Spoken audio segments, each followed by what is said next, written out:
It is officially Election Day, and FOX45 News is taking you beyond the podium all morning long. We're going to take a deeper look into the close races and the details you need to know before casting your ballot. The Squeegee crisis in Baltimore City continues as FOX45 News continues to press leaders on a solution. What members of City Council had to say about a proposed income program. Whew, it is definitely cooler this morning, and we are on our way back to more November-like numbers. We'll show you coming up. Live from WBFF in Baltimore, this is Fox 45 Early Edition. Good morning, everyone. Thank you for waking up with us on this Tuesday, November 8th. I'm Megan Gilland. Happy Election Day. Here we go. Polls opening just a few hours from now. Let's check in with meteorologist Justin Chambers and see how it'll feel if we're standing in line. Yeah, well, chilly. There's no doubt about that, Megan. Good morning to you. 81 degrees is what we saw yesterday. So that's our second 80-degree reading in the month of November. That was a record by far. Nowhere near those numbers today, but we're starting off chilly as we look out over our inner harbor cam right there, our Toyota inner harbor sky cam. By the way, that total lunar eclipse is happening as we speak. So if you are up early and you want to step outside, grab a jacket to look at the moon. We're looking at upper 40s in Towson, 53 your temp in Baltimore right now, 52 in Brooklyn Park. So a warm and breezy after, well, actually, I gotta change this. That's for, sorry, that is not the right weather story. I will change that. I apologize. Morning commute looking like this. We'll see those temperatures in the lower 50s here for the next couple of hours. Maybe need the heater on as you head out to work and school. We'll update you on what we can expect for the rest of today and what we can expect later this week. Meg? All right, Justin, thank you. Looking at our Len Stoller traffic network, we're looking great out there this morning in the green for your drive times with no major issues to report. We do begin this morning with breaking news overnight, a missing child in Baltimore City. Police are asking for your help locating this missing 9-year-old. Take a good look at your screen. Thaddeus Stallings Bell was last seen near the intersection of Pennsylvania Avenue and Martin Luther King Jr. Boulevard. He is approximately 4'5" and about 75 pounds. Anyone with information regarding his whereabouts is asked to contact the missing person unit. That number's on your screen right there. It's 443-984-7385, or you can always call 911. In a city in crisis, a 13-year-old girl is fighting for her life this morning after she was shot. This happened last night around 5:30 on East Fayette Street near Caroline Street. Police say when they arrived, they found a 13-year-old girl shot once. A bullet hit her in the head. Investigators say someone with a gun had fired into a parked vehicle trying to shoot someone when apparently a bullet struck the girl who was standing nearby. Meantime, the search is on for the shooter. Police are asking anyone with information to contact them directly or Metro Crime Stoppers at the number right there, 1-866-7-LOCK-UP. Well, elsewhere in a city in crisis, the ongoing Squeegee crisis continues to impact residents. FOX45 News continues to demand answers from leaders on a possible solution. Coming up at 5 o'clock, what members of City Council are saying about a proposed income program. Turning now to your Vote 2022 coverage. Today is the day. It is officially the midterm election.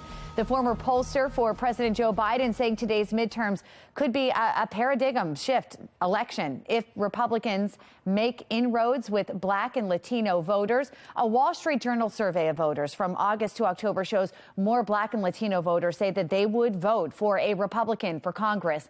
Democrats still hold an advantage with both demographics. Today will show just how much. Now, here in Maryland, Republican Governor Larry Hogan is on his way out. We know Dan Cox is looking to take his place. Cox is facing Wes Moore in the race for governor. Our Mackenzie Frost sat down with Cox for a one-on-one interview ahead of today's election. You can find it on our website, foxbaltimore.com. Well, the Wes Moore campaign declined our request for a sit-down interview. We know Moore is leading in the polls, though. Yesterday, President Biden and the First Lady, Dr. Jill Biden, joining Wes Moore for one last rally. It happened at Bowie State University. Wes is a leader who will build Maryland that leaves no one behind, and I believe that. Maryland is ready to lead. For being here to understand and also underscore the fact that this is going to be Maryland's moment. But I know that in order for us to accomplish any of this, We've got to do it together. Prominent Republican leaders and candidates gathered in Howard County yesterday in response to President Biden's visit. Lieutenant Governor Boyd Rutherford was joined by 3rd Congressional District candidate Uripsy Morgan and also Howard County Executive candidate Alan Kittleman. The President, Joe Biden, and the First Lady will be in some version of Maryland, whether it's in Columbia or in Bowie State, today to give the last final push for Democrats to come out and vote for Democrats. And look, the reality is that our country is made up of more than just Democrats, more than just independents, more than just Republicans. It's made up of communities just like ours. And so this is our response to the division that we're seeing in Washington, D.C. We must be doing something right because, boy, are they attacking us. And boy, they're trying to make it look like I'm an extremist. And I think anybody here knows I'm not. Well, former Governor Bob Ehrlich joined Republican candidate for Maryland's 2nd Congressional District, Nicole Ambrose, to make a last pitch to voters in Towson. She's challenging Democratic incumbent Dutch Ruppersberger. The two Republicans say the economy is top of mind this election season. Ambrose says that she'll help make life more affordable for families.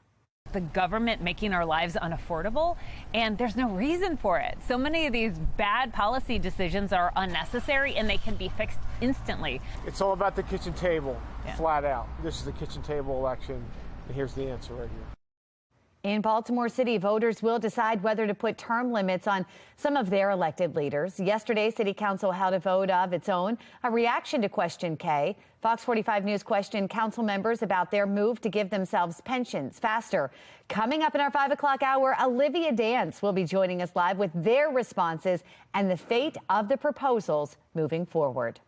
Well, we've got a cooler start to this day, and after a warmer weekend that we just had, meteorologist Justin Chambers letting us know if this cold is here to stay. It is 4:37 and you're watching Fox 45 Early Edition, all local, all morning.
Welcome back, everybody. We're about 20 minutes in front of 5 o'clock on your Tuesday morning, Victory Tuesday morning here. And you can see that wind that is definitely kicking up. This is our Towson shot where that flag is flapping around on the courthouse there. Check out some of the wind gusts, anywhere from 10 to 20 to 26 miles an hour. That's that northerly wind coming in and bringing in that cooler air. So numbers are definitely colder this morning. If you're out for a run or a jog in the next few hours, we'll be in the lower 50s. Probably want to grab at least a layer on top of what you normally run in. Back with your full forecast in just a few. Meg?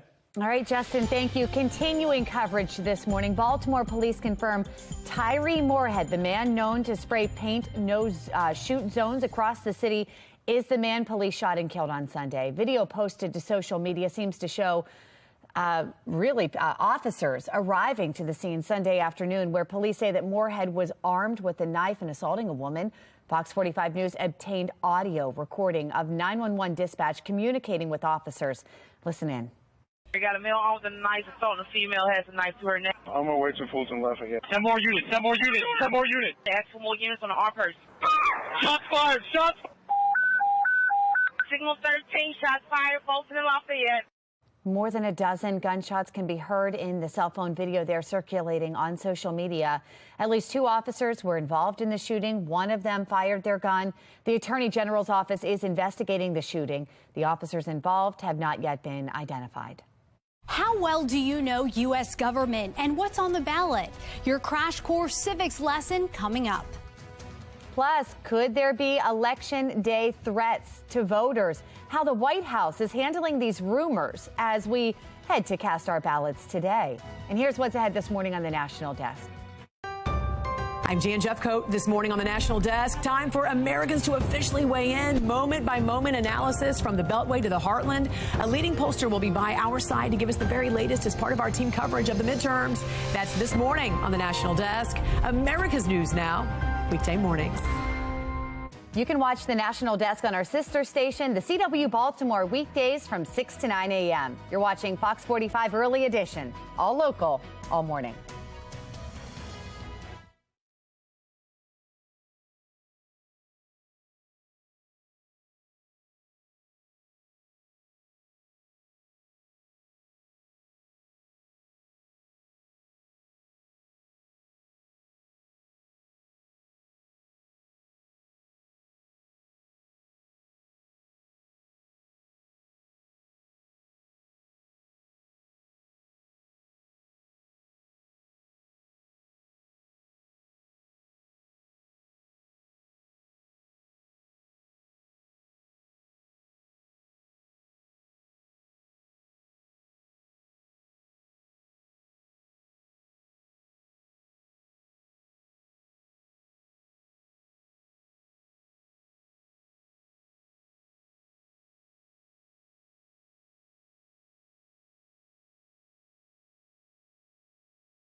It is 4:44 and making headlines this morning. House Speaker Nancy Pelosi recalls how she learned her husband had been violently attacked in their San Francisco home in an exclusive interview with CNN. Capitol Police woke her while she was sleeping in Washington, D.C. to relay the news. And they said, we have to come in to talk to you. And I'm thinking, my children, my grandchildren. I never thought it would be Paul because, you know, I knew he wouldn't be out and about, shall we say. And so they came in at that time. We didn't even know where he was. Paul Pelosi suffered a skull fracture that required surgery and injuries to his arms and hands when police say David DePape broke into the Pelosi's home and beat him with a hammer. He was reportedly looking for the speaker. DePape faces state and federal charges, including attempted murder. Today is Election Day, and we are putting your knowledge of Congress to the test. Dee Gatton with the National Desk holding a civics lesson with voters. From questions about the government to how the midterms work, I asked them all. And as you're about to see, this lesson wasn't as easy as it seems. All right, how many branches of government are there? 3. 3. What are they? Bonus. The Senate, the House, and the executive branch. The legislative, executive, and judicial branches of government. How many members of Congress are there? So 100 in the Senate, 435 in the House. How often do we do the midterm elections? After a presidential election? They happen every 4 years. It's every 4 years, or every 2 years. The second one? Yeah, every 2 years. Overall, our viewers did a great job. One question that stumped a lot of people: how many Senate seats are on the ballot this election, which is 35, and how many House seats are on the ballot, which is all 435. Reporting for the National Desk, I'm Dee Gatton. All right, Dee, thank you. And stick with Fox 45 News all morning long. We're going to have complete coverage of all of the close races throughout the day. Coming up in 10 minutes, Chief Political Correspondent Scott Thuman will join us with a look into the close national races and how they could impact the state of the economy moving forward. A Washington Post analysis shows this year's top midterm donors. The list was compiled using data from the Federal Election Commission. Billionaire philanthropist George Soros topping it by nearly $60 million. Soros donating more than $128 million. Second were conservative donors Elizabeth and Richard Uihlein with $70.2 million. Overall, the midterm's top 50 donors contributed, get this, more than $1 billion. 4:47 here. It is time now to get a check of our forecast. Meteorologist Justin Chambers with our forecast. And I'll tell you what, we've been talking about heading to the polls and maybe grabbing a jacket while we're standing in line. Absolutely. And Meg, as soon as I'm done with this hit, I'm going to walk outside. I want to watch the total lunar eclipse, which is taking place as we speak, getting close to the kind of halfway mark of the moon being overtaken by the Earth's shadow. So that's what we were seeing in just a little bit. We'll try to bring you some of those shots here throughout the next hour or so. And then here in Maryland, that moon goes to bed just be about 6:42 when the sun comes up, so we won't be able to see the second half of it. But if you're up early with us, we'll be able to show you that. Here's a look at our weather headlines. Overall, we are starting off definitely colder. Yesterday morning, remember, we were in the 60s, so lower 50s right now. We will be breezy this afternoon, and temperatures a lot closer to average. We're looking at highs into the lower 60s for today. That is a lot more typical for our November numbers. Now, here's a look at our HD radar. That cold front is well to the south and to the east of us, and now we have that kind of post-frontal breeze coming in, especially that northeast wind, which is what we're seeing right now. As you rise and shine with us, overall, our temperature's not too bad. I mean, definitely cooler with lower 50s for the next couple of hours. So that light jacket and a warm beverage for sure, with the sun coming up at 6:42. Goes to bed tonight at 4:58. So getting earlier and earlier in terms of those sunrises and sunsets now that the time change is all done. All right, we're going to see mid to upper 50s across Carroll and Baltimore counties for for the afternoon. Overall, partly cloudy skies. Hereford zone at 55. Cockeysville and Hunt Valley at 58. Same number for you there in Perry Hall and White Marsh. Howard and Anne Arundel counties, your numbers in the upper 50s and even some lower 60s for Ellicott City and Elk Ridge down through Glen Burnie and Pasadena. 58 your high today in Annapolis. And numbers up and down the East Coast. Overall, a lot cooler, keeping those 50s and 60s along the 95 corridor. Here's a look at our future scan. We stay dry today. In fact, the next couple of days are going to be dry. Watch what happens. That ridge slides to the north and to the east of us. We'll pick up a little bit more cloud cover on Wednesday. Thursday and Friday, our temperatures will rise again back into the above average category. However, our next weather maker is going to be the remnants from Nicole. That is a tropical storm that will impact Florida and Georgia. And then all of that moisture moves in, especially late on Friday afternoon into Friday evening and will into Saturday morning. So we'll get a decent amount of rain from this system, or what's left of the system, by the time we get into Veterans Day weekend. So obviously election day, you're not too bad. We're talking about temps in the lower 60s, only upper 50s tomorrow. We'll see those numbers rise Thursday and Friday, even with that rain hanging around. Look at the temperatures, however, on Sunday and Monday. We're going to wake up in the 30s on Sunday morning and only get to the upper 40s both Sunday and Monday of next week. So if you think it's chilly now, just you wait. Meg? I'm scared. Let's take a look at the roads here this morning. The Len Stoller Traffic Network pulled up here this morning and looking pretty great out there this morning. Actually pretty bright. Justin mentioning the moon out there shining bright right now. A few cars out there, though, to make any issues if you're heading out right now. Let's get a check on mass transit. We have Mark Jones with the MTA joining us. Good morning, Mark. Well, good morning, Megan. Good morning, everyone. The commute start looks good out there right now for travel on the MARC train system. Just dealing with the amount of delay on the Penn line. Penn train 401, presently running about 5 minutes late. The other trains of MARC are on time for the start. Light rail link looking good out there in both directions of that service. No delays or issues. Metro subway link operating on time between Owings Mills and Hopkins Station, but the Upton station remains closed due to flooding, and you'll find shuttle buses to and from the Upton station. For the MTA Transit team, I'm Mark Jones. After all the speeches, the stumping, and the fighting for your vote, it is Election Day. I'm Scott Thuman in Washington with a look at what races we're keeping a very close eye on and could be make or break.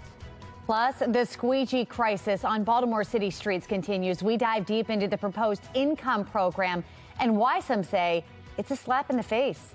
It is 4:52 and you're watching Fox 45 Early Edition, all local, all morning.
It is 4:54, and turning now to your Vote 2022 coverage.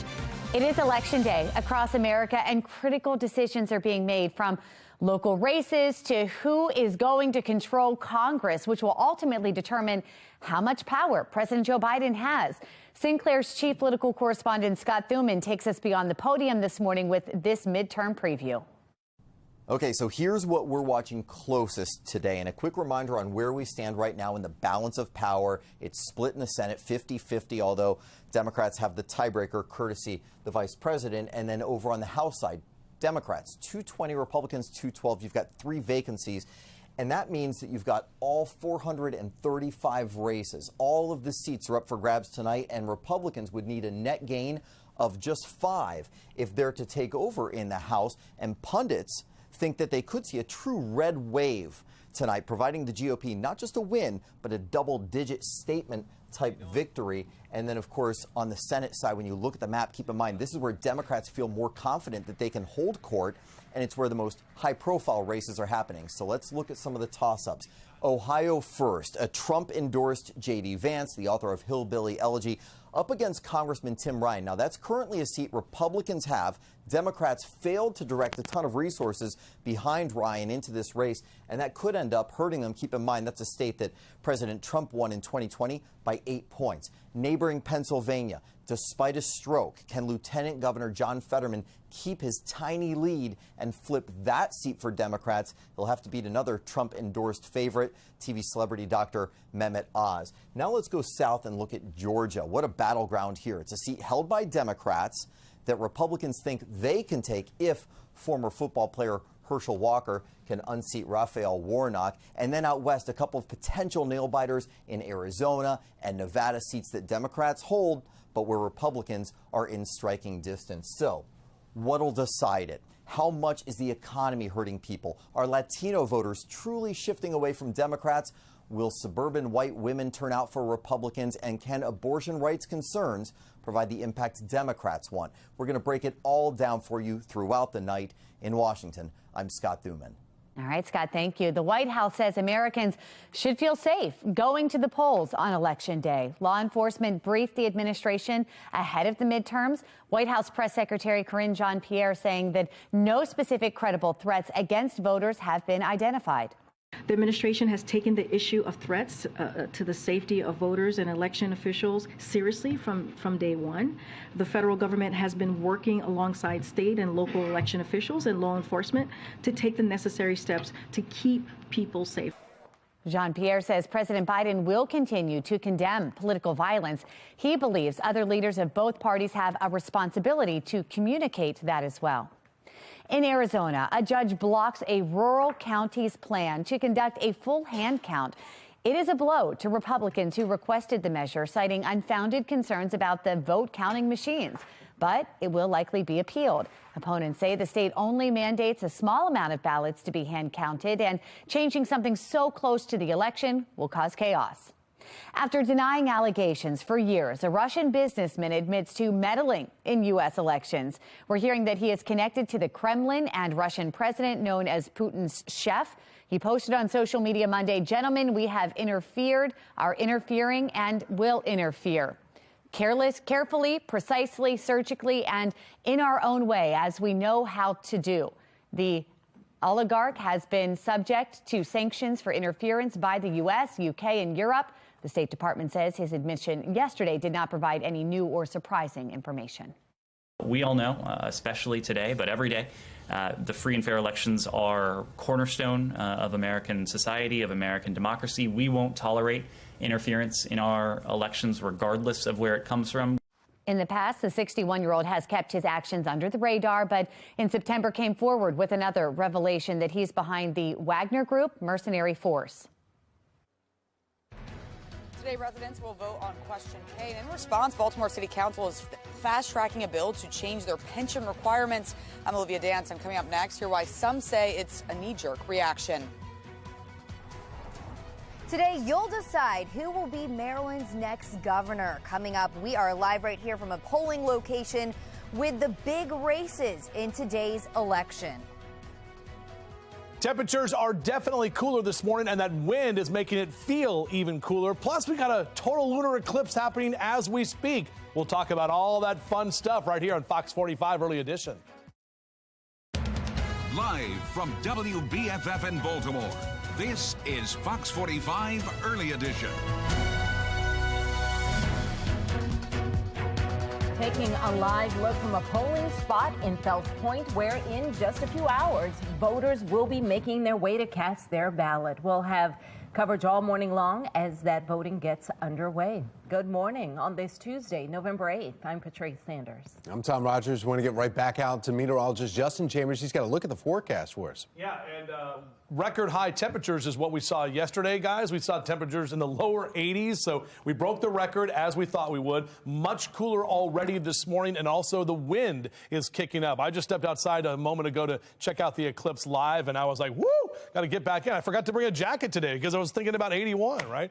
All right, here's a look at that eclipse that is happening as we speak. It's kind of tough to see. We're really zoomed in on that moon right now, when it's almost in the total eclipse mode, where you will just see kind of a red moon, that beaver blood moon that is going to be happening. Here's a look at our wind gusts right now, about 16 to 25 miles an hour from Westminster down to Stevensville into Cockeysville as well. So again, it is breezy and cool this morning, and these are a lot more like November temperatures, closer to average through the day today. Mr. Bo says we're good to go. Maybe we'll need that heater on, but definitely not those windows open as you're heading to work this morning, unless you like that fresh breeze coming in. Upper 40s and lower 50s over the next few hours. We're back with your full forecast in just a few minutes from right now.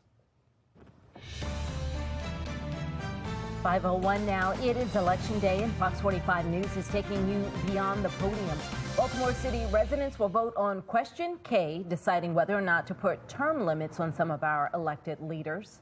Now, ahead of Election Day, City Council held a vote of their own last night. Olivia Dance joins us live from a polling site in West Baltimore with the latest. Olivia. Well, good morning, Tom and Patrice. And the polls open at 7 this morning. And of course, there's many both for and against Question K. You can see from some of these signs here. But City Council is already fast tracking a bill in response to Question K before all residents even have the chance to vote on it. Last night, City Council passed the bill with a 9-2 vote, quickly moving it on to a third reader. Now, if finally approved, the legislation would allow elected officials in Baltimore to receive a pension after 8 years of service, compared to the current requirement of 12 years. I work hard in the city for my constituents. I bring money to my constituents. Only job I have. I'm working hard. When I leave here, I want to have a pension. Everybody that works in this position should have access to a pension. Councilman Robert Stokes supports the bill, while Councilman Zeke Cohen is against it. I worry about the perception of self-dealing, that if we move too quickly on any legislation that impacts us directly. Now, the bill would only go into effect if Question K is approved by voters. Question K would establish a 2-term limit for the mayor, the comptroller, city council president, and council members, but it wouldn't prevent them from seeking other office. And David Williams from the Taxpayers Protection Alliance is calling the council's response a knee-jerk reaction. That goes into effect 2024. So why have this new pension system in effect immediately when you don't have to? And of course, ultimately, voters will decide the outcome of Question K. And as a reminder, the polls open at 7 a.m. and they close at 8 p.m. For now, reporting live in Baltimore, I'm Olivia Dance, Fox 45 Early Edition. Well, we are now just 2 hours from the polls opening up on Election Day. And today, Maryland voters will elect a new governor, attorney general, and comptroller, along with dozens of major local races. Shannon Lilly joins us live from a polling spot in Fells Point with a look at those major races. Shannon. Of course, all eyes are on the governor's race, Patrice. Governor Larry Hogan is on his way out. And today, when you head out to the polls, you are going to decide who takes his place. Well, Republican candidate Dan Cox is facing off against Democratic candidate Wes Moore. And right now, polls show Moore holds a sizable lead on Cox, who has been endorsed by former President Donald Trump. Now, Cox holds very conservative views, breaking the trend of moderate Republicans running for the state's first job. He opposes COVID restrictions and supports a ban on abortion. Our Mackenzie Frost sat down with him one-on-one yesterday, and she got his take on how best to handle crime in this city. Well, now that we have Ivan Bates coming in, and he has a very clear promise to prosecute violent offenders and make sure they don't go back out on the street in a revolving door. I intend to support him. I intend to make sure that we stand with all elected officials that are willing to crack down on this explosive crime issue. Well, the Wes Moore campaign declined our request for a sit-down interview. Moore is a first-time candidate, and he's a best-selling author running on improving the state's public schools and reinvestment in public transportation. President Joe Biden and First Lady Dr. Jill Biden joined Wes Moore for one last rally at Bowie State University. That was last night. Take a look. Wes, the leader who will build Maryland that leaves no one behind, and I believe that. Maryland is ready to lead. For being here to understand and also underscore the fact that this is going to be Maryland's moment. But I know that in order for us to accomplish any of this, we've got to do it together.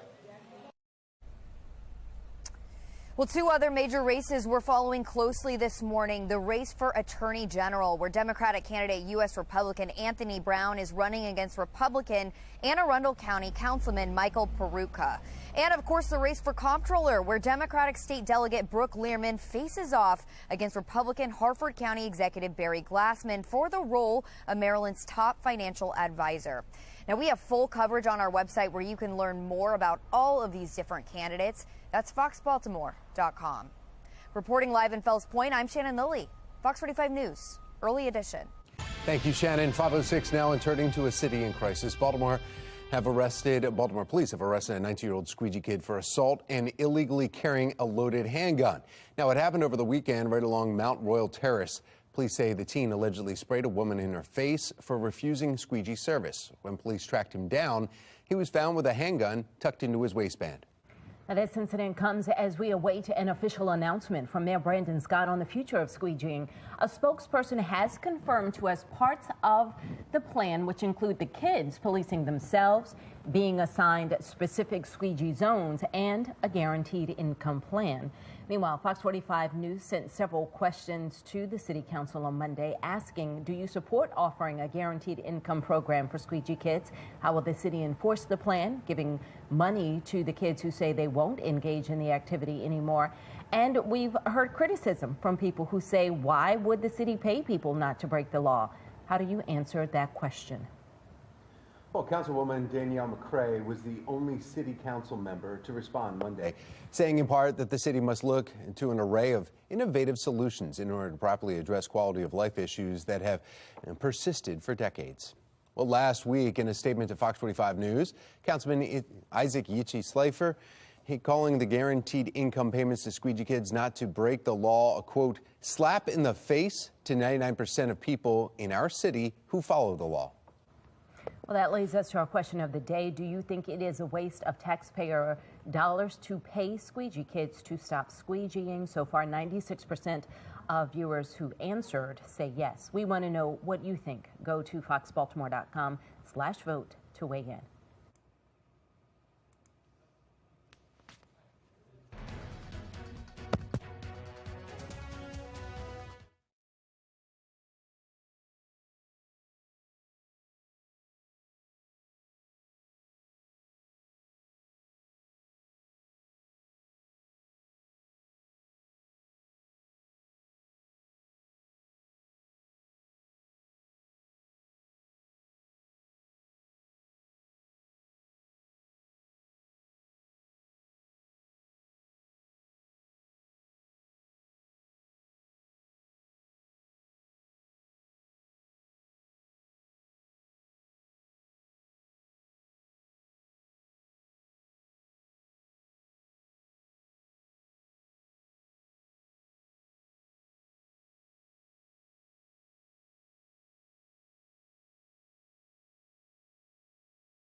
Welcome back. Time right now, just about 5:11, getting into the actual total lunar eclipse. Kind of tough to see. We're zoomed in really tight on the moon that is out there. It hasn't set yet. However, it is going to be in that whole red for about the next hour before it actually does set. So the partial eclipse is over. We're getting into the total lunar eclipse as we speak. Powerball doesn't work, total lunar eclipse, election day. I don't know what else you want. Hey, it's Victory Tuesday. I got that going for us, right? Lower 50s over the next couple of hours on your jogging cast, so make sure to grab that extra layer if you're heading out for a run or a jog as it's colder. Patrice? 5:11 now. Control of the U.S. House is on the line today, and so is the role of House Speaker. Megan Gillen is joining us from our live center with the early predictions as polls prepare to open. Megan? Yeah, we're taking you live to our nation's capital, guys, here this morning, where we know all 435 House seats, all of them up for grabs here today. If Republicans take over the majority, the role of House Speaker would also be up for grabs. We're hearing Representative Kevin McCarthy of California is the front runner for that position. He's minority leader right now and says that he will run for Speaker if that happens. Meantime, incumbent Speaker Nancy Pelosi isn't saying what that would mean for her. Some wondering if she would retire if there was a change in power. Just hours ago, both Pelosi and McCarthy speaking out on today's election. The first thing, I'll ask the president not to call half the nation idiots. A vote tomorrow is a vote to defend our democracy. Well, early predictions show Republicans with a slight advantage in the House as we take a look at our map here that's going to be filling in throughout the day. But, guys, the Senate, as we pull up that here today, we know that is really getting tight. We're going to take a closer look at what some analysts are calling a toss-up, dive into those numbers and the races to watch for in those Senate races. That's coming up in about 30 minutes. For now, that's the latest from our live center. Tom. Thank you, Megan. Many colleges facing backlash after mandating the new COVID booster shot. Consequences students are facing if they don't get one. If you have a lottery ticket, don't throw it away. Just ahead, why you still have a chance to win the Powerball. 5:13, you're watching Fox 45 Early Edition, all local, all morning.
5:15 now. On the path forward, a handful of universities are mandating the new COVID booster, setting off a fresh round of backlash. The National Desk Angela Brown joins us with possible consequences students could face if they don't get that new booster. 4 words from the president those against vaccine mandates often point to. Is the pandemic over? The pandemic is over. But COVID still spreading. The CDC, 20% of counties at medium community spread, and some colleges still sticking to their pandemic playbook.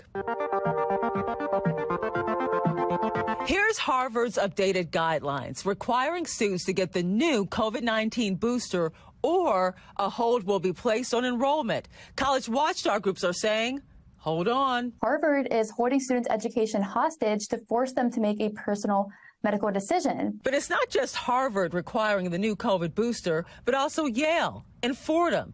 Action colleges are taking, they believe, to look out for the health of students, mandating the new COVID booster that the CDC considers a game changer. For the first time now, we have a shot that actually targets exactly the variants that we have circulating right now. Just last week, Pfizer and BioNTech announcing the new booster provides better protection against COVID-19 variants, a factor for Fordham University. An official telling Inside Higher Ed the potential for a winter surge of Omicron and evidence the new booster significantly reduces the risk of transmission drove their decision. But some argue it's the students who should be in the driver's seat. Students have the right to make medical decisions for themselves. They don't need a college administrator telling them what to do with their bodies and what choices to make concerning their own medical health. Inside Higher Ed is reporting that fewer than 20 schools across the country have mandated the new COVID-19 booster this fall. In Washington, D.C., I'm Angela Brown.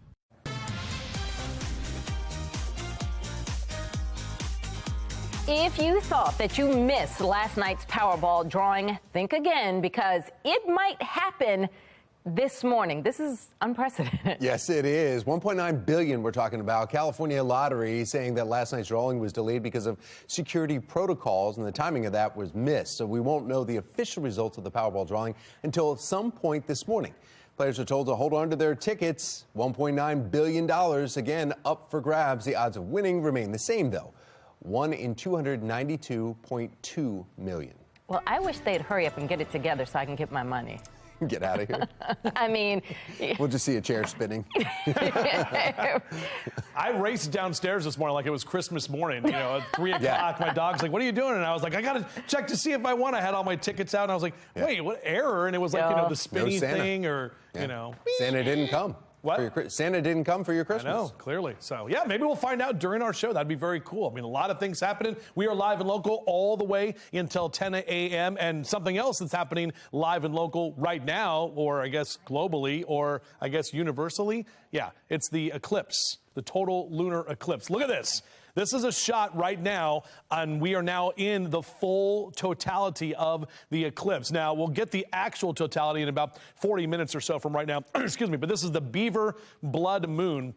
And you can actually see that red glow. So the Earth is in the way right now of the sunlight on the moon, and that is why we are seeing that kind of reddish glow. Now, when you step outside here in Baltimore, you can still see it. The moon is setting over the next 30 to 40 minutes or so, so it is going to be kind of lower into the western sky. But either way, get out there, get those fancy cameras and phones, and get some pictures, and let us know how it looks in your neighborhood. We always love to see those pics. 51 your current temperature in Towson. North wind about 9 to 15 miles an hour. Look at some of the wind gusts that we're seeing, anywhere from 18 to 23 miles an hour from Bel Air down through Stevensville and the eastern shores. So that northerly wind making it feel actually colder than it actually is. And make sure those kids are back with the jacket on today. Beep, beep, no more of those short sleeves, because temperatures are going to stay right about 50 degrees through 7 a.m. Upper 50s through noontime and recess, and into the lower 60s into that 2 and 3 o'clock hour for this afternoon.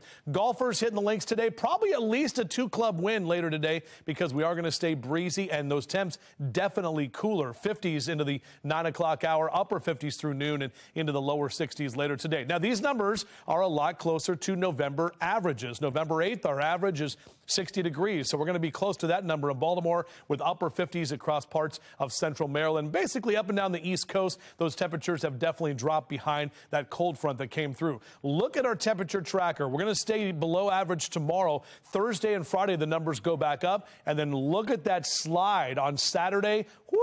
Right below that average line into Sunday, Monday, and Tuesday. We're looking at highs in the upper 40s. So we're definitely going to see that colder air that is going to be rolling in. Here's our future scan. Looking dry today and tomorrow, and even into Thursday, but we are tracking the remnants from Nicole, which is a subtropical storm right now. That's going to be impacting Florida, and we are going to see the impacts from that storm. You can see it right there on the left-hand side of your screen. That green is coming in on Friday for Veterans Day and even into Saturday. So we'll have a decent amount of rain and even possibly some wind tracking those impacts from Nicole. All right, here's that 7-day forecast for you. Election day, not too bad. 61 for today, upper 50s tomorrow. Again, we're a bit warmer into Thursday and Friday, but we are tracking that rain as we head into the weekend. Let's track mass transit right now. My buddy Mark Jones from the MTA. Good morning, sir. Well, good morning, Justin. Good morning, everyone. Out there on the MARC train system, you'll find a couple delays. Train 841 and train 403 operating with 5-minute delays. The other trains look good for travel. If your ride is on Light Rail Link, nothing in your way there. On time service is what you'll find in both directions of Light Rail Link, and Metro Subway Link is single tracking between the Rogers and Mondawmin stations. That's due to maintenance, and the Upton station remains closed due to flooding. Shuttle buses in place to and from Upton station. For the MTA Transit team, I'm Mark Jones. Thank you, Mark. Our coverage beyond the podium continues this morning. Just ahead after the break, we're taking a closer look at some Senate races that could change the balance of power. Today is officially Election Day, and Baltimore City residents will vote on Question K. I'm Olivia Danson. Coming up next, hear from those both for and against the term limits.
.25, a health alert on this midterm election day. Many people are reporting suffering from election stress. Yeah, voters so nervous over the results claim that they are in physical pain. Joy Wang from our sister station in D.C. has the details.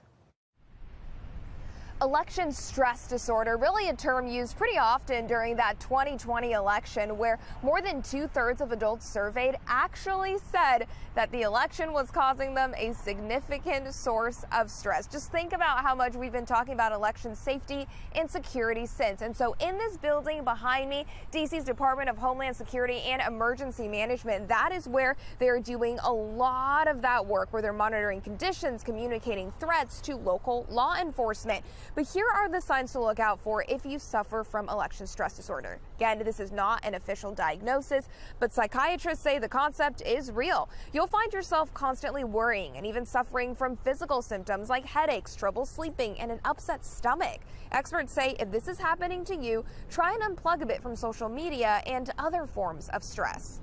I think it's important to remember that the worrying itself is not going to change the outcome. So you want to be intentional about, cutting that off and finding other ways to expend your energy. Experts say it's not just about unplugging, maybe spending some time with family and friends, not having a lot of those stressful conversations, going into nature. You know the drill when it comes to just normal steps you can take to deal with anxiety and stress. And of course, if you find that unmanageable, be sure to reach out to a professional. In Southeast DC, Joy Wang, 7 News. Well, starting off much colder this morning with temperatures in the 40s. Meteorologist Justin Chambers coming up with a look at how long those temperatures will last. A 13-year-old girl fighting for her life after being shot in the head in Southeast Baltimore. Coming up, why police believe she was not the intended target. You're watching Fox 45 News, Early Edition.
Live from WBFF in Baltimore, this is Fox 45 Early Edition.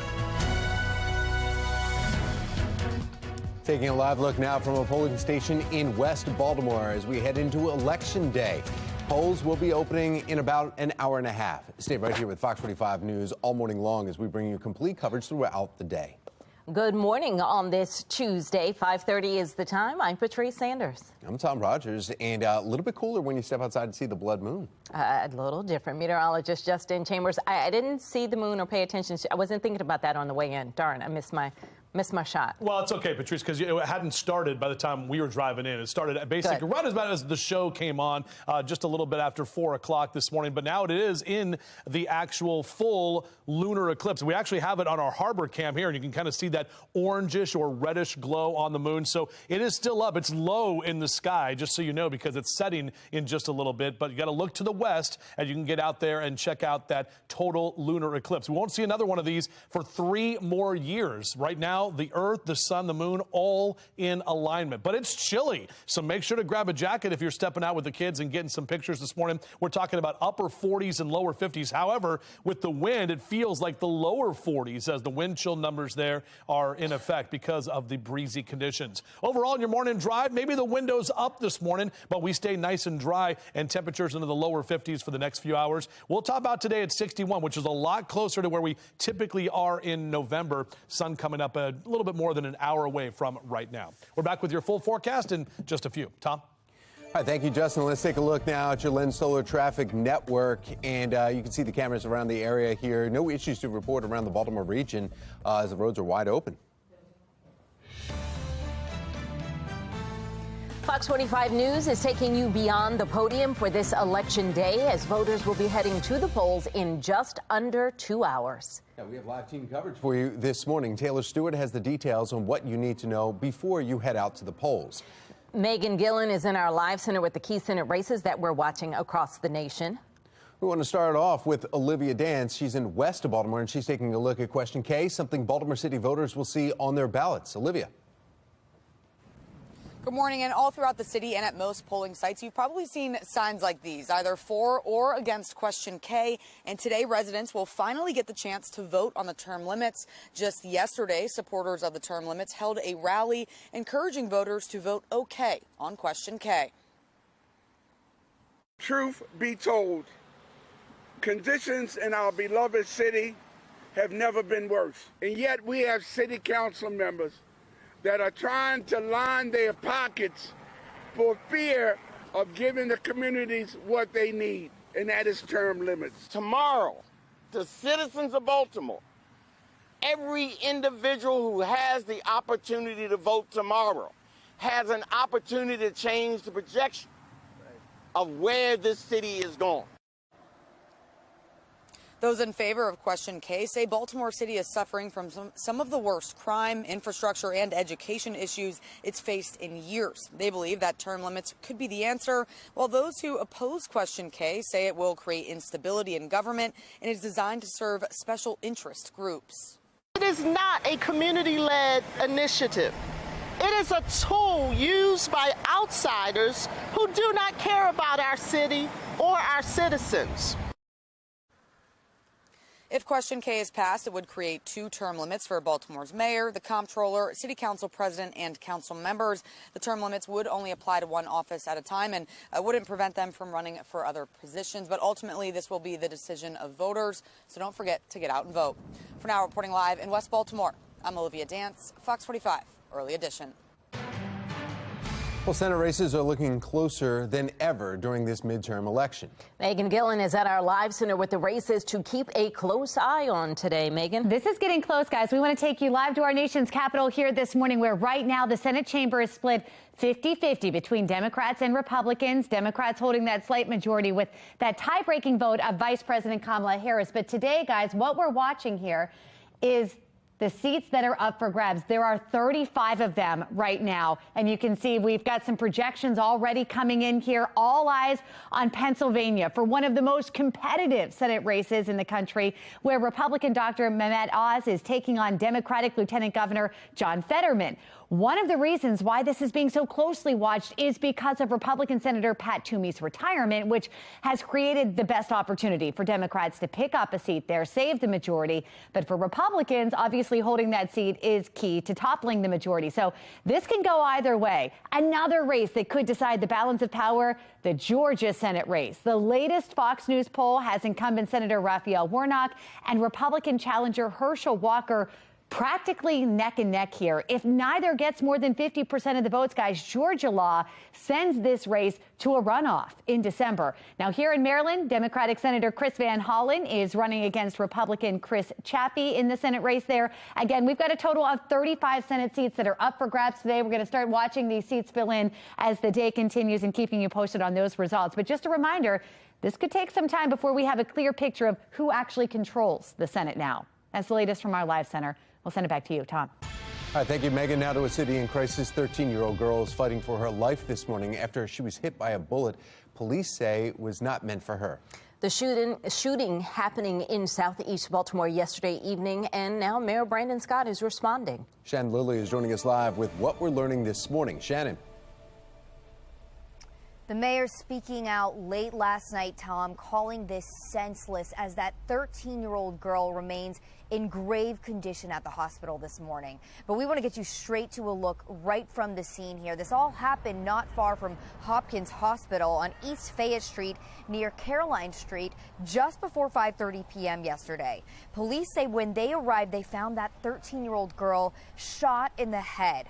Investigators say someone with a gun had fired into a parked vehicle, trying to shoot someone else when apparently the bullet hit the girl who was standing nearby just minding her own business. And now that girl is struggling to live.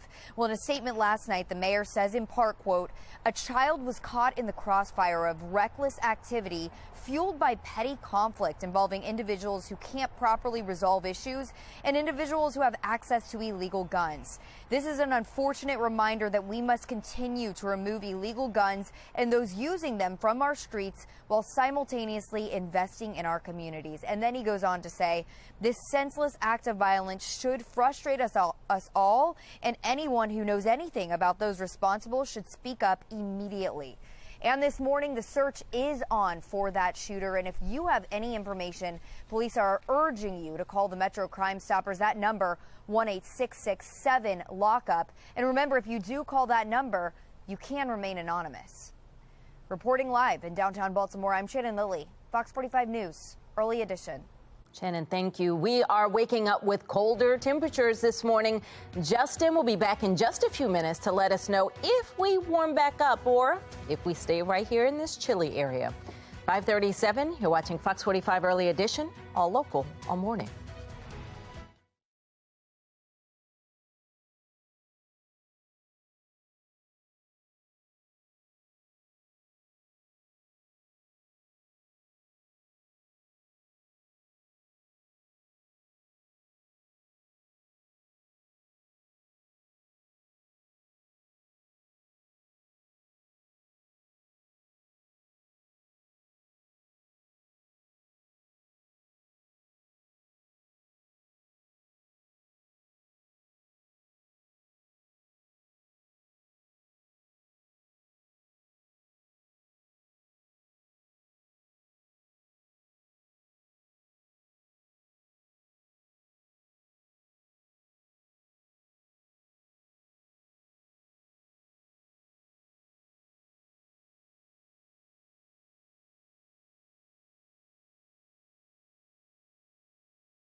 Ladies and gentlemen, it's Bonnie Tyler Day. Total eclipse of the moon is happening right now as the moon is currently in the umbra, that is the Earth's shadow. It will reach full totality at 5:59 this morning. It is getting ready to set, so you'll have to look into the western sky, but we have it pulled up right here on our Toyota Inner Harbor Skycam, that kind of blood moon with the shadow, which is what we're seeing, and that's why it looks kind of that orangish color at this moment. We won't be able to see the second half of that because the moon will already be set by then, but a lot of great pictures out there online. We appreciate all of those coming in, and we'll have a closer look at our forecast, which is going to be a lot cooler, especially as we head into the second half of the weekend. Taking a look at that coming up in a few. Patrice? 5:41 now. Our Beyond the Podium coverage continues. The polls open in less than 2 hours. That's right, and Taylor Stewart is live with everything you need to know before you head out to those polls, as more than 500,000 Marylanders already voted, Taylor, but it's not too late to register.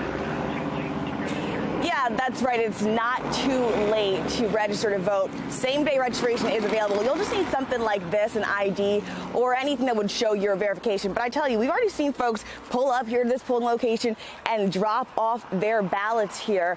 But take a look at the list of items that are considered verifiable for your address. You can bring those to vote today. You'll need an MVA-issued driver's license, an address card. That works.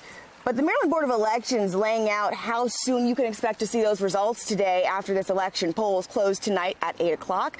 Jurisdictions will begin releasing their early voting election totals. There are 11 jurisdictions that chose to count mail-in ballots before Election Day, so you'll see those results tonight. 13 chose to wait to begin counting ballots until the 10th of November. Provisional ballots will be counted on the 16th, and the remaining ballots are expected to be canvassed by the 18th. Local election certification, that's when it can begin, as early as the 18th. But look how many people have already voted thus far here in Maryland. The Board of Elections releasing this data showing over 700,000 people have already cast their ballots. But it's okay if you are a little last minute. As we said, just bring an ID. You can register the same day. And if it's your mail-in ballots have been postmarked for Election Day, November 8th, you are okay. You're in the clear.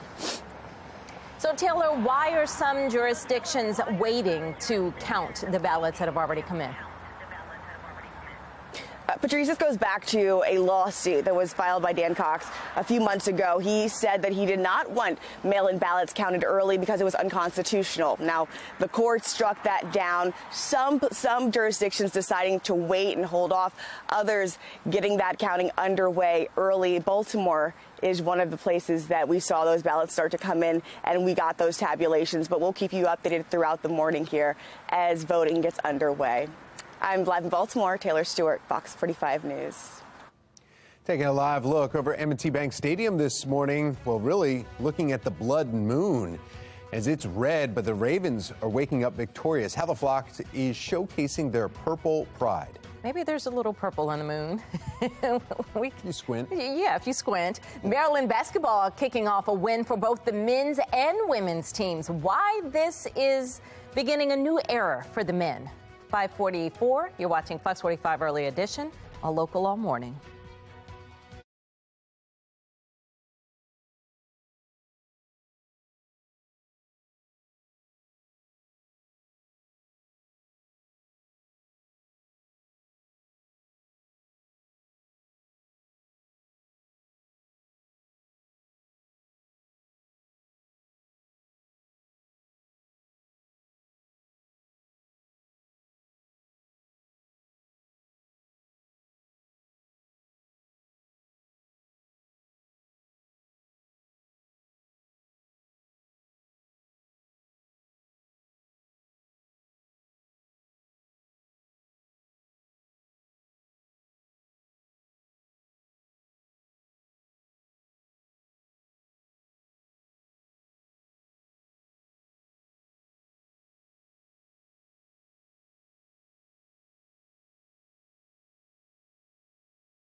Fox 45 News, winner of 17 2022 Regional Emmy Awards, more than all other Baltimore news stations combined. 546, and college basketball officially tipped off for both men and women's Maryland basketball teams. New era, though, for the men. Head coach Kevin Willard, the fourth head coach since 1989. In his first game, as you see it right there, the Terps beat the Niagara Purple Eagles 71-49. Well, the women, who are ranked 17th in the country, also opened their season with the win. They made the short trip to Fairfax, Virginia to take on George Mason. They beat the Patriots 88-51. Oh, and let's talk about the Ravens. They're victorious in their Monday night matchup against New Orleans Saints. They came out on top 27-13. And a lot of you showing off your purple pride, and it paid off. Donna sent in these two pictures of her and her daughters, daughter-in-law, and granddaughters all sporting their purple pride for the game last night. And Holly sent us this picture of her family saying that they are big Ravens fans, so I'm sure they were cheering the team to victory last night. And then Joseph sent in an adorable picture of Jada and Betty Boop cheering on the Ravens last night in their purple gear. Boop, boop, de boop. Well, we want to see how you're sporting your purple pride this season. Scan the QR code on your screen. That will take you to foxbaltimore.com/chime in, where you can upload your pictures and your videos. It's powered by Stackla. All right, it's 5:48 now. We want to talk about the moon. We want to talk about the changing temperatures.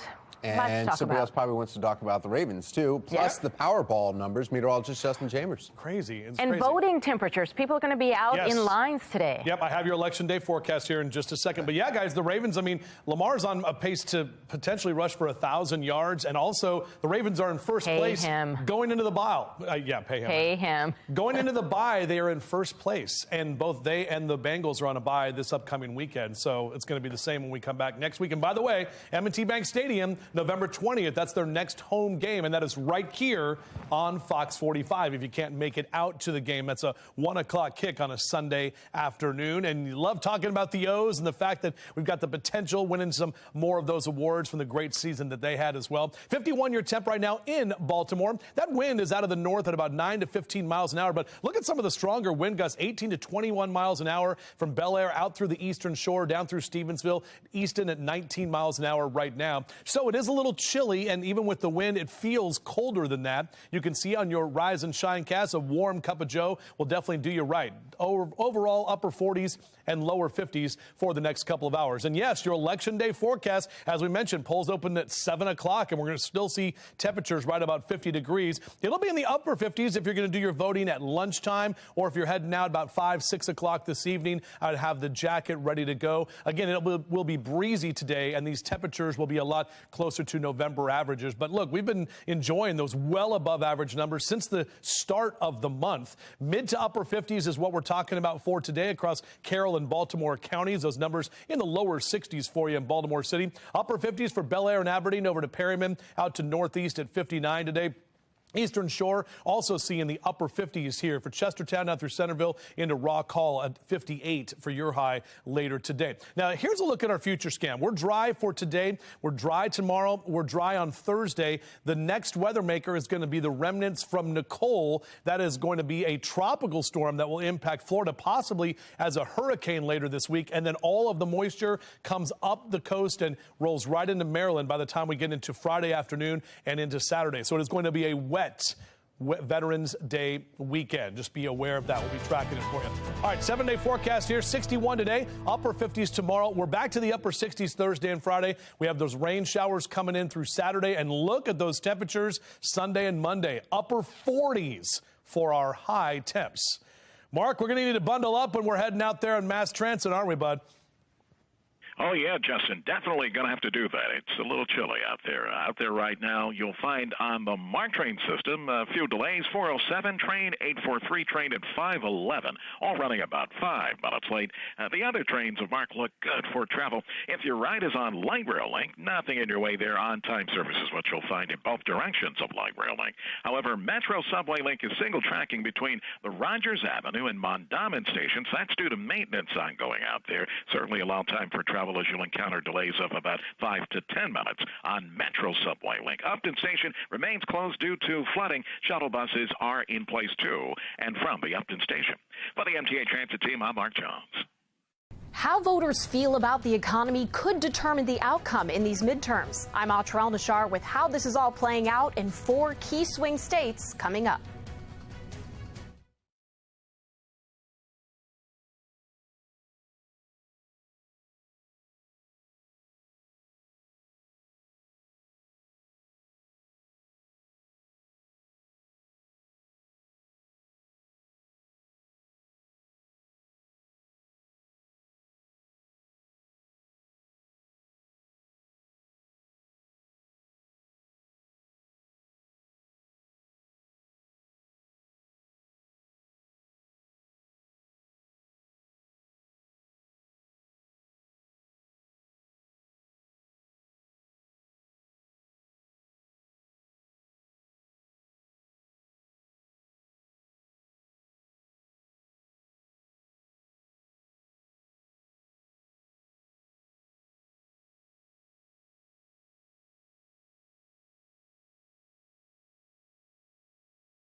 We are going beyond the podium as Democrats and Republicans are making their final pitches to voters. President Joe Biden and the First Lady went to a rally in Maryland for Democratic gubernatorial nominee Wes Moore. Recent polls show Moore with a significant lead over his Republican opponent Dan Cox, who was endorsed by former President Trump. Now, this is the first national election since January 6th riot at the Capitol. President Biden calls it an inflection point for the nation. We know in our bones that our democracy is at risk, and we know that this is your moment to defend it, preserve it, protect it, choose it. And I want you to know, we'll meet this moment. Remember, the power in America lies where it always does, in your hands, the hands of the people. Meanwhile, former President Donald Trump held his final rally of the midterm campaign in Ohio. Ohio has a valuable Senate seat up for grabs with the retirement of Republican Senator Rob Portman. Trump endorsed J.D. Vance, an author and venture capitalist who once was a critic of the former president. Trump won Ohio twice, and his support could push Vance over the edge. If you want to stop the destruction of our country and save the American dream, then tomorrow you must vote Republican in a giant red wave that we've all been hearing about. Now, current polling has Vance with a 6-point lead over Democratic Congressman Tim Ryan. Ryan has served as a representative since 2003. Leading up to the election, Ryan has distanced himself from Democrats, blaming both parties for hardships facing Ohioans. Poll after poll shows that the economy is the top issue for voters ahead of today's election. Now, for some, that means high gas prices. For others, it could be the frustration of the labor shortage getting in the way of business. Now, as we take you beyond the podium, national correspondent Atra Al-Nashar takes us to 4 swing states where the local economic conditions could decide some key races. For voters in Ohio, being at the center of the political universe is nothing new. In this election cycle, what's at the center of their minds? I would say definitely the inflation. The day before Election Day, the state's average gas price is $3.86, 6 cents higher than the national average. The Federal Reserve Bank of Cleveland reports consumers in the region are spending less at restaurants, retailers, and car dealerships as inflation squeezes their spending power. The rising cost of a lot of things like food. Next door in Pennsylvania, voters already casting ballots in 2 of the closest watched Senate and gubernatorial races in the country. The average driver is paying more than $4 per gallon on gas. With energy production top of mind, both Senate candidates now say they support fracking, going back on their calls years ago for a moratorium. President Biden's birth state, he's visited Pennsylvania half a dozen times since September. The White House tells me he's laser focused on easing the burden of inflation. You just want to know that the president understands and is doing something about it. So that's what the president has been communicating, that he gets it and the actions that he's taking. Arguing things would be worse under a Republican majority in Congress. The GOP claims it's President Biden who's out of touch with voters on their top issue. After sending 2 Democrats to the Senate in 2020, Republicans working to make Georgia red again. Here's what I would say to Joe Biden. Can you please accept that inflation has risen on your watch? Gas in the Peach State is the cheapest in the country, according to AAA, at $3.12 a gallon. The Federal Reserve Bank of Atlanta reporting better economic conditions than other regions, noting especially strong business and convention bookings. Out west in Nevada, Democrats are on defense. Gas prices there are some of the highest in the country, and the state ranks 48th for unemployment. Anything that promotes the city, tourism, is my big concern as a business owner. Voters nationwide now deciding who they think will protect their pocketbook. In Washington, I'm Atra Al-Nashar reporting. Well, the White House is further weighing in on the October jobs report. President Biden said the administration is still working to lower inflation, even though he pushed for the Inflation Reduction Act. He brought up his own argument, quote, not going to accept an argument. The problem is that too many Americans are finding good jobs. Well, Press Secretary Karine Jean-Pierre offered further context. 260,000 jobs, no, 261,000 jobs is something that we should be praising, and we should be saying it's good that people are seeing their wages go up. It's good that people are seeing good paying jobs out there. Well, the U.S. is seeing a near historic low unemployment rate of 3.7%. However, data suggests wages may not actually be going up for all. According to the U.S. Bureau of Labor Statistics, real average hourly earnings dropped 3% in September compared to last year, while still facing a 9% inflation rate. Today, you'll decide who will be Maryland's next governor. And coming up, we are live from a polling location with a look at today's biggest races. Today, residents will vote on Question K. And in response, Baltimore City Council is fast-tracking a bill to change their pension requirements. I'm Olivia Danson. Coming up next, hear why some say it's a knee-jerk reaction. Are well above average temperatures coming to an end for now? We will show you what's going on as we head into Election Day and the week ahead. It's coming up on Fox 45 Morning News. Let's go. Live from WBFF in Baltimore, this is Fox 45 Morning News. Good morning on this Election Tuesday, November 8th. I'm Patrice Sanders. I'm Tom Rogers. That's right. 1 hour, and then people start going to get their stickers. You know, they start handing out their stickers as adults. You're like, oh, I get a sticker. and it's true, and they'll post them. Let's get over to meteorologist Justin Chambers with a look at the forecast. People will be standing in lines today. Yeah, I'm so bummed. I have my sticker at home, and I was like, I was going to wear it all day, and I forgot it. So that's what happened. I was looking at my Powerball ticket, which didn't happen either. So looking outside right now, we are just about a minute away from the actual totality of the lunar eclipse. Tough to see because that moon is setting. However, we are getting to that second half of that right now, and the sun will be up in just about 30 or 40 minutes from right now. Beautiful morning glow from our Towson camera. Temperatures colder, no doubt about that. 47 in Cockeysville and Towson right now, 49 in Baltimore City down through Brooklyn Park, and we are about 15 to 20 degrees colder this morning than where we were just yesterday at this time. So weather story, a breezy and cool morning, more November-like temps today, a lot closer to average. And as you are heading out to the polls next hour, right about 50 degrees, no rain to get in your way. You don't need the umbrella. Upper 50s voting around lunchtime, and we'll be in those mid to upper 50s into that 5 and 6 o'clock hours. The polls get ready to close tonight. We will see what's going on with our weekend forecast. Veterans Day weekend right around the corner, and if rain will get in our way. Back to you. All right, taking a look now at the Lynn Stoller Traffic Network. As we look at the cameras around our region, everybody is moving along without issue at this hour.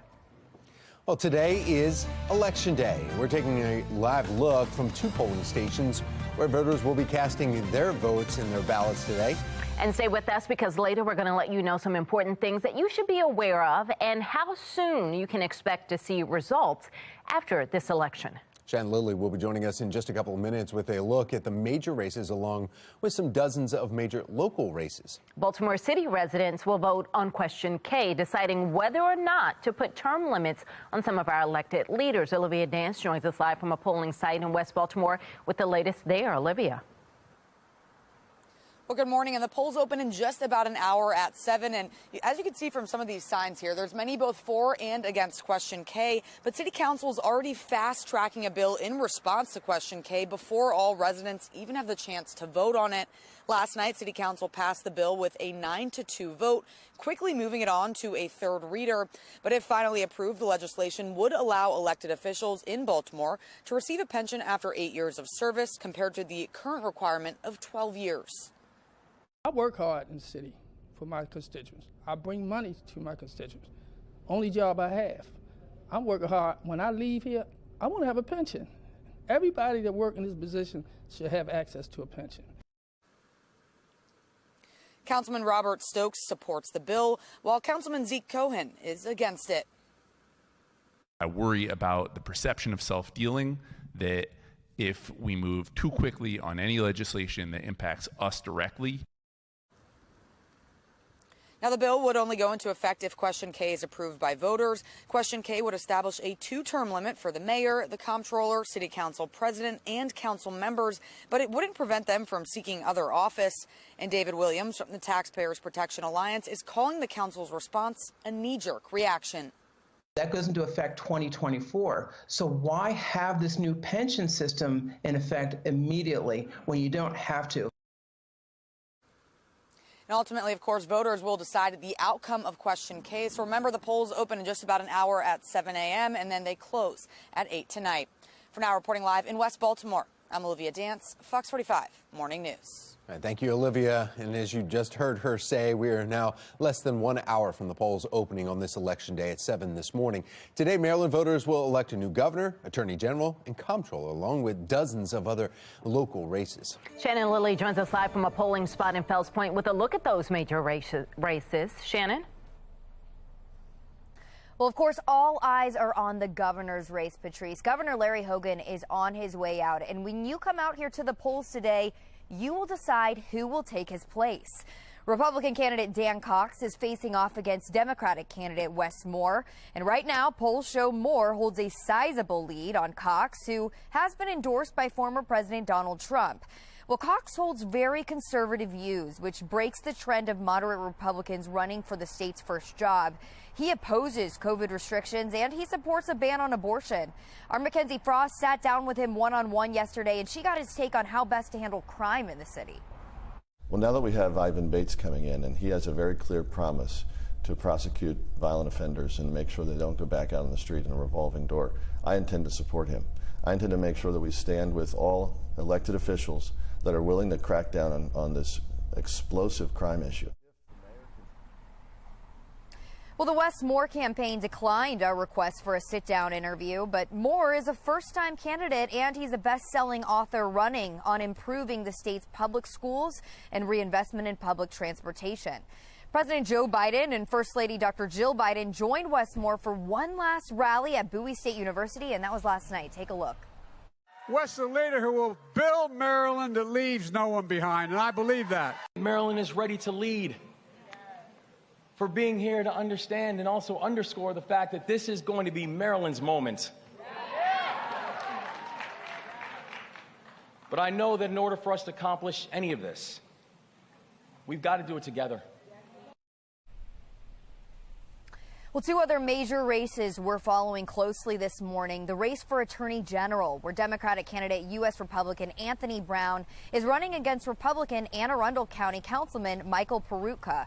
And, of course, the race for Comptroller, where Democratic State Delegate Brooke Learman faces off against Republican Harford County Executive Barry Glassman for the role of Maryland's top financial advisor. Now, we have full coverage on all of these candidates and the entire election on our website, where you can learn more about each one. That's foxbaltimore.com. Reporting live in Fells Point, I'm Shannon Lilly, Fox 45 Morning News. 6:07, control of the U.S. House is on the line today, and so is the role of House Speaker. And Megan Gillen is at our live center with early predictions as polls prepare to open. Megan. Here we are, just under an hour away, taking you live to our nation's capital here this morning, guys. A lot on the line. We are talking about all 435 House seats up for grabs here today in the midterm election. If Republicans take over the majority, the role of House Speaker obviously would then be up for grabs as well. We're hearing Representative Kevin McCarthy of California is the front runner for that. He's minority leader right now. He says he will run for Speaker if that happens. Meantime, incumbent Speaker Nancy Pelosi isn't saying what that would mean for her. Some wondering if she would retire if there was a change of power. Just hours ago, both Pelosi and McCarthy speaking out on today's election. Listen in. The first thing, I'll ask the president not to call half the nation idiots. A vote tomorrow is a vote to defend our democracy. Again, as we take a look at our map here, we have all 435 House seats up for grabs here today. Early predictions showing Republicans might have a slight advantage, but the Senate here, as we pull up this seat here, guys, we've got 35 seats up for grabs. You see those indicated there in the white. That is proving to be very tight. We're going to dive into those numbers in the races to watch for today, coming up in about 30 minutes. That's the latest from our live center. Patrice? This morning, a 13-year-old girl is fighting for her life after being shot. What investigators are looking for and how you can help. Baltimore City voters will decide whether to put term limits on some of their elected leaders today. The big concerns people living in the city are sharing with Fox 45 this morning. If you haven't stepped out yet, it is a lot chillier this morning, but more cold air is on the way. Yay. We're back with your full forecast coming up. Stay with us on Fox 45 Morning News.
6:12 now. Our Beyond the Podium coverage continues. The polls open in less than an hour. Yeah, Taylor Stewart is live with what you need to know before you head to the polls. With nearly 800,000 Marylanders already voted, it's still not too late to register. Taylor.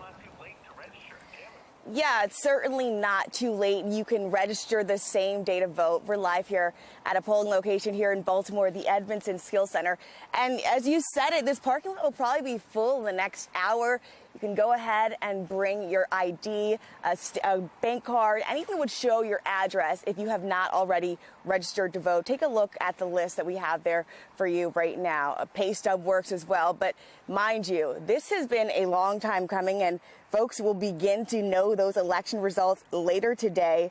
The jurisdictions that will not be counting ballots, there's about 13 of them that did not count ballots early, rather, and 10 of them did. They began counting ahead of the election. Provisional ballots set to be counted on the 16th, and the remaining mail-in ballots will be canvassed on the 18th. That is the day the election will be certified.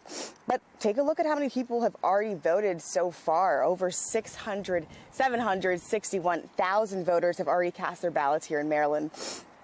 And some ballots, as they wait to count those, as some jurisdictions wait to count those ballots here later today, we'll keep you guys updated as those election results come in. But I tell you, it is cold out here for sure. But we will expect few people out here in the next hour. That's right. They're going to have to get out there and get the voting in. But when it comes to the voting, some jurisdictions are waiting to count those, ballots that have already been submitted. What's the reason for that? Well, earlier there was a lawsuit that was filed. It was an emergency suit followed by Dan Cox. He did not want mail-in ballots counted ahead of Election Day.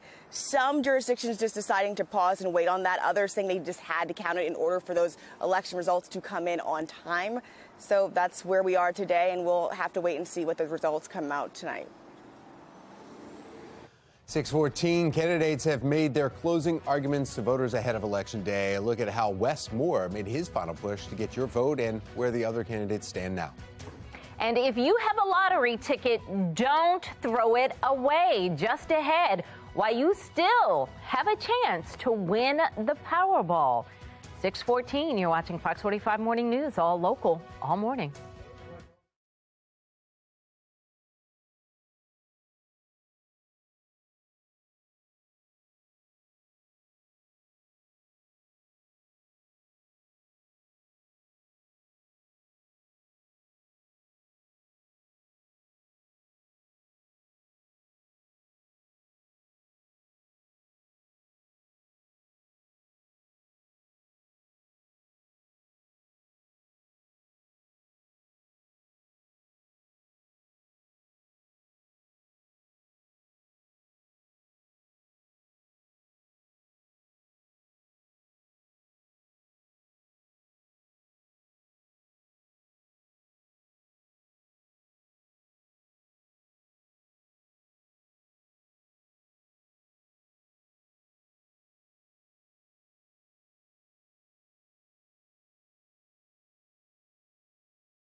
Wes the leader who will build Maryland that leaves no one behind, and I believe that. Maryland is ready to lead. For being here to understand and also underscore the fact that this is going to be Maryland's moment. But I know that in order for us to accomplish any of this, we've got to do it together. Well, last-minute push by Democrats as the president and first lady were campaigning at Bowie State last night. But why? Gubernatorial candidate Wes Moore has a commanding lead in the polls, and the area has a stronghold Democratic incumbents. Joining us now with the final push into Election Day, Sean Kennedy from the Maryland Public Policy Institute. Good morning, Sean. Good morning. The only campaign stop the president has the day before elections in a blue state at a historically black college, campaigning for Wes Moore, who he forgot his name at one point. And Moore has a solid lead, though, in the polls. Why would they do this? Because he's not a liability in a race that Wes Moore's going to win by 30 points. This is a foregone conclusion, effectively, and putting Joe Biden out to pasture in Maryland is a safe bet. If you put him into a battleground place, even in the David Trone race or even the Andy Harris race in congressional seats in Maryland would be a risk because people consider the president polarizing at this point. But in the Wes Moore gubernatorial race, there's no cost.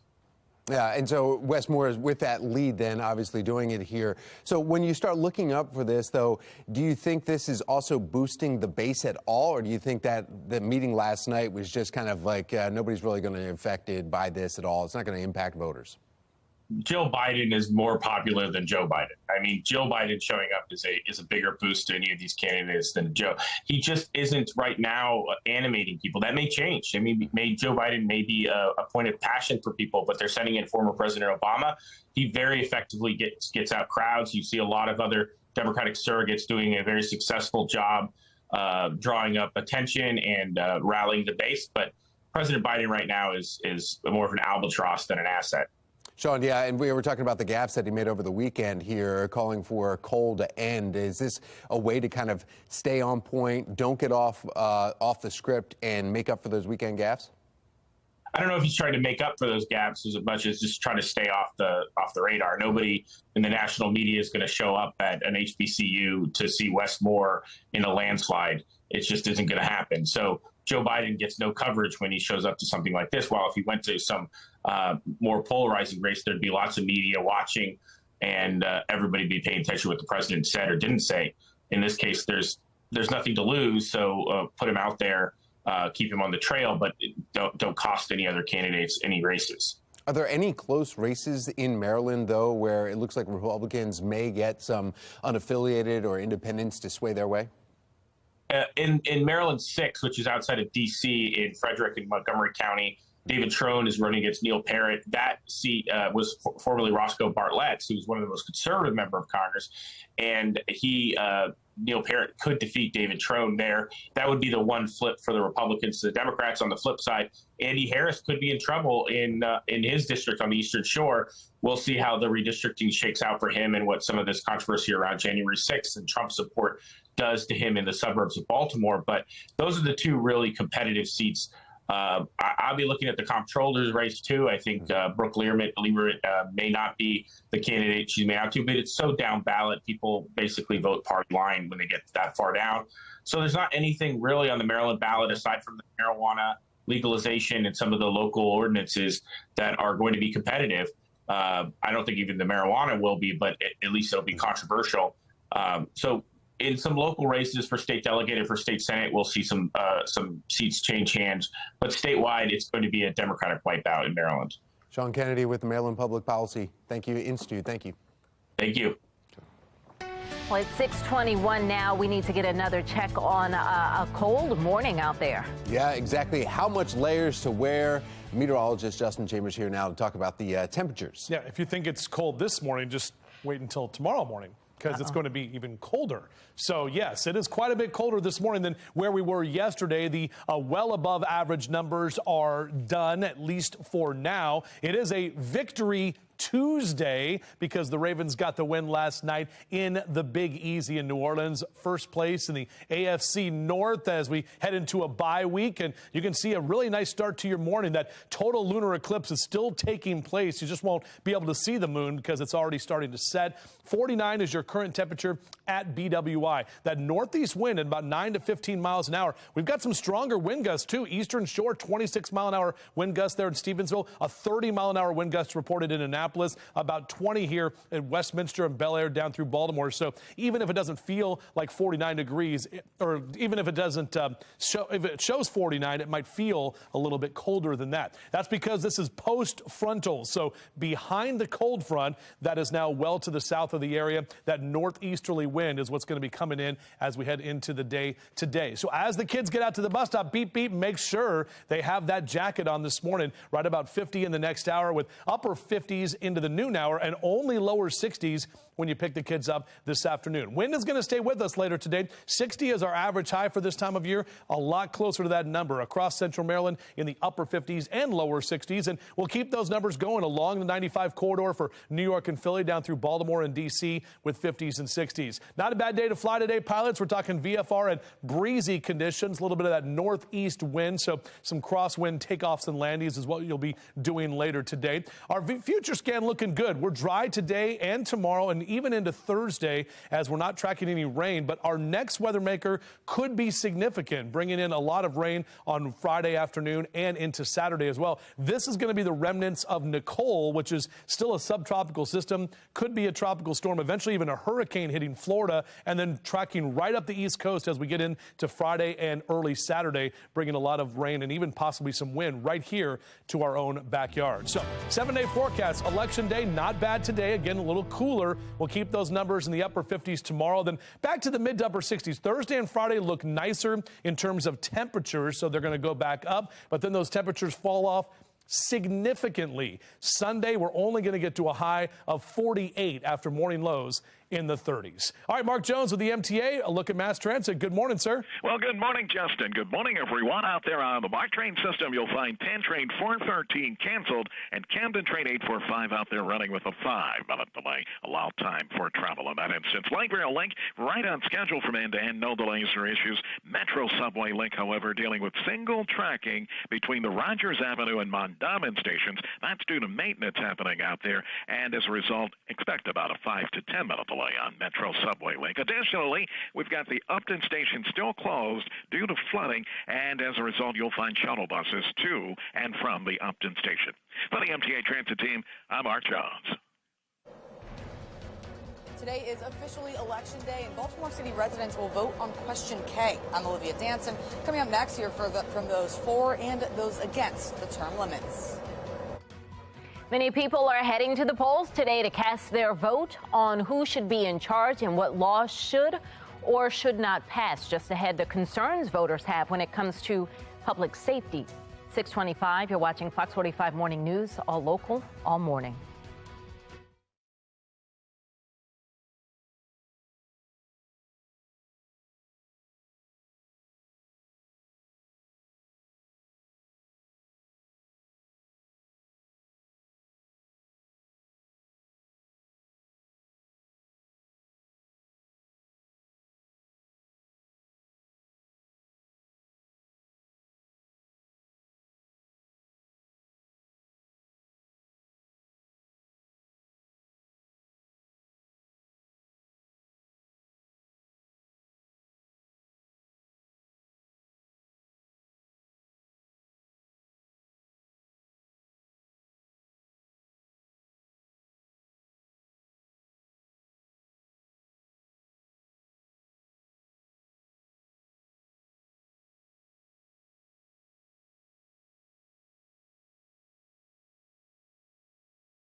A reporter's segment goes from serious to surreal when a parrot robs him during his report about crime.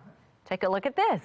The Chilean reporter, you see him right there, was just doing a live report about a rise in local robberies when a parrot landed on his shoulder and then snatched the reporter's wireless earbud and then just took it to the skies. The reporter did manage to get his AirPod back moments after they ended the live broadcast. So he took it off, wasn't edible, and he spit it out. But yeah. The fact that he kept going in the report with the bird on his shoulder, that's impressive enough as it is. He was not startled at all to have a parrot land on his shoulder, no. And so did the parrot then just drop it somewhere and he was able to find it? Wow. Yeah. Waking up much colder this morning. Our weather authority forecast showing some big changes coming later this week. We'll talk about it. That's coming up in just a couple minutes. A 13-year-old girl is fighting for her life after she was shot in southeast Baltimore. Coming up, why police believe she was not the intended target.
Live from WBFF in Baltimore, this is Fox 45 Morning News.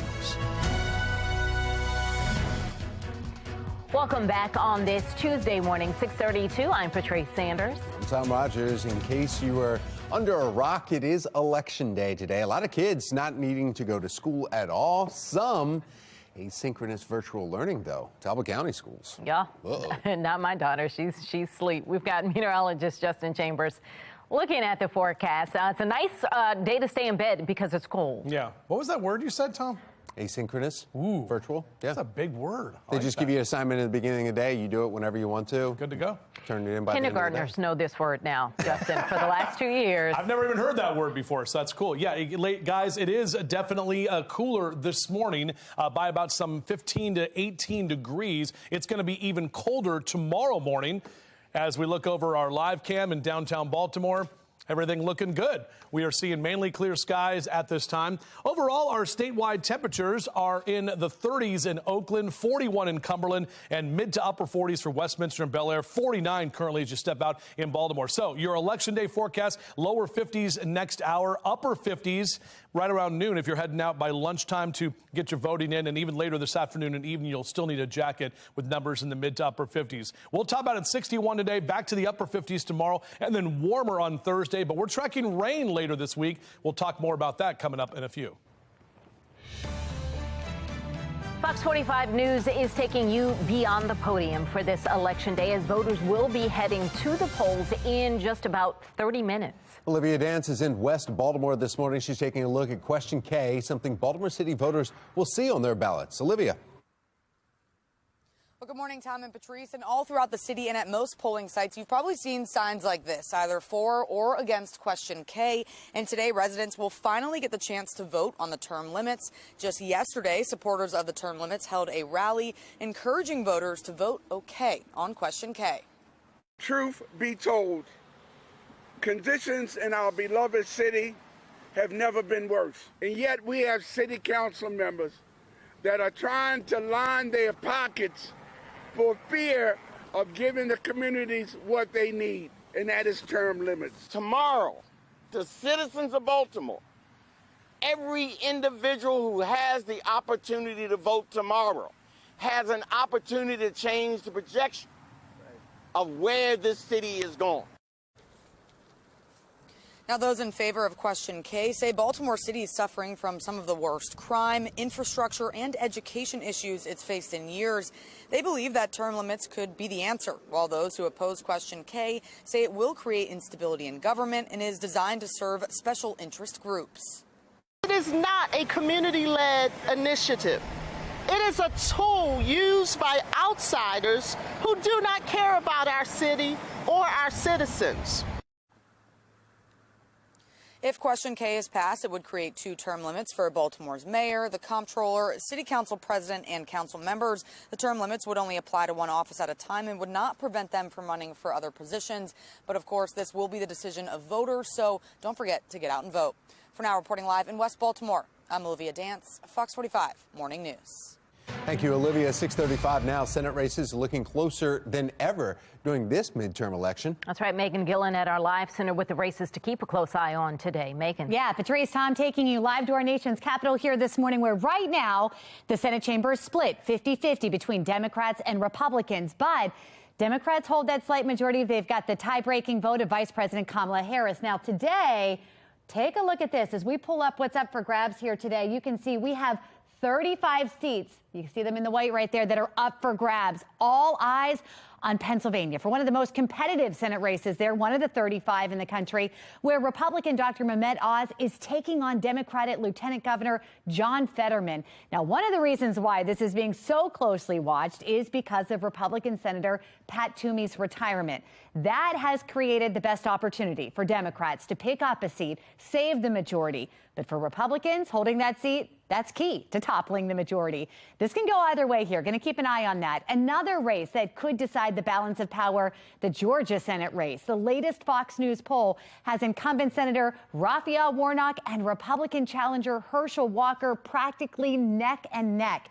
If neither gets more than 50% of the votes, Georgia law guy sends this race to a runoff in December. Now, here in Maryland, taking a look, we've got Democratic Senator Chris Van Hollen running against Republican Chris Chaffee for a Senate seat there. Again, we've got a total of 35 seats here that are up for grabs. It's going to be tight. We're going to keep you posted as those results coming in. But just so you know, this could take some time before we have a clear picture of who controls the Senate there. That's the latest from our live center. Back to you. Thank you, Megan. Now to a city in crisis. 13-year-old girl fighting for her life this morning after she was hit by a bullet police say was not meant for her. The shooting happening in southeast Baltimore yesterday evening, and now Mayor Brandon Scott is responding. Shannon Lilly is joining us live with what we're learning this morning. Shannon? The mayor speaking out last night, Tom, calling this act of violence senseless as that 13-year-old girl remains critically hurt in grave condition at the hospital. But we want to get you straight to this video now of the scene. This all happening not far from Hopkins Hospital. It happened on East Fayette Street near Caroline Street just before 5:30 p.m. yesterday. Police say when they arrived, they found that 13-year-old girl shot in the head. Now, investigators say someone with a gun had fired into a parked car trying to shoot someone else when apparently the bullet hit the girl who was standing nearby just minding her own business. And now that girl is struggling to live. Well, in a statement last night, the mayor says in part, quote, "A child was caught in the crossfire of reckless activity fueled by petty conflict involving individuals who can't properly resolve issues and individuals who have access to illegal guns. This is an unfortunate reminder that we must continue to remove illegal guns and those using them from our streets while simultaneously investing in our communities." And then he goes on to say, "This senseless act of violence should frustrate us all, and anyone who knows anything about those responsible should speak up immediately." And this morning, the search is on for the shooter, and police are asking you if you have any information to call the Metro Crime Stoppers. That number, 1-866-7-LOCK-UP. And remember, if you do call that number, you can remain anonymous. Reporting live in downtown Baltimore, I'm Shannon Lilly, Fox 45 Morning News. Well, thank you, Shannon. Coming up in our 7 o'clock hour, Baltimore County mother removing her son from school to keep him safe, she says. She tells Project Baltimore why that drastic move was her only option. Sunny, breezy, cooler today. Justin is back with the changes that we're going to see later this week. 6:39, you're watching Fox 45 Morning News, all local, all morning.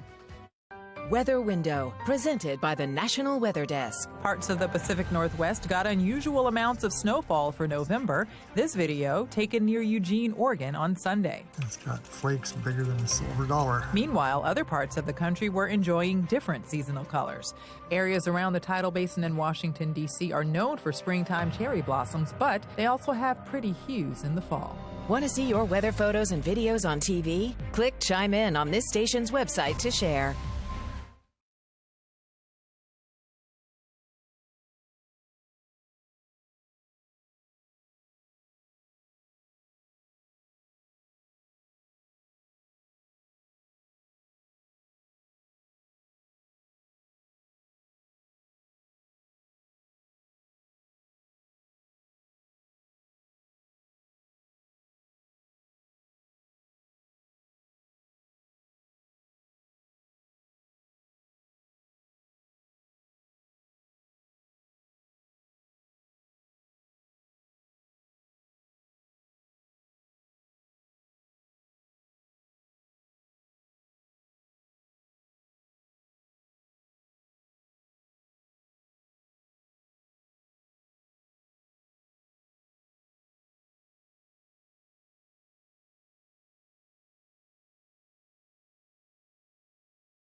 As Americans head to the polls to cast their vote, our voting systems themselves are under intense scrutiny. National correspondent Kayla Gaskins joining us live this morning from Capitol Hill. And Kayla, lawsuits, they've already been filed. Well, that's right, Tom and Patrice. So even before the final tallies roll in today, scores of pre-election lawsuits have been filed in battleground states. Now, the legal challenges focus on how votes are cast and counted.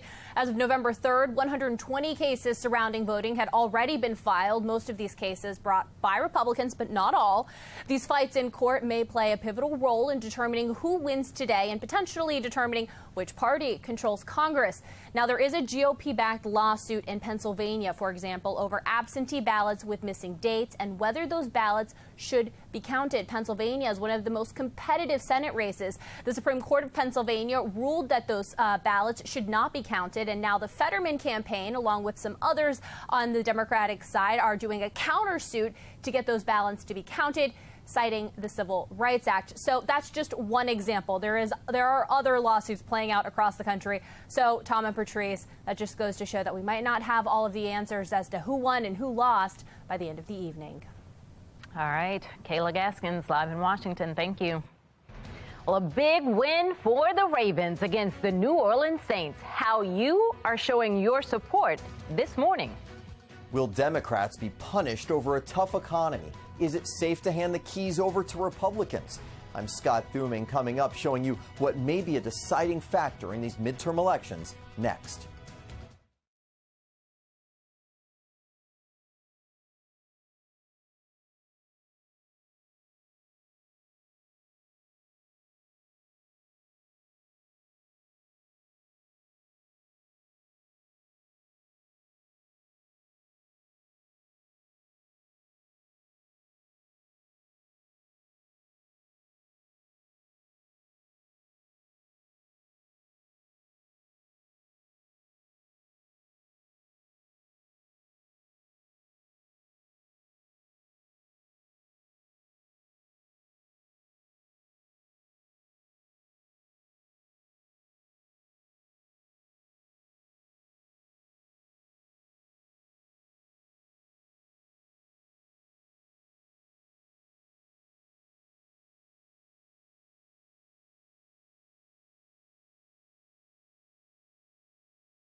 Same here. 6:47 and in your morning rush. When going to the polls today, Baltimore City residents will vote on Question K, deciding whether or not to put term limits on some of our elected leaders. Ahead of residents' vote, City Council held a vote of their own. They rushed that late last night. Olivia Dance is joining us live from a polling site with the latest. Olivia? Well, good morning, Tom. And the polls are opening in just about 15 minutes. And you can see from some of these signs here that there's many both for and against Question K, which would create term limits for some city leaders. But City Council is already fast tracking a bill in response to Question K before all residents even have the chance to vote on it. Last night, City Council passed a bill with a 9-2 vote, quickly moving it on to a third reader. Now, if finally approved, the legislation would allow elected officials in Baltimore to receive a pension after just 8 years of service compared to the current requirement of 12 years. The bill would only go into effect if the term limits are approved by voters. And I'm Olivia Danson, coming up next here from council members. Plus, I'll tell you why some say their bill is just a knee-jerk reaction. Back to you. Thank you, Olivia. Finally, the Ravens victorious in their Monday night matchup against the New Orleans Saints. They came out on top. Final score, 27-13. They had it the whole time. And a lot of you showing off your purple pride, and boy, did that pride pay off. Yeah, showing off their pride from all the way from New Orleans. Narita says that be more around town, New Orleans purple road trip. I love our fans. I love our fans. Adrienne sent us this one of her kids cheering on the Ravens. Christine sent us this adorable picture of her dog repping Jackson's jersey there, cutting some eyes too. She says, we love the Ravens. He looks like he was ready to pounce if anything went down in New Orleans. All right, well, we want to see how you are sporting your purple pride this season. Scan the QR code there on your screen. That will take you to foxbaltimore.com/chime in, and that is where you upload your pictures and your videos. It's all powered by Stackla. 6:49 right now, and it looks like it's warming up out there. I mean, the sun is starting to glint off some of the buildings. Not at all. Yeah. He's got his cup of coffee. I think he's trying to warm up. Warm beverage is what we're talking about. But, guys, yeah, how about that win? I mean, they are first place in the AFC North. Likely got the touchdown. Kenyon Drake got a couple of touchdowns as well. Lamar looked good. Everything was firing on all cylinders. And now we go into the bye week. Right. In first place, so there's no way we're going to lose that. Hopefully get Andrews back. I mean, tight end Mark Andrews coming back too. Got time to get healthy. That's the whole thing. They're back in November 20th at M&T Bank Stadium for their game against the Panthers. But yes, it is a Victory Tuesday, and we're not talking about the elections. We're talking about your Ravens. And show you that beautiful shot there with, the sun that is now up over the stadiums this morning. Weather headlines look like this. We'll see breezy and cool conditions this morning. These numbers a lot more November-like, and then temperatures that are a lot closer to average. So currently we're in the upper 40s, and we're only going to get to the lower 60s. We hit 81 yesterday, which broke a record set just 2 years ago. The wind is also an issue. 17 to 30 mile an hour wind gusts from Bel Air and Westminster down through Cockeysville and Baltimore, down through Annapolis. You're seeing a 30 mile an hour wind gust. So really gusty conditions here this morning, kind of blustery feeling. This is all kind of behind that cold front that is well to the south of us now. We've got this ridge of high pressure that's centered over the Great Lakes. That will continue to slide to the north and to the east and give us more of an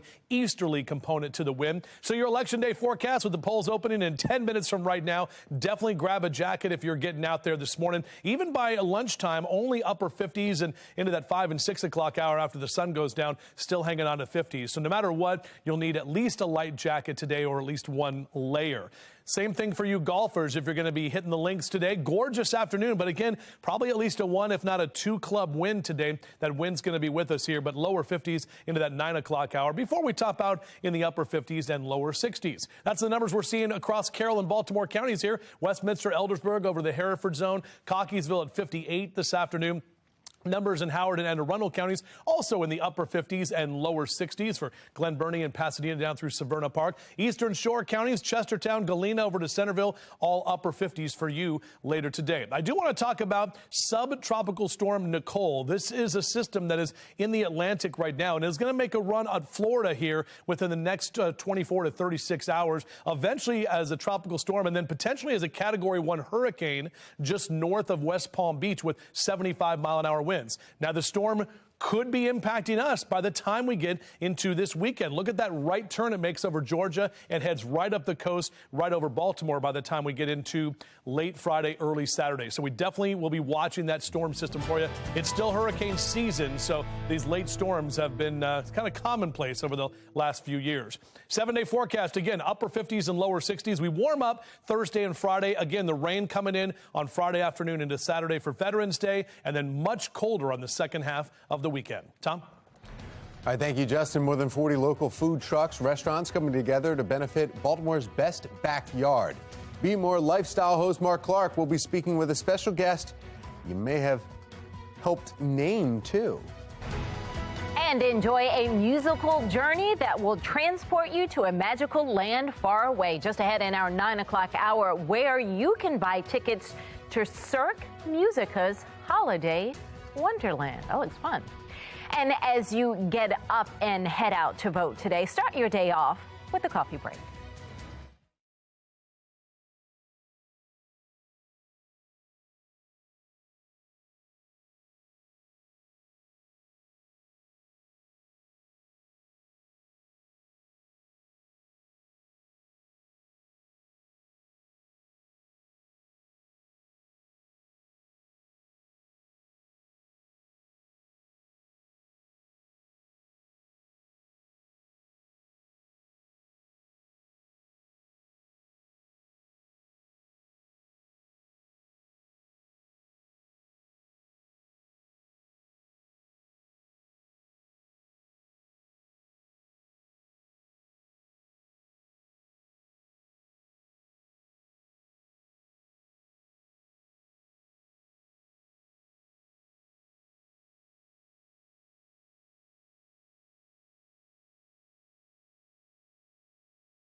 .55 now, and topping your behind the podium coverage. As people head to the polls today, the White House says Americans should feel safe casting their vote.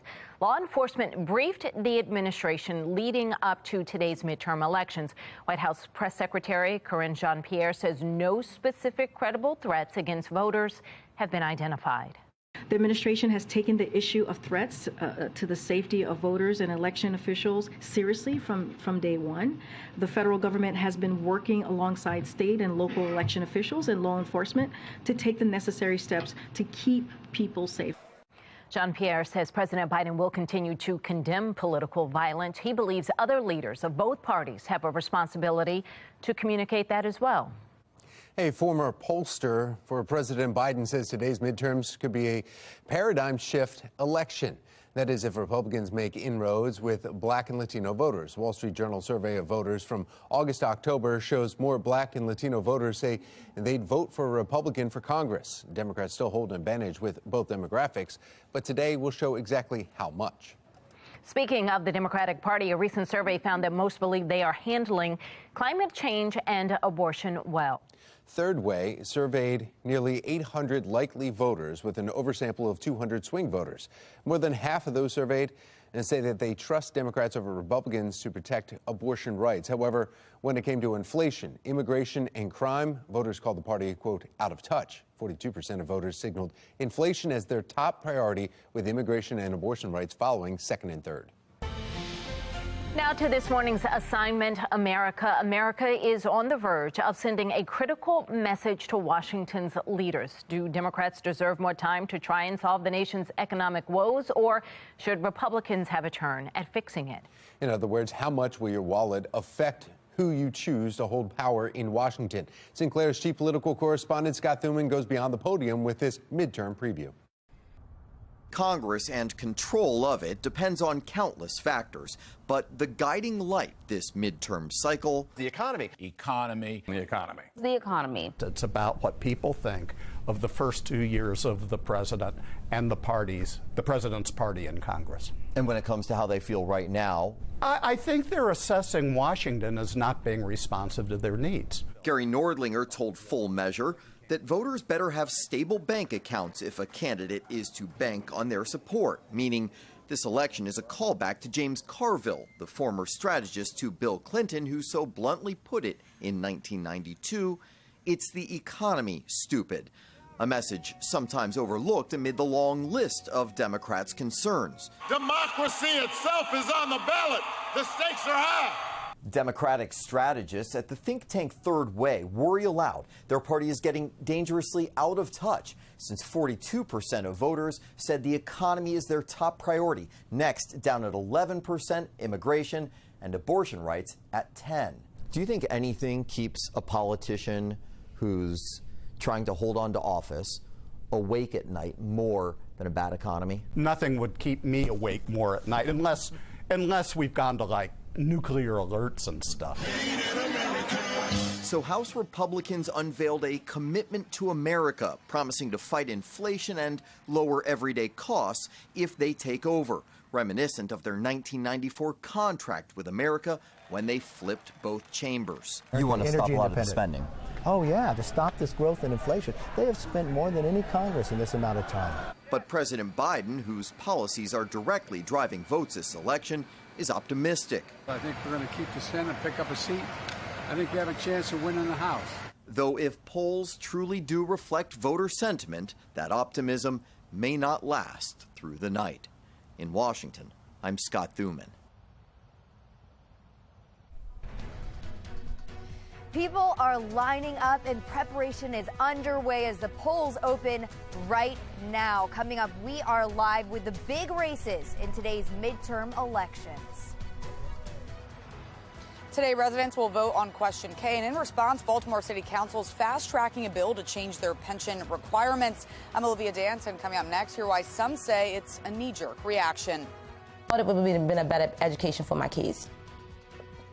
A Baltimore County mother pulls her son out of school to keep him safe.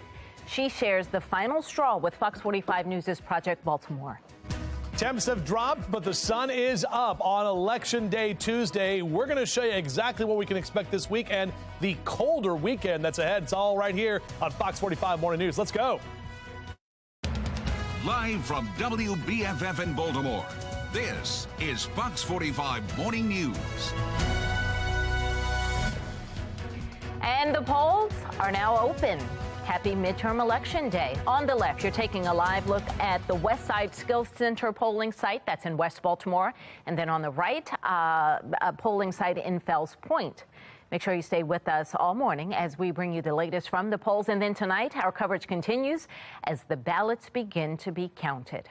Good morning to all of you on this Tuesday, November 8th. I'm Patrice Sanders. I'm Tom Rogers. We want to find out exactly how you need to dress if you're heading out to the polls this morning. Meteorologist Justin Chambers is here and sounds like it's cold. Yeah, it is. Definitely colder than yesterday, guys. You know, we started this morning with that lunar eclipse, and now we got the polls open. We're coming off that Ravens victory, and we're all still waiting to win the Powerball. Here's our Towson cam right now. We've got that sun that is up right now. A few clouds hanging around, and temperatures that are definitely colder. 32 42 in Oakland, only 37 in Cumberland. Meanwhile, we're in the mid to upper 40s for Westminster and Bel Air, Baltimore City at 48. 51 your temp right now in Annapolis. So breezy and cool this morning, definitely more November-like. Our temperatures a lot closer to average. So yeah, temperatures right now into the lower 50s, upper 50s here through noon if you're going to get out at lunchtime to vote, and then later on this afternoon into the evening, mid to upper 50s. But dry conditions, just again, grab that jacket as you make your way out. We're in for an even colder morning tomorrow. We'll talk more about that in just a few. Tom? All right, thank you, Justin. Taking a look now at your Lens Solar Traffic Network and some area cameras that we chose. Everybody's moving along just fine in these cameras. 7:02 now. Fox 45 News is taking you beyond the podium this morning as the polls are now open. John Gonzalez is in Montgomery County this morning as Maryland voters prepare to vote on the legalization of marijuana. And Shanna Lilly is in Fells Point this morning looking ahead to the big races that you need to keep an eye on. Megan Gillen is in our live center tracking a possible shift in the House of Representatives. But first we start with Olivia Dance, and she is in West Baltimore. City Council moved pension legislation forward as voters were getting ready to vote on Question K and term limits for city leaders. Olivia. Well, good morning, Tom and Patrice. And the polls are opening right now. And if we take a look at some of these signs here, you can see that there's many both for and against Question K. But City Council is already fast tracking a bill in response to Question K before all residents even have the chance to vote on it. Last night, City Council passed the bill with a 9-2 vote, quickly moving it on to a third reader. And if finally approved, the legislation would allow elected officials in Baltimore to receive a pension after just 8 years of service, compared to the current requirement of 12 years. I work hard in the city for my constituents. I bring money to my constituents. Only job I have. I'm working hard. When I leave here, I want to have a pension. Everybody that works in this position should have access to a pension. Councilman Robert Stokes supports the bill, while Councilman Zeke Cohen is against it.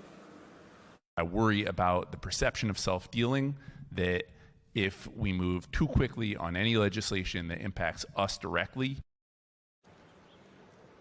The bill would only go into effect if Question K is approved by voters. Now, Question K would establish a 2-term limit for the mayor, the comptroller, city council president, and council members, but it wouldn't prevent them from seeking other office.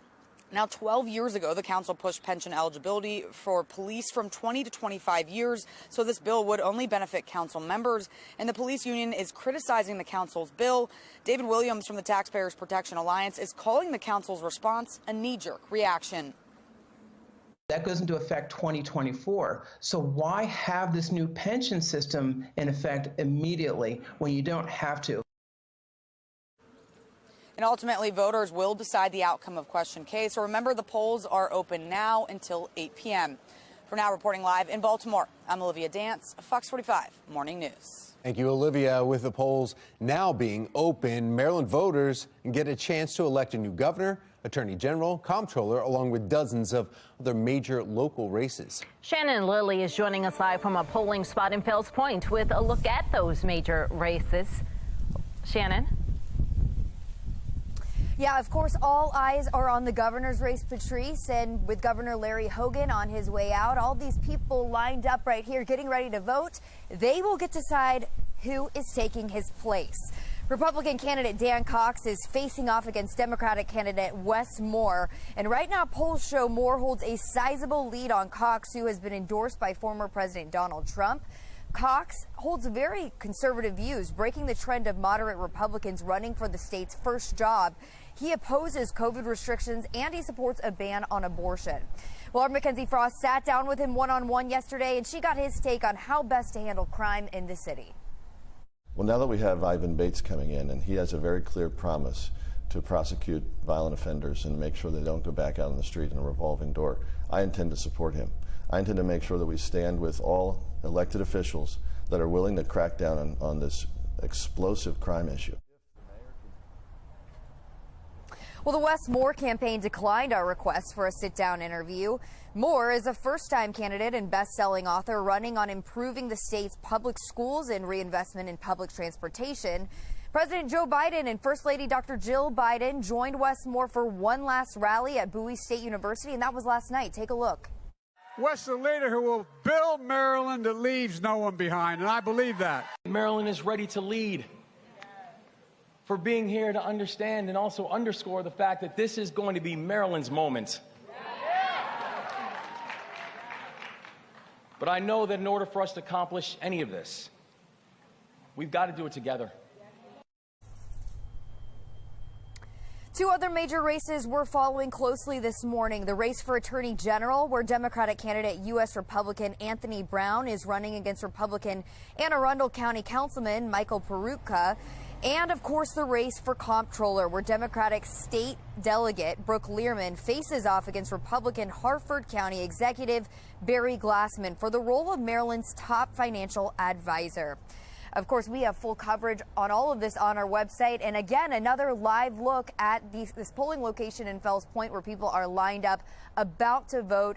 Polls are open all throughout today until 8 p.m., so you have plenty of time to come out. And if you do want to learn more about all of these candidates, we have more on our website, foxbaltimore.com. Reporting live in Fells Point, I'm Shannon Lilly, Fox 45 Morning News. 7:08 now. Control of the U.S. House is on the line today, and so is the role of House Speaker. Megan Gillen is at our live center with early predictions as polls are now open. Megan? Exactly. Taking you live to our nation's capital here this morning, guys, where all 435 House seats are up for grabs here today. If Republicans take over the majority, the role of House Speaker would also be up for grabs. We are hearing Representative Kevin McCarthy of California is the front runner for that. Right now, he's the minority leader and says that he will run for Speaker if that happens. Meantime, incumbent Speaker Nancy Pelosi isn't saying what that would mean for her. Some wondering if she would retire if there was a change in power. Just hours ago, both Pelosi and McCarthy speaking out on today's election. Listen in. The first thing I'll ask the president not to call half the nation idiots. A vote tomorrow is a vote to defend our democracy. And as we take a look at our map here, all 435 seats are up for grabs here today. You can see them right there. Early predictions show Republicans with a slight advantage in the House right now. But take a look at this. As we look at the House here today, we've got 35 seats up for grabs. We're hearing it's really tight. Some analysts even calling it a toss-up. We're going to dive into those numbers and the races to watch coming up in about 30 minutes. That's the latest from our live center. We'll send it back to you guys.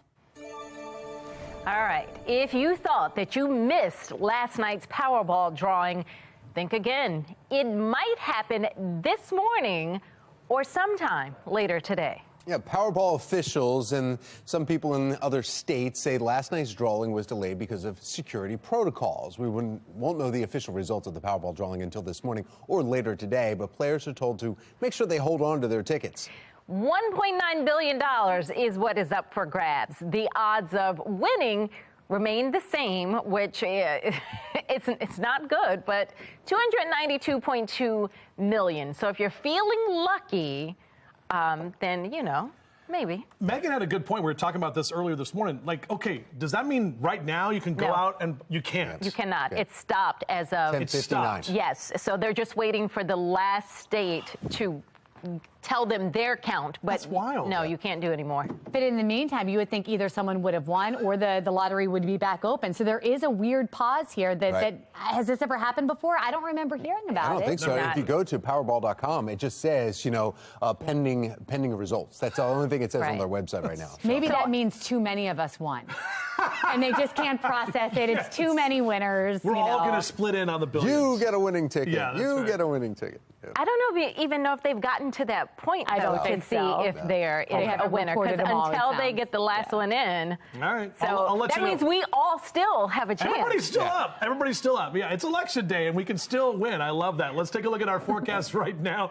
We started off with that lunar eclipse this morning, the Ravens' victory, election day, Powerball. There's going to be pizza in the newsroom later this afternoon and evening. I'm very excited about that. I might even come in and help out tonight. Hey, I'm here to help with the elections.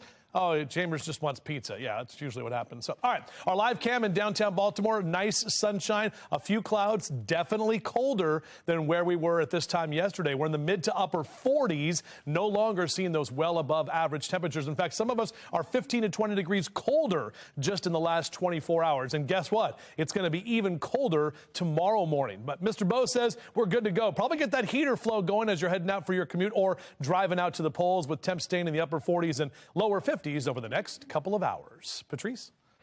All right, well, here's a look at the stories making headlines this hour. Project Baltimore investigates the parental complaints at Baltimore County schools, why many families are now speaking out.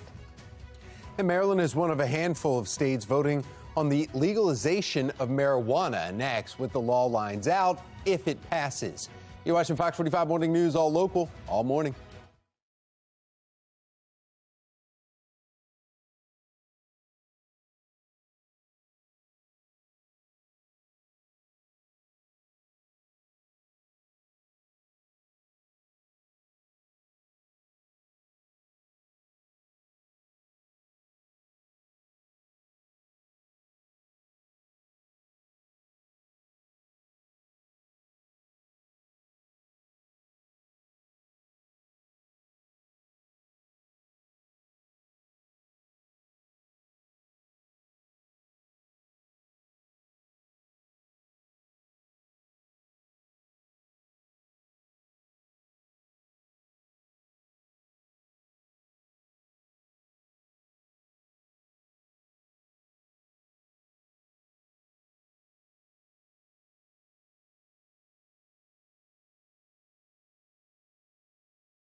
(7:15) as we continue your Vote 2022 coverage this morning. Maryland is one of 5 states where legalization is on the ballot today. John Gonzalez with our Sinclair sister station out of Washington, D.C., joining us live now from Montgomery County. Good morning, John.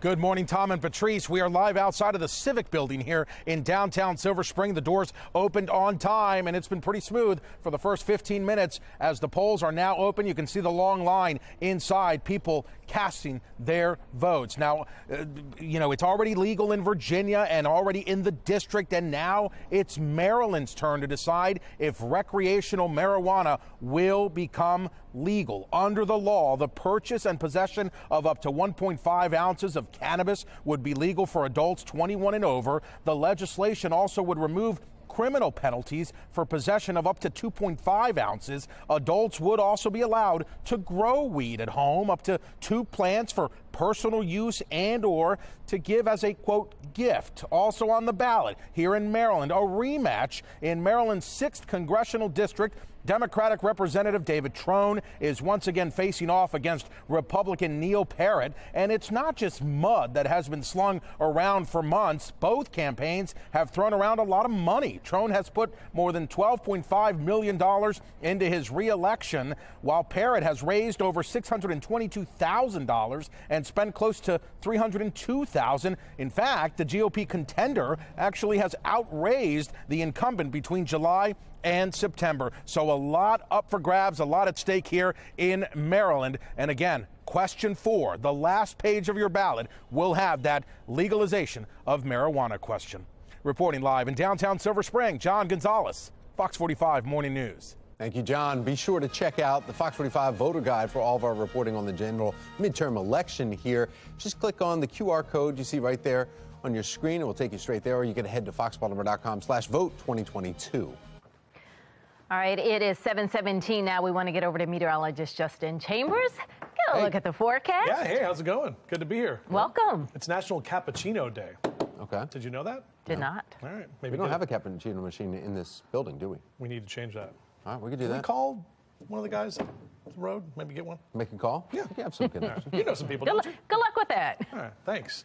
Our Towson camera right now, I might have had my second cup of coffee and I'm a little wired, so I apologize. I'll try to keep it toned down. 7:17 is your time right now. Look at that sun that is up from our Mile 1 Auto Group cam. We earlier this morning were looking at that total lunar eclipse. Some great pictures online. If you were up early and able to get some of those pictures with your fancy cameras or your telescopes, which you really didn't even need because you could see it with the naked eye, I'll make sure to send those in, chime in on our website. 48 is your current temp in Towson. Now, we were in the 60s yesterday morning at this time. We're also dealing with wind. Look at that wind picking up anywhere from 18 to 20 miles an hour along the Chesapeake, out to the eastern shore, down through Baltimore City right now. So it feels even colder than the numbers on your thermometer. Next hour will be in the upper 40s if you're hanging out there at Cross Street Market. And overall in Fed Hill today, right about 58 by noon. So lunch outdoors, a little breezy and cooler for sure. High temps will slide into the lower 60s, which is where we typically are this time of year.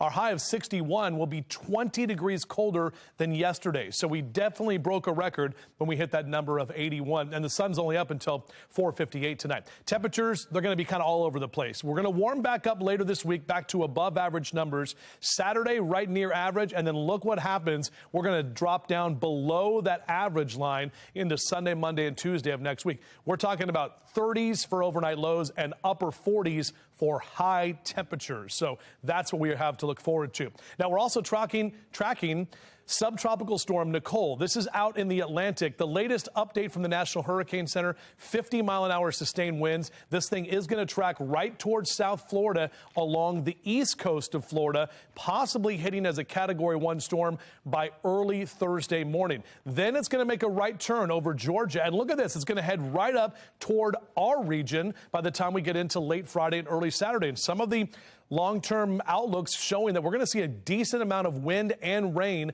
from this storm as we get into Veterans Day weekend. You can see on your future scan, we're dry up until then, but clearly that's our next weather maker that we continue to watch. Just 3 days out from Veterans Day, about 2 weeks and 2 days until Turkey Day, and we're now 43 days until the winter solstice. Here's that 7-day forecast. Election Day, 61 for your high today. 59 on Wednesday. Mid to upper 60s into Thursday and Friday. There we go. I was waiting for my music. I was like, come on.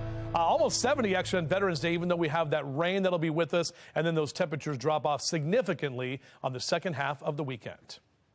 Job of the Day is sponsored by Antwerpen Auto Group.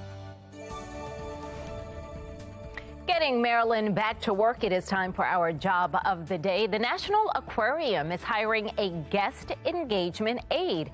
For more information, go to foxbaltimore.com. And if you are an employer with jobs that need to be filled, please send your information to news@foxbaltimore.com.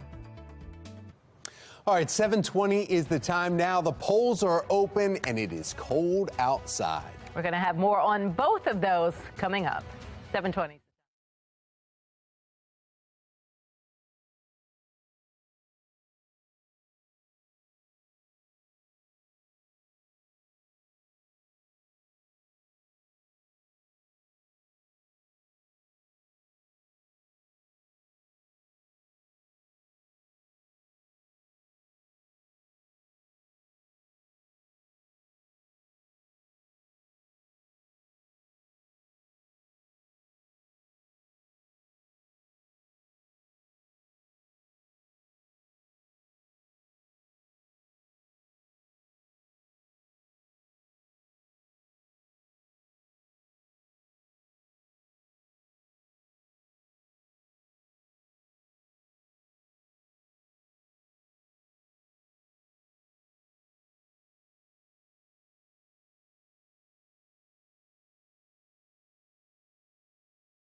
7:23. It's So Baltimore. Support local food and drinks while enjoying live music at the 5th annual Patterson Park Brewfest. Yeah, it's happening this weekend, all to benefit Baltimore's best backyard. Be More Lifestyle host Mark Clark live in Southeast Baltimore this morning with a preview. And all right, so ready to party this weekend, but we're dressing warm right now, right, Mark? That's right. It's a beautiful morning, a little brisk this morning. Jennifer, we're getting ready for the Brewfest. And guys, you know, people think I'm on this assignment just to gain weight. But once again, we have the food and the brew. We're here for you. We absolutely do. We're going to wake you up this morning. Okay. We're talking about our 5th annual Patterson Park Brewfest. This is one of the Friends of Patterson Park's biggest fundraisers for the year. Everything we do in Patterson Park is free, and this is one of the ways we do it. So we have a cool add-on this year. Guinness is donating their Nitro Cold Brew Coffee Beer. Huh. You should taste that. Okay, coffee brew, okay. Coffee brew. And then we have amazing breakfast bites from some of our favorite Baltimore eateries. Is it good? It's good. It'll wake you up, right? Actually, you know what? That makes sense. Yeah. Because, you know, it's supposed to be room 10. It makes sense. All right, so then we're featuring with that breakfast bites from some of our local restaurants. So these are 2 delicacies. We've got empanadas from Delici Peruvian. All right. And those are ground beef with raisin. They're also going to have chorizo and cheese. And then this beautiful tray is from Blue Moon Cafe, and this is their famous Cap and Crunch French toast. Wow. We're also going to have Toast and Hot Bagels, donating bagels and spreads. We're going to have amazing other bites, just all kinds of breakfast things to enjoy. That's an add-on at 11 o'clock. You get early access to the festival. You get to enjoy breakfast bites, Guinness, and all the other breweries will also be set up. We have 8 local breweries coming out to support the park. This so we're is so amazing. excited. Yeah, we're really excited. And guys, it's amazing. You know, you told me, Jennifer, you kept saying, Mark, do not, if you're going to come into the park, please drive really slow. The park is really filled with dog walkers, and it is. Absolutely. It's so many people in the park, and this is going to just be a great event. Captain Crunch and French toast. Absolutely. Blue Moon Cafe. That's one of their popular. Well, my diet's gone. All right, so come see us on Saturday. PattersonPark.com is where you can get information on our tickets. All right, Mark, real quick though. And we hope to see everybody in the park. Should be a beautiful day. She said something about ground beef and raisins, and you kind of like blew past that one. Was that any good? Oh, yeah, man. You know, Tom, you know, the empanada, yes, with the ground beef and a little bit of raisins in there. Raisins? Delicious. All right, we'll take his word Call for my it. trainer. It's an emergency. I'm on the phone with them now. All right. Well, for more information, go to foxbaltimore.com/newslinks. And it is starting off much colder this morning with temperatures in the 40s. Goodbye. Justin Chambers is going to tell us how long these cold temperatures are going to last. Before we get there, though, parents at Baltimore County schools speaking out against school violence while they say they have finally had enough. 7:26, you're watching Fox 45 Morning News, all local, all morning.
Project Baltimore is sponsored by the Snyder Law Group. Call 410 the Firm.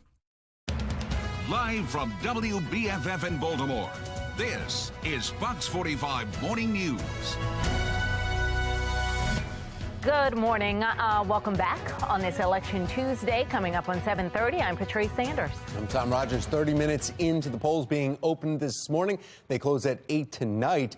But what do you wear when you step outside this morning to head out there? Yeah, a lot. Bundle up. Meteorologist Justin Chambers is here. Yeah, considering we had 81 for our high yesterday, and we were in the 60s yesterday morning, so we're about 15 to 20 degrees cooler now, and we'll continue to see those cooler numbers hang as we head into the afternoon. But looking out from our Towson camera, overall, not a bad morning. It's a bit breezy, too, so even if the temperatures on the right side of your screen is showing 40s, it feels a little bit more like kind of lower 40s, even upper 30s. These are your current temperatures: 45 Westminster, 46 Cockeysville and Bel Air, and 48 in Baltimore City. So your Election Day forecast, we're in the 40s now. If you're voting around noontime today or around lunch, we'll be in the upper 50s, and we'll keep those 50s going into that 5 and 6 o'clock hour heading to the polls closing tonight. High is 61 today, a little cooler tomorrow, and then we're warming right back up on Thursday, so we get the upper 60s back. However, we are tracking the potential for some pretty heavy rain and even some wind from a tropical storm that is going to be impacting us here at home by the time we head to the weekend. We'll talk more about that in just a few.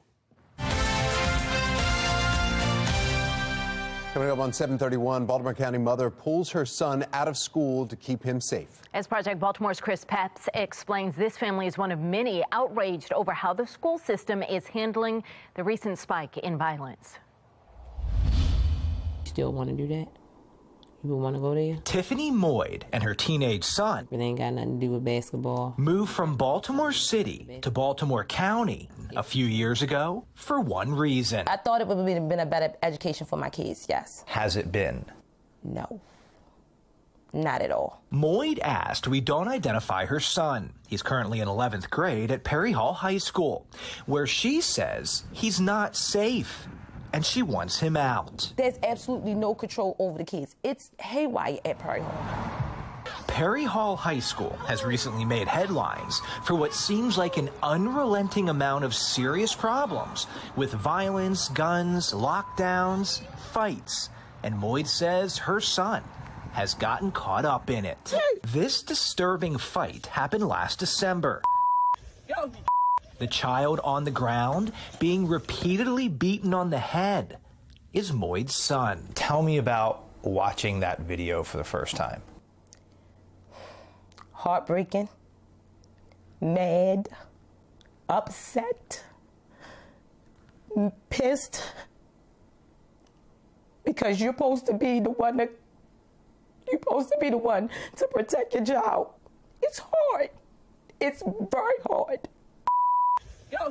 This fight did not happen on school grounds, but the person punching Moyd's son, she says, is a Perry Hall student. After seeing this video, Moyd said she told school administrators about her concerns for her son's safety. How can a child learn? And you got to worry about your safety or whether you're going to get jumped or banked or whatever the case might be. You can't learn that way. You can't. But Moyd says administrators did not do enough to control the situation, and the problem got worse as this fight led to more fights inside of the school. By June, the situation got so bad, this mom filed charges against 2 students at Perry Hall who allegedly attacked her son. Moyd hoped that by filing those charges, it would send a strong message to the district to take the violence more seriously and protect her son. But on the first day of school this year, her son says he was confronted in class by one of his alleged attackers. That day, Moyd pulled him out of Perry Hall High School. He has not been back since. On September 1st, this frustrated mom filed this form to transfer her son to a different high school. She had court documents, bullying and harassment complaints. She even filed this written statement explaining why her son was not safe and should be transferred. According to Baltimore County Public Schools policy, If a parent wants to transfer a student to a non-zoned school, a special permission transfer form is required. BCPS policy clearly states for applications filed for a transfer during the current school year, the principal or director will make every effort to issue a decision within 10 business days.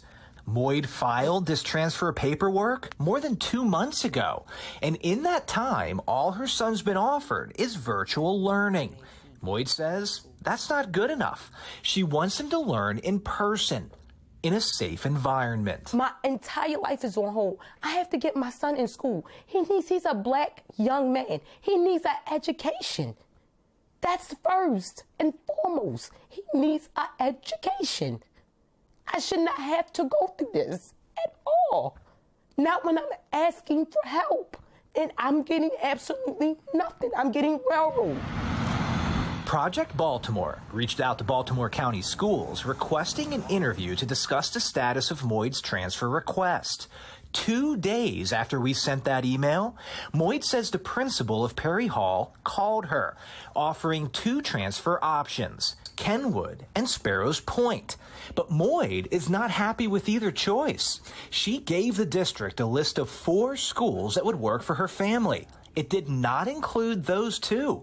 Sparrows Point is 15 miles from her house, and she doesn't feel Kenwood would be safe. I moved here thinking that the schools was better, and I basically got bamboozled. I got bamboozled. Now, this mom wants to move again. To be honest with you, I'm so over it here in Baltimore. I want to move out the state. That's how fed up I am with Baltimore County, the school system. I'm fed up. I'm fed up. I'm completely fed up.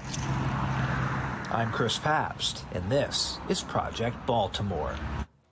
Well, coming up in our next hour of the polls, they're already open. The debate of city pensions, though, continues. Controversial debate coming from Question K, too, and the big races you need to look out for in this midterm election. What's expected in the governor's office is, and Governor Hogan is on his way out.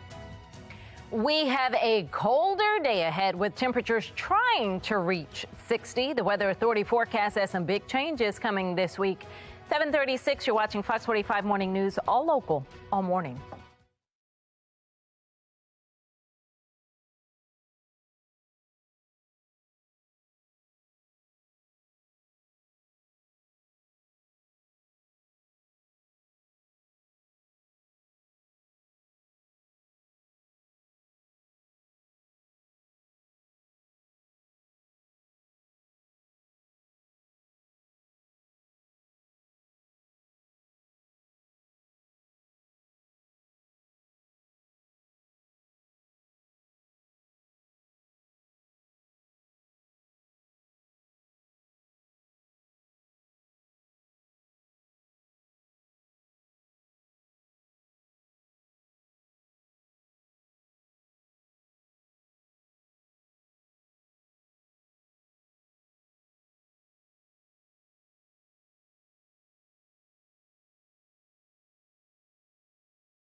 Welcome back. 7:39 is your time right now. Looking out over our Towson shot. Camera's definitely bumping around a bit because it is a bit breezy. In fact, when you look at some of these wind gusts, anywhere from 10 to 20 miles an hour from Baltimore out toward the eastern shore, that northerly wind is going to stay with us through the day today. So it will definitely be a bit brisk as you head out the door. Jacket, sunglasses, that's what you need. No need for the umbrella, but we've got some heavy rain on the way later this week, and we'll take a closer look at that in just a few. Tom? Thank you, Justin. Senate races are looking closer than ever during this midterm election. Megan Gillen is at our live center with the races to keep a close eye on today. Megan. Yeah, things getting exciting, guys, as we take you live to our nation's capital this morning, where right now the Senate chamber, it's split 50-50 between Democrats and Republicans, but Democrats hold a slight majority lead, obviously, with the tie-breaking vote of Vice President Kamala Harris. Today, things could change. We have 35 seats that are up for grabs here. Take a look at this. Those indicated there in the white right there. And this is going to be tight, guys. All eyes on Pennsylvania for one of the most competitive Senate races in the country, where Republican Dr. Mehmet Oz is taking on Democratic Lieutenant Governor John Fetterman. One of the reasons why this is being so closely watched is because of Republican Senator Pat Toomey's retirement. That created the best opportunity for Democrats to try and pick up a seat, save the majority. But for Republicans, holding that seat, obviously key to toppling the majority. This can go either way. Another race that could really decide the balance of power here is the Georgia Senate race. The latest Fox News poll has incumbent Senator Raphael Warnock and Republican challenger Herschel Walker practically neck and neck here. If neither gets more than 50% of the votes, guys, Georgia law would send this race to a runoff in December. And then taking a look here in Maryland, Democratic Senator Chris Van Hollen is running against Republican Chris Chaffee for that Senate seat here. Again, we've got a total of 35 Senate seats that are up for grabs that could really topple this one way or another. We're going to keep you posted as those results start coming in. But just to keep in mind, this could actually take some time before we get a clear picture of exactly who controls the Senate. We talked about that possible runoff in Georgia. That would be in December. So we'll let you know how this ends up. That's the latest from our live center. Tom? Thank you, Megan. Today, voters decide if city leaders will have term limits moving forward. After the break, the controversial move made yesterday by Baltimore City Council.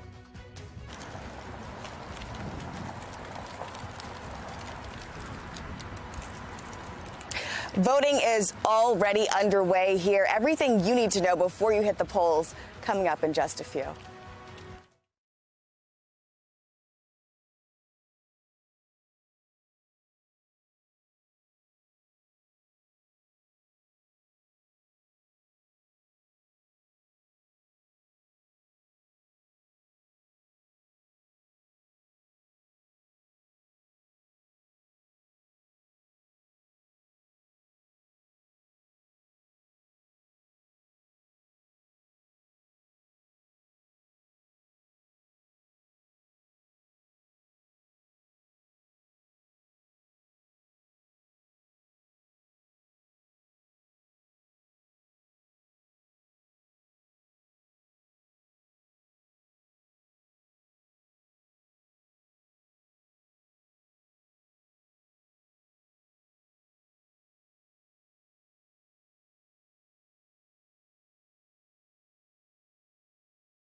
7:44. Today is the day voters will decide if city leaders have term limits going forward, a maximum of 2 terms per position.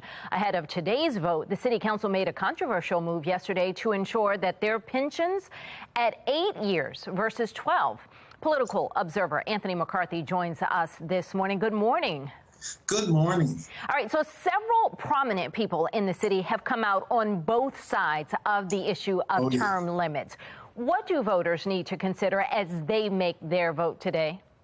I think a lot of people are asking the question of, can their elected officials be effective? And I think they believe that if they shorten their terms, they will be more effective. They'll get in there and start working almost immediately, because after 8 years, they have to leave that office. We'll have to wait and see. I think the handwriting has been on the wall, and the voters in Baltimore City will limit terms of these elected officials. You do think that's going to happen? Oh, I think it's going to happen. And I think the council thinks it's going to happen. Oh, well, so let's move right on to that, because related to today's vote, the council preemptively said, well, if you want us to have a term limit of 8 years for a position, then I want my pension after 8 years. And some see that as self-serving, but council members say they deserve it.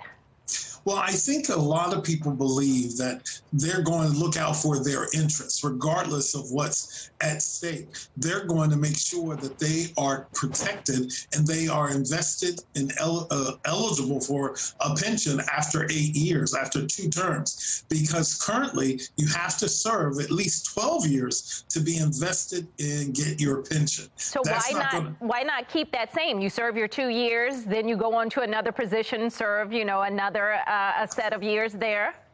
I think the council want to be in control of what they can control, and nothing is guaranteed. And so they said, look, I hate when I heard a council member say, well, this isn't fair. Well, no one ever said that it was going to be fair. This was about public service. And this isn't about how are voters perceiving this?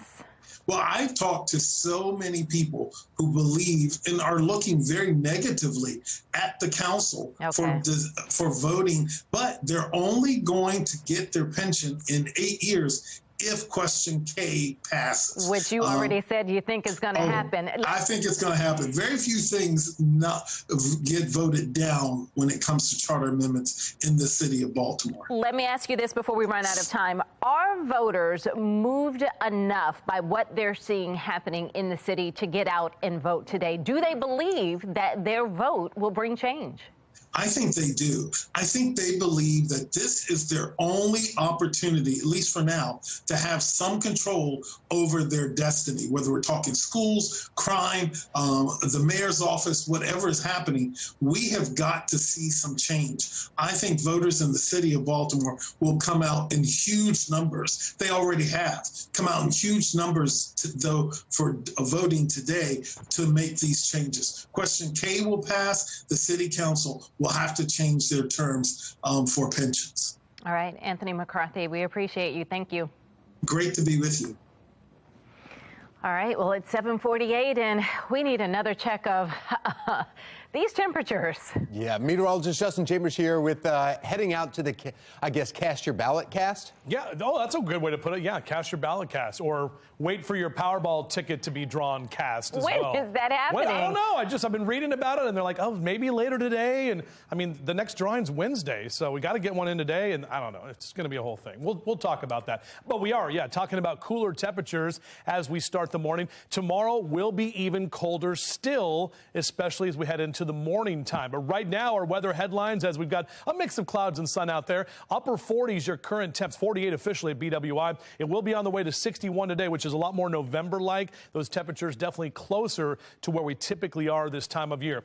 all of this, that colder air coming in behind that cold front, which passed through yesterday. Nice ridge of high pressure over the Great Lakes. That's going to settle in over the next few days and keep us dry. And you can see over the next 12 hours, those numbers don't do much. They'll rise to the upper 50s and eventually into the lower 60s, again, which is right about average for this time of year. We will see breezy conditions throughout the day today and high temps across central Maryland and the eastern shore in the upper 50s and lower 60s. For Westminster and Bel Air out through Chestertown, 58 Stevensville and Annapolis, 58 as well in Columbia. Up and down the 95 corridor, upper 50s and even lower 60s for Philly and Baltimore down through D.C. Heading down the ocean there in Ocean City, 59. Got to check to see if the airport is back open. They did some runway improvements down there at OXB. So your pilot cast, VFR conditions, visual flight rules, just a bit breezy at times today. Watch for some of the crosswind coming in from the northeast. Now we're tracking Nicole. This is still a subtropical storm that is off the coast of Florida, but the latest from the National Hurricane Center does say it's going to go westerly over the next couple of days, potentially making landfall as a Category 1 storm with 75-mile-an-hour winds north of West Palm Beach. And then it's going to make a right turn and head right up the East Coast, bringing a lot of wind and rain, even here at home by the time we get into late Friday, early Saturday. So we definitely have a wet forecast heading into the weekend. Here's our future scan. Staying dry today and tomorrow. Again, not much to get in our way until we get the remnants from Nicole moving in later this week. Shout out to Anne-Marie Peretti. Sent me this picture of boy Blue. I like that. Thank you for that shot. That is a cute little kitty right there with a kind of an interesting look on its face. So thanks, Anne-Marie. Love getting those pet pics. JC Chambers at foxbaltimore.com. So yeah, for Election Day, we'll top out at 61, upper 50s tomorrow. Numbers will be back up into Thursday and Friday, and then we'll see that rain come in through early Saturday. Look at the numbers on the right side of your screen, guys. Sunday and Monday, a big drop-off. 30s in the morning and only 40s in the afternoon. Tom? Ooh. All right. Well, thank you, Justin. Taking a look at your Lens Solar traffic network, and you see the map right there, some slowdowns on the top of the Beltway, the outer and inner loops there. That's just because of traffic issues. Then also on the bottom in between, it's all because of a little bit larger traffic, but a lot less people out on the roads this morning. So no incidents because of the voting day today. A lot of schools closed. Well, still to come this morning, local organization putting the spotlight on other nonprofit, neighborhood-centered organizations. How this program is strengthening local communities. And the 5th annual Brewfest is going down at Patterson Park. We'll share more of the brew, more of the food, and everything else coming up on Fox 45 Morning News, all local, all morning long. Man, look at that. We may not have all the food back here that Mark always gets to sample, but we have what counts. That's right, and we're talking about the coffee. It's time for a coffee break.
7:55 now. Our Beyond the Podium coverage continues with the polls now open all across the state. That's right. Taylor Stewart is live with everything you need to know before you head out to vote, as nearly 800,000 Marylanders have already voted. But Taylor, it's not too late to register, right?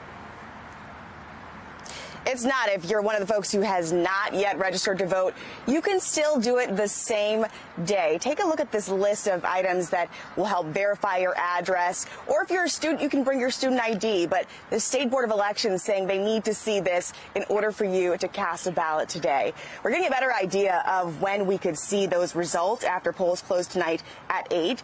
Jurisdictions will begin releasing those early voting results on Election Day. Well, at least 11 of them, because they chose to count mail-in ballots before Election Day. 13 jurisdictions here in the state chose to begin counting those ballots on the 10th of November.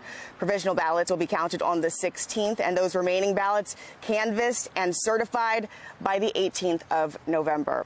But look at how many voters who've already voted here in our state. As Tom said, nearly 800,000 people already casting their ballots. And we'll have to wait and see what comes of those results. Of course, we'll keep you updated here on Fox 45.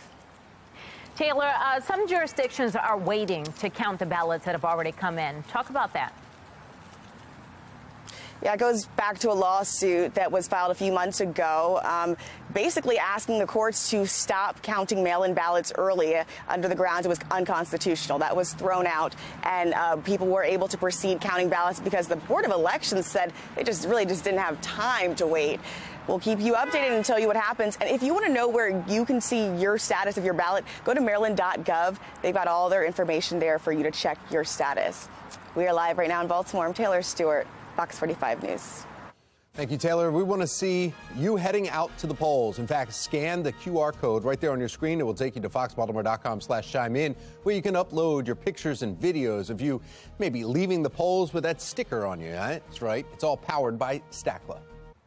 A mostly sunny and breezy day ahead with highs reaching towards 60. Meteorologist Justin Chambers takes a look at if we could continue to see these colder temperatures throughout the week.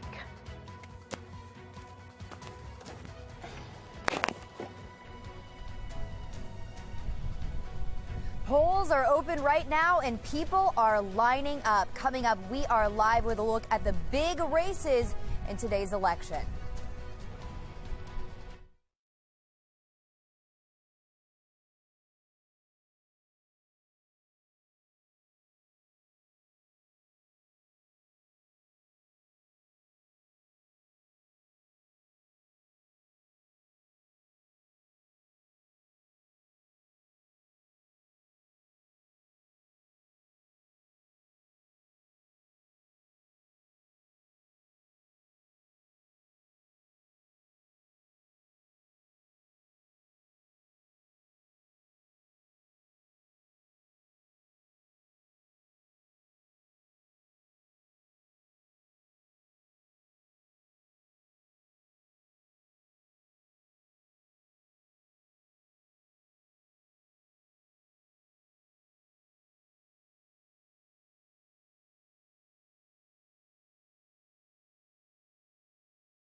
Live from WBFF in Baltimore, this is Fox 45 Morning News.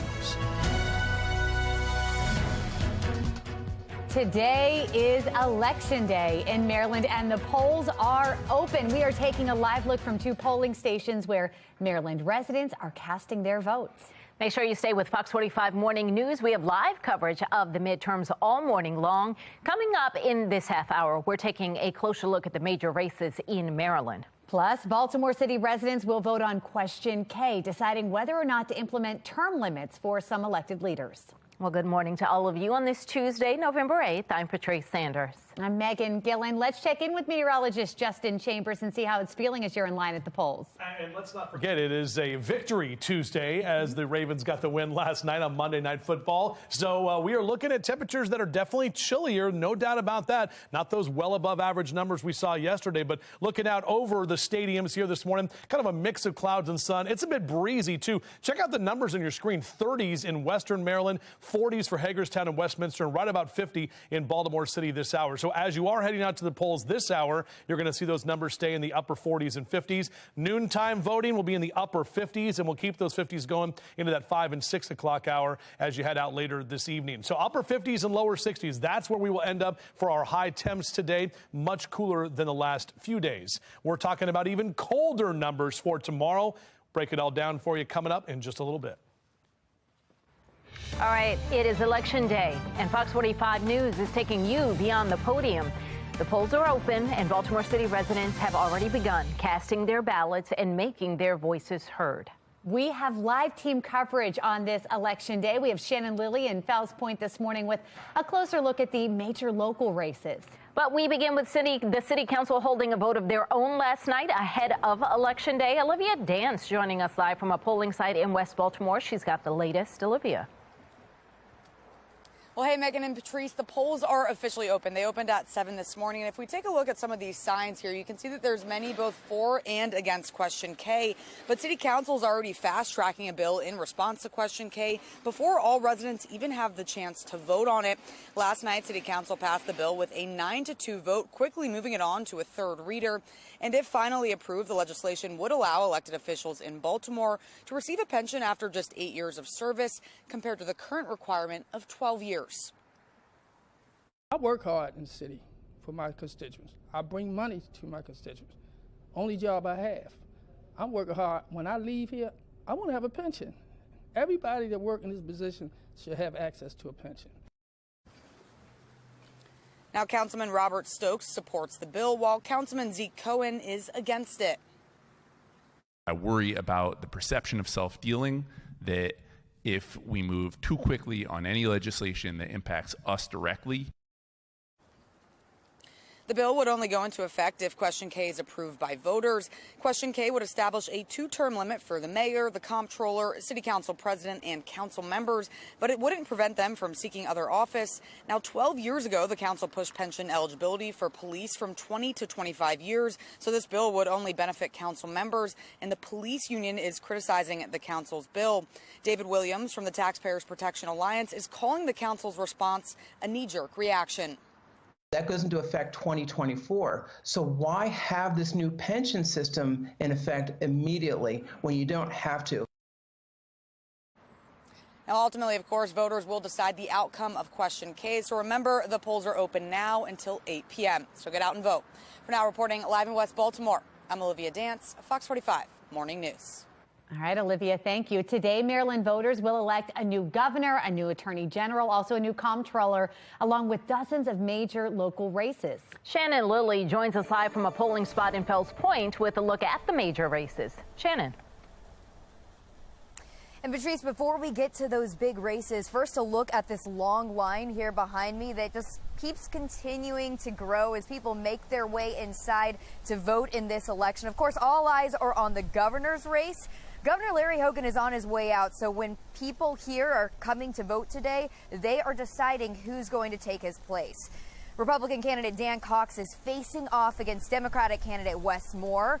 And right now, polls show Moore holds a sizable lead on Cox, who's been endorsed by former President Donald Trump. Now, Cox holds very conservative views that breaks the trend of moderate Republicans running for the state's first job. He opposes COVID restrictions and he supports a ban on abortion. Our Mackenzie Frost sat down with him one-on-one yesterday, and she got his take on how best to handle crime in the city. Take a listen. Well, now that we have Ivan Bates coming in, and he has a very clear promise to prosecute violent offenders and make sure they don't go back out on the street in a revolving door, I intend to support him. I intend to make sure that we stand with all elected officials that are willing to crack down on this explosive crime issue. Well, the Wes Moore campaign declined our request for a sit-down interview, but Moore is a first-time candidate and he's a best-selling author running on improving the state's public schools and reinvestment in public transportation. President Joe Biden and First Lady Dr. Jill Biden joined Wes Moore for one last rally at Bowie State University, and that was last night. Take a look. Wes, the leader who will build Maryland that leaves no one behind, and I believe that. Maryland is ready to lead. For being here to understand and also underscore the fact that this is going to be Maryland's moment. But I know that in order for us to accomplish any of this, we've got to do it together. Two other major races we're following closely this morning. The race for Attorney General, where Democratic candidate U.S. Republican Anthony Brown is running against Republican Anne Arundel County Councilman Michael Perutka. And, of course, the race for Comptroller, where Democratic State Delegate Brooke Learman faces off against Republican Harford County Executive Barry Glassman for the role of Maryland's top financial advisor. So a lot going on today. Of course, we have full coverage right here and on our website, but we want to get you to another live look at this polling location in Fells Point. Again, a really long line forming where people are out ready to make their voices heard. Polls stay open until 8 p.m. today, so you have plenty of time to come out. Reporting live in Fells Point, I'm Shannon Lilly, Fox 45 Morning News. Thank you, Shannon. And be sure to check out the Fox 45 voter guide for all of our reporting on the general election. Just click on the QR code that's on your screen there. That will take you straight there, or you can head to our website, foxbaltimore.com/vote2022. Baltimore City voters will decide today whether to put term limits on some of their elected leaders. The major concerns people living in the city are sharing with Fox 45 News this morning. A Baltimore County mother removes her son from school to keep him safe. She tells Project Baltimore why that drastic move was her only option. And believe it or not, we are still in hurricane season. We could have a tropical storm impacting us by the end of the week. Meteorologist Jasmine Lomax and our Weather Authority team stopping by in a few minutes to tell us more.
8:11. A powerful storm packing torrential rain and damaging winds could slam into Florida's east coast as a Category 1 hurricane here this week. Meteorologist Jasmine Lomax joining us live in studio this morning with more on subtropical storm. Nicole, I just spoke with someone in Florida yesterday, and they're preparing.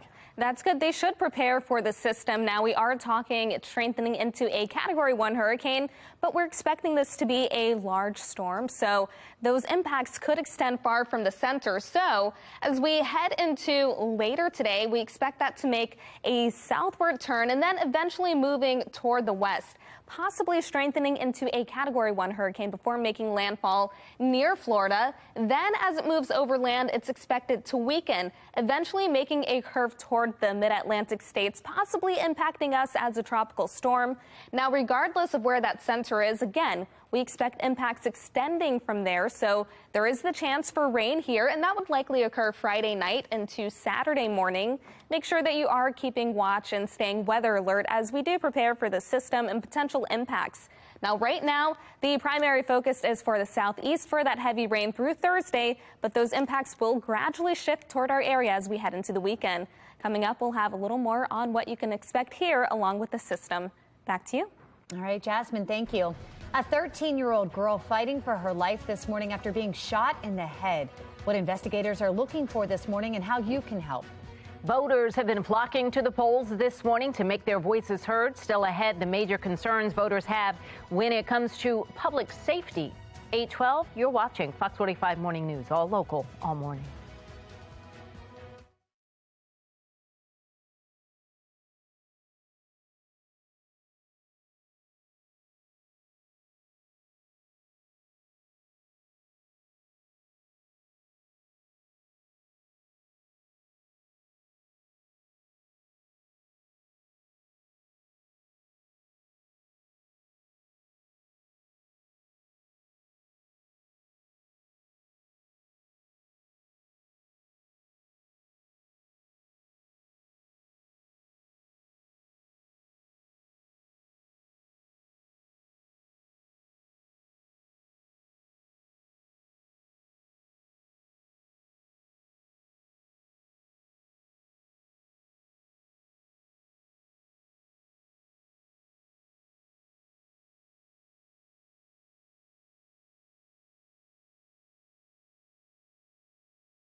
It is 8:15. More than 3/4 of voters say violent crime is a major problem in the United States. That's according to a recent Politico Morning Consult poll.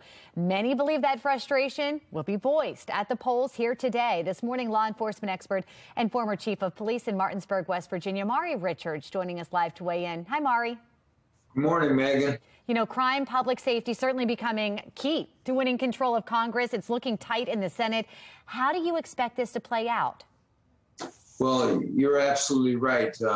Crime is a huge issue, especially for the law-abiding citizens in Baltimore. And looking at who's running today, I would say the only candidate likely to win who's going to make a difference there is Ivan Bates. He's committed to incarcerating repeat violent offenders, fully prosecuting gun crimes, and enforcing all laws. The Democratic candidate, Wes Moore, unfortunately doesn't support any of that. Dan Cox, the Republican, is good on crime, but no one gives him a real shot of winning. So Ivan Bates is the man. Mari, it's not just here in Baltimore, but all across the country, voters saying that crime has become a huge issue. As a former police chief, how long does it take to see change? Let's say you see some new elected leaders in some areas. When would you start to see something different? Well, it all depends, who's at the top making those policies. The biggest reason for this increase in violent crime are the radical prosecutors that have, taken office all over the country, supported by billionaire George Soros. Marilyn Mosby was one of those, and they believe that the interests of criminals should come before law-abiding citizens. And that's in all the big cities, Philadelphia, Chicago, Manhattan, LA. And wherever you see those prosecutors, you see this incredible increase in crime. Until you get rid of them, no one's going to have a chance. And, people have different views on different policies. Obviously, those people think that what they're doing is going to make a difference. Is it possible that over time things could change in doing that? Absolutely not. When you let criminals run free without consequences, believe that their rights are more important than the rights of law-abiding citizens and the police, this is what you get. I mean, this is not rocket science. It's very basic. People need to be held accountable for their actions. Right. And if you want to justify and enable crime, this is what you get. Voters have certainly expressed their concern with the crime that our country is facing, and obviously here in Baltimore City as well. We'll see what happens at the polls today. Mari, thank you. Thank you, Megan. 8:18, and it's time to get another check of our forecast. That's right. We've got meteorologist Justin Chambers here, and Burr. That's compared to the past few days. I mean, it's not. You're exactly right, Patrice and Megan, both of you. And like I said, tomorrow, just prepare for even colder temperatures. So if you think this is Burr, tomorrow's going to be Burr, with 5 or 6 R's on the end of that. Burr, Burr, however you say that. Our Towson camera right now, we definitely have a mix of clouds and sun from our Mile 1 Auto Group cam. And temperatures are definitely chillier. I mean, we were in the 60s yesterday morning. Most of us have hung out in the 40s, right at 50 officially in Towson. Right there. 50 degrees, north wind at about 13 to 15 miles an hour. That wind is definitely an issue still. In fact, look at some of these wind gusts, guys. We're talking Stevensville, Annapolis, 25 to 30 mile an hour, and that's right across the Bay Bridge. So watch for some delays possibly, and definitely take it slow if you're traveling across the Bay Bridge this morning, because that wind is gusty at this time. So also blustery conditions is what we're seeing. Officially, we're right at that 50-degree mark. We're on our way to the lower 60s. Temperatures closer to average and a lot more November-like here. And we'll see plenty of sunshine for today. This is all kind of right behind that cold front that came through yesterday. So as you're out for Election Day, next couple of hours in the 50s, definitely have the jacket on. Maybe a light jacket if you're doing your voting at lunchtime here into that 1 and 2 o'clock hour, and even later this afternoon or evening we'll be in those mid to upper 50s. Maybe after voting you want to go play some golf. Golfers, you're going to see 52 by 9 a.m. and upper 50s through the noon hour, possibly at least a 2-club wind by the time we head into the afternoon. If you're playing this morning down on the Eastern Shore, you're definitely seeing that 2-club wind. All right, mid to upper 50s and lower 60s across Carroll and Baltimore counties this afternoon. This is not the 70s and 80s that we've seen for most of the month of November. Upper 50s here for Bel Air and Aberdeen and Perryman this afternoon. 59 in Northeast over to Elkton and Chesapeake City, also in the upper 50s. Now, these temperatures are going to be all over the place. We will warm back up again briefly on Thursday and Friday. However, we're tracking more of that rain from Nicole. Saturday, right about 60 degrees, and look how far those numbers fall off. Sunday, Monday, and Tuesday, that'll be the shock to the system, where overnight lows will be in the 30s and highs will only be in the upper 40s. 7 days 7-day forecast shaping up like this. Again, the rain is going to stay away for the next 3 days, but we're definitely tracking a lot of rain on Veterans Day Friday and into Saturday, the remnants from Nicole, but drying out even though we're colder for the second half of the weekend. It would have been a better education for my kids. A Baltimore County mother pulls her son out of school in an effort to keep him safe. She shares the final straw with Fox 45's Project Baltimore team. And Brewfest is going down at Patterson Park this weekend. Coming up next, we'll talk to one of the local breweries who'll be here. That's coming up next on Fox 45 Morning News, all local, all morning long.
.824, it's So Baltimore. Support Baltimore's best backyard this weekend. The Patterson Park Brewfest is back for the 5th year, and there's local food, there's beer, there's live music. Be More lifestyle host Mark Clark live in Southeast Baltimore with more. Mark.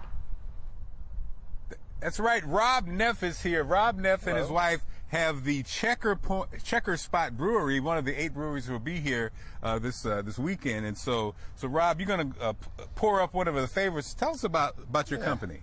Yeah, so we're Checker Spot Brewing. We're located over in South Baltimore near Raven Stadium and the casino.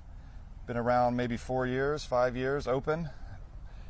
We make lots of great beer. It's my wife and I, Judy, own the business. She brews all of our beer. She makes wonderful stuff. We have a wide variety of beers and just enjoying life out here on a brisk morning. You guys won a contest. You recently won a contest, right? Yeah, we had a national contest with Sam Adams, Boston Beer Company. Out of like 60 national breweries, we won.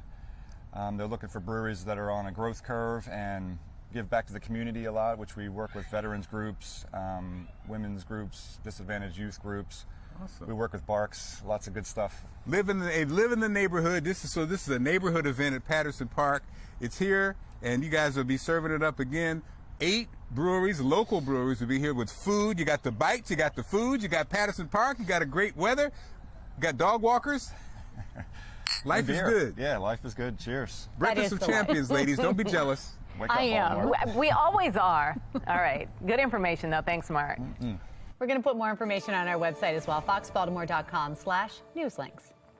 Well, polls are open and Marylanders are showing up to exercise their rights. In our next half hour, what you need to know before casting your vote and how you can register today to make your voice heard in the midterms. Today is Election Day, and Baltimore City residents will vote on Question K. I'm Olivia Danson. Coming up next, hear from those for and those against the term limits.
Project Baltimore is sponsored by the Snyder Law Group. Call 410 the Firm. Live from WBFF in Baltimore, this is Fox 45 Morning News. Welcome back to Fox 45 Morning News. Welcome to Election Day. It's Tuesday, November 8th. I'm Megan Gillen. I'm Tom Rogers. That's right. Ravens won last night, right? We're voting now this morning, and we still don't know who won the Powerball or if anybody won it. Yet. Meteorologist Justin Chambers has been really looking into this. Still nothing, right? I know. I haven't heard anything. We're saying sometime maybe today. And then don't forget, they do their normal drawing on Wednesday night tomorrow. So we're going to see if it still is going to be $1 billion or even into $2 billion by then. All right, let's take a look outside right now. Yeah, temperatures have definitely come down, guys. We're looking outside. Lots of sunshine out there, breezy conditions as well. But overall, a chilly fall morning as it typically is this time of year. Mid to upper 40s over to Cockeysville, Essex, and Middle River. Right about 50 in Baltimore City and Glen Burnie down through Pasadena. So out to vote in the next hour will be in the lower 50s. If you're voting around lunchtime or midday, we'll be in the upper 50s and still in the mid to upper 50s in the 5-6 o'clock hour this evening. Definitely at least a light jacket. High today of 61, tomorrow 59, but right back to the upper 60s on Thursday. But then some colder numbers are coming. We'll show you that coming up. All right, Justin, thank you. Again, it is Election Day, and Fox 45 News is taking you beyond the podium, taking a live look here at the polls, which opened about an hour and a half ago. And Baltimore City residents have begun casting their ballots, making their voices heard. Now, Fox 45 will have live coverage all morning long of Election Day right here in Maryland. We start off with Olivia Dance in West Baltimore. She's taking a look at Question K, and this is something that Baltimore City voters are going to see on their ballots. Olivia. Well, Tom and Megan, the polls are officially open. They opened at 7 this morning, and we've seen many people coming in and out of the West Side Skills Center here to cast their ballot. Now, at polling sites all throughout the city, you've probably seen signs like these, either for or against Question K. And today, residents will finally get the chance to vote on the term limits. Just yesterday, supporters of the term limits held a rally encouraging voters to vote okay on Question K. Truth be told, conditions in our beloved city have never been worse. And yet we have city council members that are trying to line their pockets for fear of giving the communities what they need, and that is term limits. Tomorrow, the citizens of Baltimore, every individual who has the opportunity to vote tomorrow has an opportunity to change the projection of where this city is going. Those in favor of Question K say Baltimore City is suffering from some of the worst crime, infrastructure, and education issues it's faced in years. They believe that term limits could be the answer, while those who oppose Question K say it will create instability in government and is designed to serve special interest groups. It is not a community-led initiative. It is a tool used by outsiders who do not care about our city or our citizens. Now, if Question K is passed, it would create 2 term limits for Baltimore's mayor, the comptroller, city council president, and council members. The term limits would only apply to one office at a time and would not prevent them from running for other positions. But, of course, ultimately, it will be the decision of voters. So don't forget to get out and vote.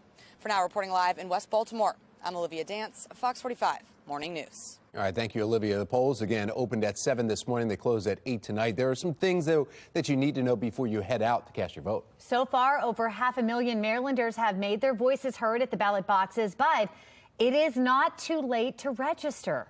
All you need to do to register to vote is go to your polling place that you're assigned to and then bring your document that proves where you live. The Maryland State Board of Elections has the authority to use your MVA-issued license, ID card, change of address card, paycheck bank statement, or other government documents with your name and new address. And be sure to check out the Fox 45 voter guide for all of our reporting on the general election. Just click on that QR code right there on the screen, or you can head to foxbaltimore.com/vote2022. In today's Project Baltimore report, a Baltimore County mother pulls her son out of school to keep him safe. Yeah, and Project Baltimore's Chris Papps joining us live this morning. Chris, this family is just one of many outraged over how the public school system is handling this recent spike of violence. Yeah, Fox 45, Project Baltimore, you guys have been reporting this pretty much nonstop for the past year and a half, as the violence in many schools seems to be on the uptick. Now, Perry Hall High School in Baltimore County is one of them that we've really seen a lot of fights and a lot of issues at Perry Hall. We've seen lockdown, we've seen fights, we've seen shootings. And a mother who sends her child there has gotten caught up in that. She moved from Baltimore City. Her name's Tiffany Moyd. She moved to Baltimore County because she thought the school systems would be better. She put her son in Perry Hall High School, and he has gotten involved in some of these fights to the point where he has gotten hurt. And in the story that we aired this morning on Fox 45, the fight's pretty brutal. The video that we have of him, and he was injured. Well, she wants him out of this school. She says Perry Hall is not a safe place and he cannot learn because he's fearful. Well, on September 1st, she filed transfer paperwork with Baltimore County Public Schools. According to Baltimore County's policy, we found it online, within 10 business days, she is supposed to have an answer. Well, Tom and Megan, we're now more than 2 months into the school year, and she had not received a response from Baltimore County Schools until Project Baltimore contacted them. Last week, we contacted the county. We said, hey, what's going on with this transfer? And then 2 days later, she received a call from the principal offering 2 schools that her son could go to or transfer to. Does this seem like something, Chris, that is happening to other families who aren't able to get answers as they're asking? Well, we haven't heard from any other families that are having issues with the transfer, but after airing Tiffany's story, we probably will, because she had thought that it was weird that 2 months after she files this transfer, she had heard nothing from the school system. Meanwhile, her son is sitting at home. Wow. And the school system said, you can do virtual. And she's like, I don't want to do virtual. Virtual does not work for my son. Virtual does not work for many kids. She wanted her son in a classroom that is a safe environment where he can be with a teacher. He still, to this day, is not in a school because she offered 4 schools that she could take her son to in Baltimore County. The 2 schools that Baltimore County schools offered her are not one of those 4.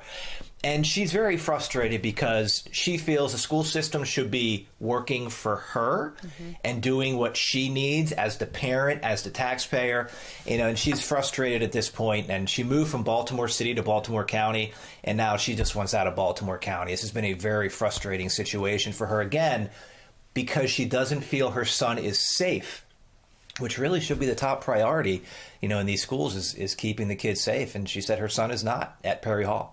Yeah, you'd think. Chris Papps in Project Baltimore, thank you for keeping the pressure there so she at least got a response, even though it was months later. We appreciate it. Thank you. A 13-year-old girl shot in the head in southeast Baltimore. Coming up, why police believe she was not the intended target. And a chilly start to our election day, and it's only going to get colder in Baltimore in the coming days. Meteorologist Justin Chambers tracking those temperatures in his full weather authority forecast. 8:37. You're watching Fox 45 Morning News, a local all morning.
.840 and now to a city in crisis. A 13-year-old girl fighting for her life this morning after she was hit by a bullet police say was not meant for her. The shooting happening in southeast Baltimore yesterday evening, and now Mayor Brandon Scott is responding. Shannon Lilly is joining us live this morning with what we're learning, though. Shannon.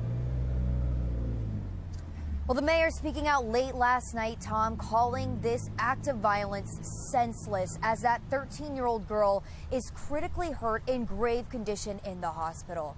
We want to get you right now, though, to a look at the scene. This all happening not far from the Hopkins Hospital. It happened on East Fayette Street near Caroline Street just before 5:30 p.m. yesterday.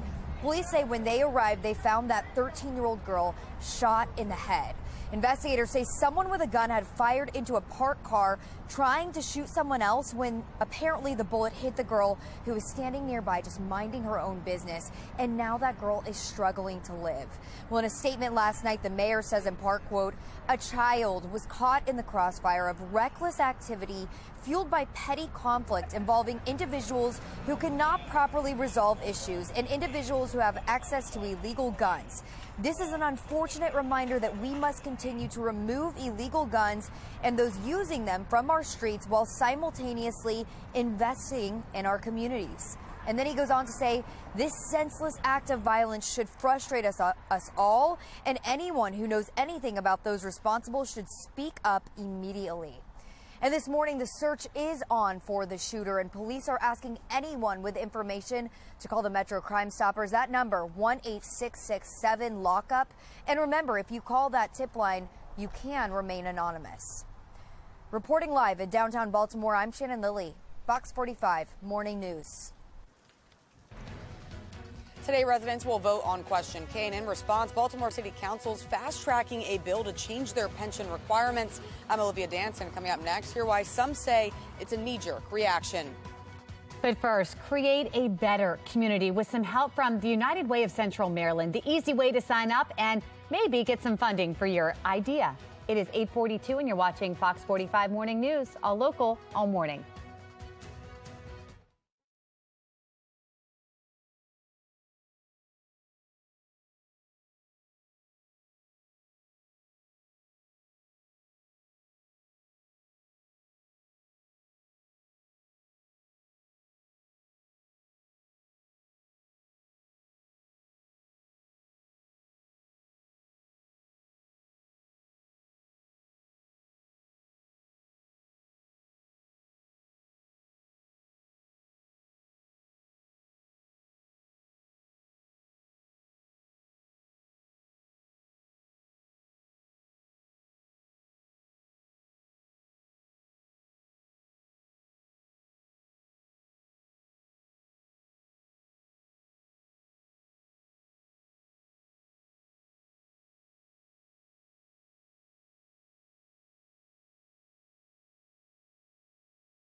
.45, and now to a bright spot for you this morning. Play a role in strengthening your community right here in Maryland. United Way of Central Maryland, amplifying nonprofit, neighborhood-centered organizations.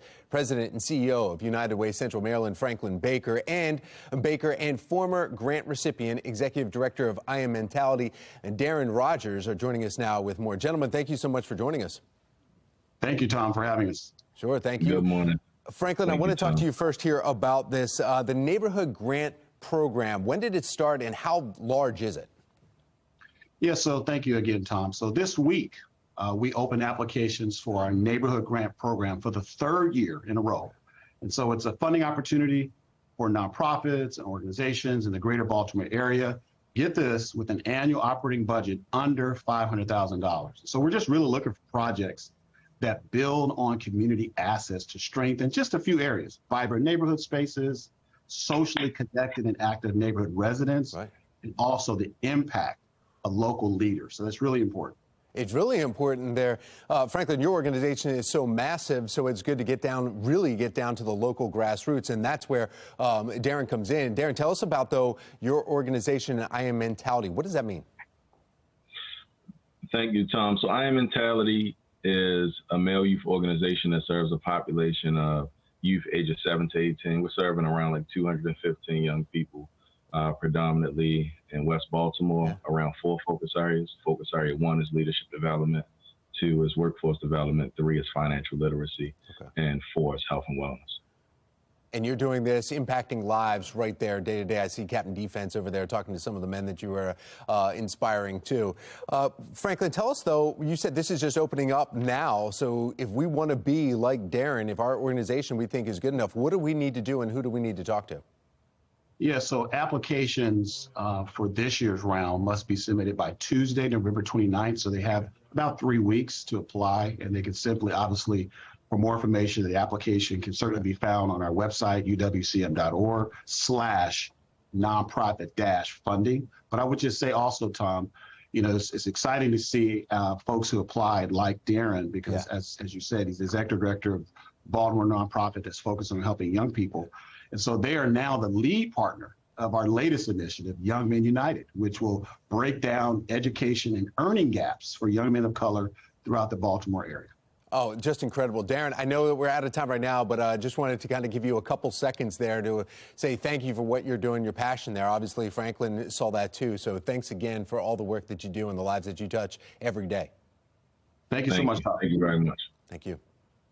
Now, I want to go over to find out a little bit more about the weather here as more kids are off from school, so they can bring them to the polls with them and show them how the voting process works. We always bring a kid with us into the poll. Meteorologist Justin. Whether it's yours or not. Yeah, any kid we can find. Grab a kid, bring them in. If you got a kid, you want him to come with me? Works for Jess and me. If anybody wants to lend us a kid, be like, all right, cool, you know, just bring them in, bring them One is enough, I promise. We put one kid with each of us. And we have a furry kid, and she's enough for us. But yeah, it's all good. But yeah, guys, definitely starting off cooler here this morning than what we've seen the last couple of mornings. In fact, the entire month of November so far has been well above average. We broke a record yesterday with 81 for our high, and today will be about 20 degrees cooler. In fact, we're already about 15 degrees cooler than where we were at this time yesterday morning. Right at 50 degrees, wind out of the north at about 13 to 15 miles an hour. That's what we're seeing, and the wind is going to stay with us. In fact, you can see some of those gusty conditions here, 8 to 15 to 20 miles an hour. Some of the strongest wind gusts for the eastern shore, Stevensville, right across the Bay Bridge into Annapolis with a 30-mile-an-hour wind gust. So either way, it will be a bit blustery,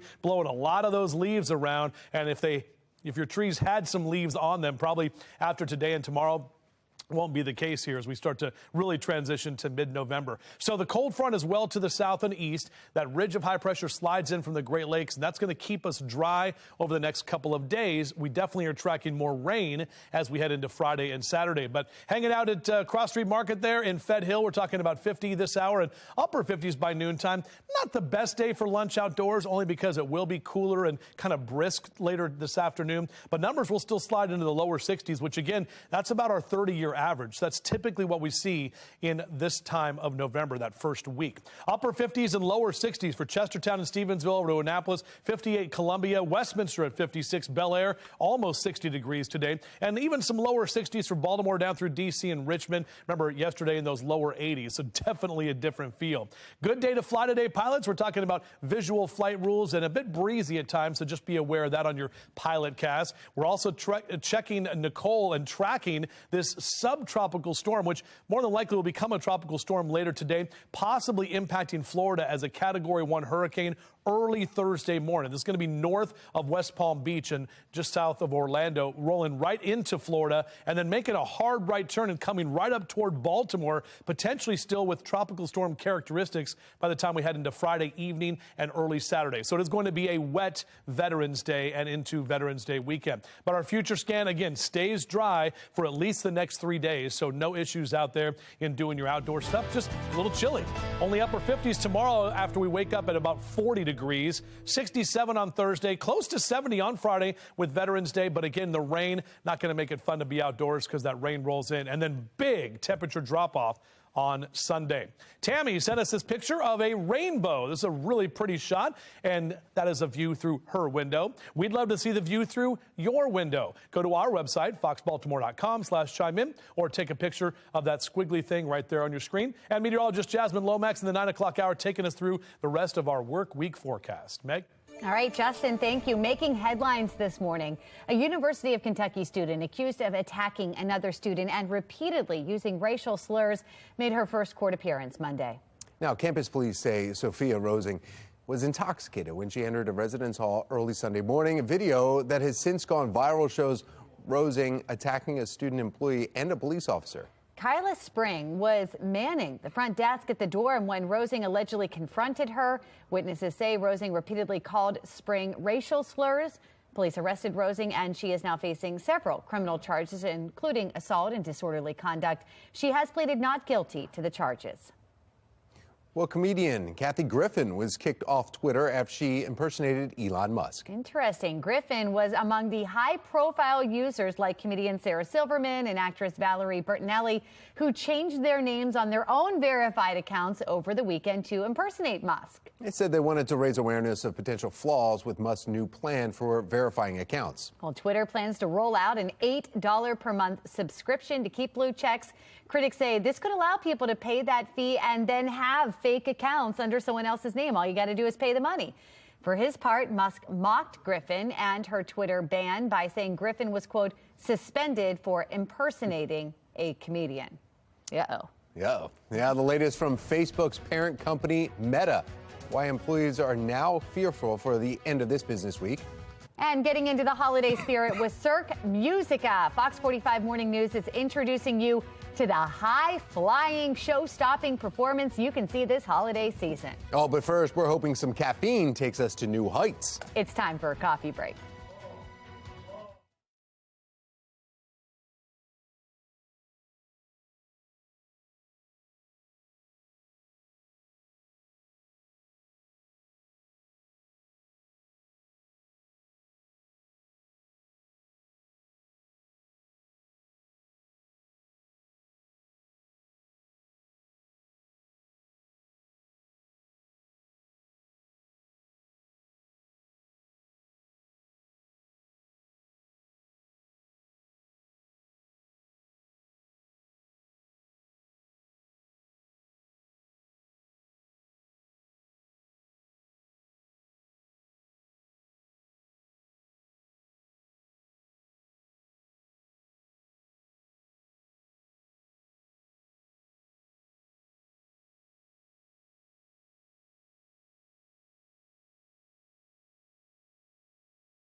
It is 8:56. Topping your morning business report, Sears is officially out of bankruptcy after nearly 4 years.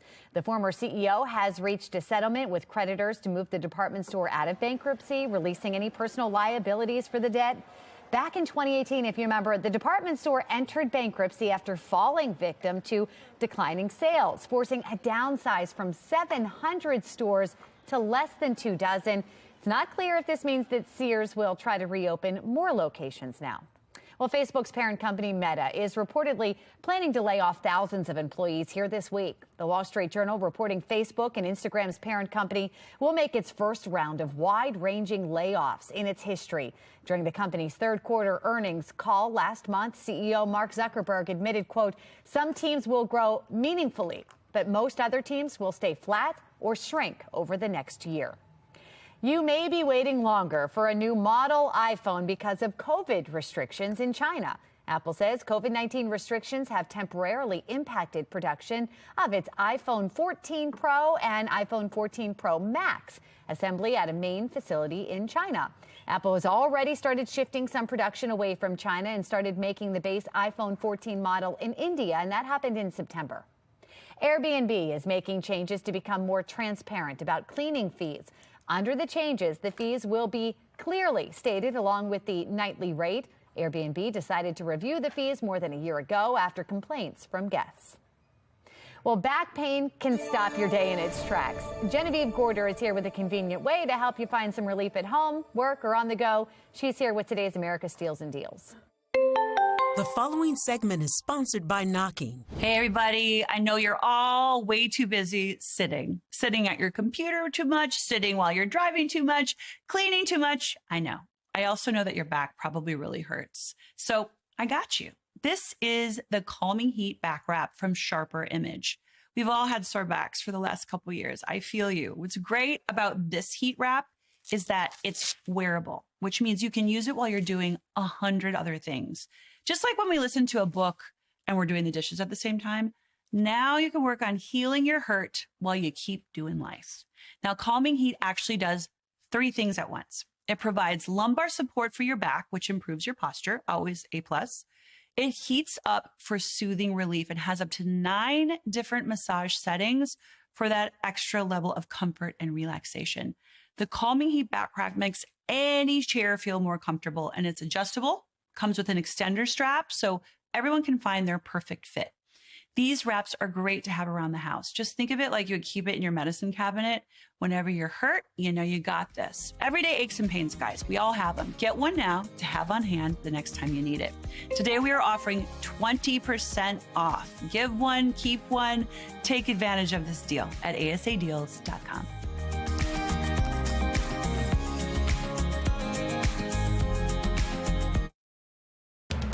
Live from WBFF in Baltimore, this is Fox 45 Good Day Baltimore. The polls are open. On the left, you're taking a live look at the West Side Skills Center polling site in West Baltimore. And on the right, a look at Limco House polling site in Fells Point. Make sure you stay with Fox 45 all morning long as we're bringing you the latest from the polls. And then tonight, our coverage continues as the ballots begin to be counted. Good morning on this Tuesday, November 8th. I'm Patrice Sanders. I'm Megan Gilland. It's getting exciting. We have meteorologist Jasmine Lomax with a look at the forecast as you're waiting in line at the polls. Yeah, you may want to grab the layers. It's a little bit of a cool morning, but we will start to warm up as we head into the afternoon. So that's the good thing. Current temperatures sit at 51 with partly cloudy skies over Towson. Notice those winds out of the north around 14 miles per hour. It is a little breezy and expect those gusty winds to continue as we head into the afternoon. Across the state, we're seeing temperatures in the 30s, the 40s, and the 50s. A little bit warmer around our area and towards southern Maryland. And along the eastern shore, we've got the 50s there. Compared to this time yesterday, though, we're seeing temperatures over 20 degrees cooler in some locations. So again, a very chilly start to the day. Grab the layers if you do plan on heading to the polls today. Temperature is around 54 at 10 a.m. and we'll gradually start to warm to the low 60s by the afternoon. But again, it's going to be breezy. Then as we get closer to 8 p.m., expect temperatures dropping back to the 40s. I'll let you know what to expect for the rest of the week coming up in my full forecast. All right, Jasmine, thank you. Looking at our Len Stoller traffic network, not too bad out there. We have a couple of slowdowns, but your longest commute is just 13 minutes. That's from 95 to 83. It is 9:01 and developing news here. Republicans only need to flip one Senate seat and hold on to the seats they currently have to win control of the upper house. National correspondent Kayla Gaskins joins us live this morning from Capitol Hill. And Kayla, where are Democrats most vulnerable today? Well, good morning, Megan and Patrice. So Pennsylvania and Georgia receiving a lot of attention, but Republicans increasingly stand a chance of flipping a seat in New Hampshire, where Democrat incumbent Maggie Hassan faces Republican challenger Don Bolduc. Hassan has been on shaky ground since a narrow victory in 2016. Bolduc is a retired Army brigadier general. Last week, Trump called him, quote, a strong and proud election denier, but he, for himself, has given some pretty mixed answers on the 2020 election results, most recently saying he wasn't sure if the election was stolen. And then looking over at Nevada, also very competitive there, a race between Republican Adam Laxalt and incumbent Democrat Catherine Cortez Masto. Laxalt closing the gap as Republicans vie heavily for Latino voters. And then in Arizona, a close race between incumbent Democrat Mark Kelly and Republican Blake Masters. The southern border is a very big issue for people in Arizona. Masters closing in on Kelly in recent weeks. Kayla, how could the political landscape change if Republicans take over the Senate? Well, for one, the White House instantly goes on defense. GOP control strengthens Republicans' ability to repeal Biden's legislative accomplishments from his first 2 years in office. A GOP-controlled Senate could also hold up confirmation of Biden's judicial and executive branch appointees, reminiscent of when Mitch McConnell essentially blocked Obama's appointment of Merrick Garland to the Supreme Court by refusing to call a vote. Now, unlike the House, who have already laid out a plan of action should they win today, the Senate has not put out an official plan of what they would do if they take control. So we'll keep a close eye there. Megan, Patrice. All right, Kayla Gaskins reporting live in Washington. Thank you. Well, today's number of the day is only slightly more than half. 51% of voters say the worst of the pandemic is behind us. A Scott Rasmussen national survey finds 22% say the worst is still to come, with the remainder saying they are not sure. The survey also shows voter opinions are decided and divided on Dr. Anthony Fauci. 43% have a favorable opinion of the nation's top doctor, while 38% have an unfavorable one. Fox 45 News is taking you beyond the podium this morning as the polls are open. We have Shannon Lilly in Fells Point this morning looking ahead to the big races to keep an eye on. But first, we start with Olivia Dance, who's in West Baltimore. And the city council moved pension legislation forward as voters are getting ready to vote on term limits for city leaders. Olivia, talk about that. Well, Megan and Patrice, the polls are officially opened. They opened at 7 this morning. And if we look at some of these signs here, you can see that there are many both for and against Question K. But City Council's already fast-tracking a bill in response to Question K before all residents even have the chance to vote on it. Now, last night, City Council passed the bill with a 9-2 vote, quickly moving it on to a third reader. If finally approved, the legislation would allow elected officials in Baltimore to receive a pension after just 8 years of service compared to the current requirement of 12 years. I work hard in the city for my constituents. I bring money to my constituents. Only job I have. I'm working hard. When I leave here, I want to have a pension. Everybody that works in this position should have access to a pension. Councilman Robert Stokes supports the bill, while Councilman Zeke Cohen is against it. I worry about the perception of self-dealing, that if we move too quickly on any legislation that impacts us directly. Now, the bill would only go into effect if Question K is approved by voters. Question K would establish a 2-term limit for the mayor, the comptroller, city council president, and council members, but it wouldn't prevent them from seeking other office. 12 years ago, the council pushed pension eligibility for police from 20 to 25 years, so this bill would only benefit council members, and the police union is criticizing the council's bill. Now, David Williams from the Taxpayers Protection Alliance is calling the council's response a knee-jerk reaction. That goes into effect 2024. So why have this new pension system in effect immediately when you don't have to? And of course, ultimately, voters will decide the outcome of Question K. So remember, the polls are open now until 8 p.m. For now, reporting live in West Baltimore, I'm Olivia Dance, Fox 45. Good day, Baltimore. All right, Olivia, thank you. With the poll now being open, Maryland voters now get the chance to elect a new governor, new attorney general, and comptroller, along with dozens of major local races. Shannon Lilly joins us live from a polling spot in Fells Point. She's got a look at those major races. Shannon. Yeah, of course, all eyes are on the governor's race, Patrice. Governor Larry Hogan is on his way out, and now people who are voting right here at the polls right now, well, they are deciding who will take his place. Republican candidate Dan Cox is facing off against Democratic candidate Wes Moore, and right now polls show Moore holds a sizable lead on Cox, who has been endorsed by former President Donald Trump. Cox holds very conservative views, and that breaks the trend of moderate Republicans running for the state's first job. He opposes COVID restrictions and supports a ban on abortion. Now, our Mackenzie Frost sat down with him one-on-one yesterday, and she got his take on how best to handle crime in the city. Well, now that we have Ivan Bates coming in, and he has a very clear promise to prosecute violent offenders and make sure they don't go back out on the street in a revolving door, I intend to support him. I intend to make sure that we stand with all elected officials that are willing to crack down on this explosive crime issue. Well, the Wes Moore campaign declined our request for a sit-down interview. Moore is a first-time candidate, and he's also a best-selling author running on improving the state's public schools and reinvestment in public transportation. But President Joe Biden and First Lady Dr. Jill Biden joined him for one last rally at Bowie State University. That was last night. Take a look. Wes, the leader who will build Maryland that leaves no one behind, and I believe that. Maryland is ready to lead. For being here to understand and also underscore the fact that this is going to be Maryland's moment. But I know that in order for us to accomplish any of this, we've got to do it together. Two other major races we're following closely this morning. The race for Attorney General, where Democratic candidate U.S. Republican Anthony Brown is running against Republican Anne Arundel County Councilman Michael Perutka.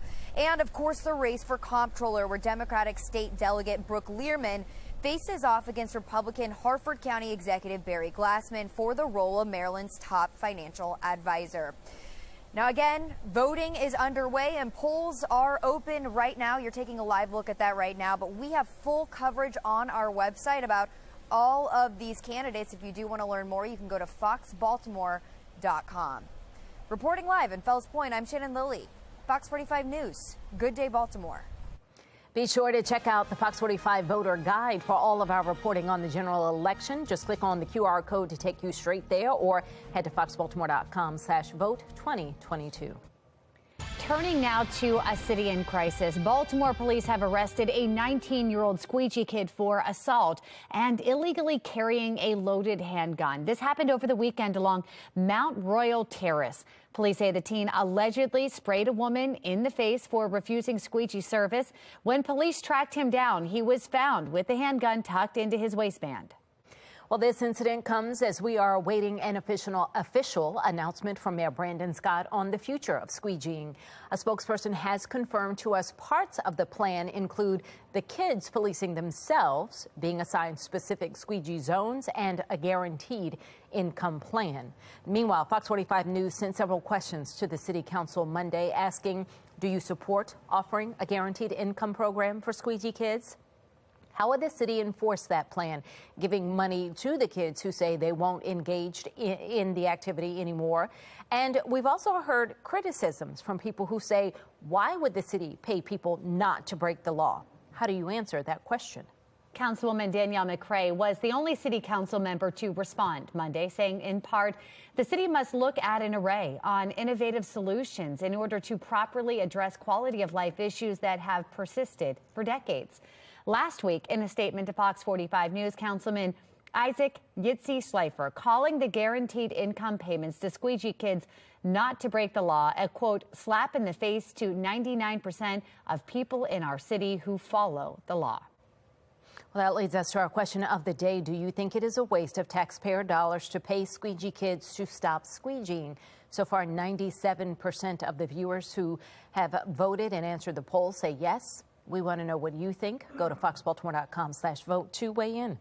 Our coverage beyond the podium continues this morning. Just ahead after the break, we're taking a closer look at some Senate races that could change the balance of power. And enjoy a musical journey that will transport you to a magical land far away. That's just ahead, where you can buy tickets to Cirque Musica's Holiday Wonderland. 9:11 is the time.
Good morning and happy Tuesday. We're off to a little bit of a chilly start compared to what we've been dealing with, but by the afternoon, we're actually talking pretty close to average temperatures.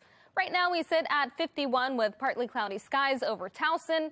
Notice the winds out of the north around 14 miles per hour, so it's breezy, and expect that to continue for the rest of the day. Across the state, most of us in the 40s and the 50s. We've got some warmer temperatures along the eastern shore and towards southern Maryland. Plenty of sunshine there. As we look to the west, cooler temperatures, but across the entire state, we are talking a big cool down compared to just 24 hours ago. We're seeing temperatures around 22 degrees cooler here in Baltimore and in Westminster. So as you head out this morning, you will want the layers. The temperatures around 54 as we head to about 10 o'clock, then 60. That's actually going to keep us close to average for the day. But again, compared to the past few days, temperatures will be a little bit cooler.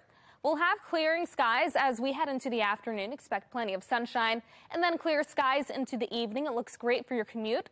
And then around 8 p.m. as polls begin to close, temperatures then in the 40s and in the 50s. So it's going to be chilly as we head into the night.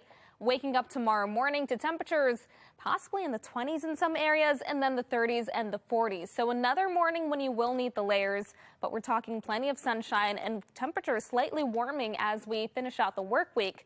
We're also talking the possibility of rain, all coming from subtropical storm Nicole. That system's expected to become a tropical storm possibly today, strengthening into a Category 1 hurricane before impacting Florida.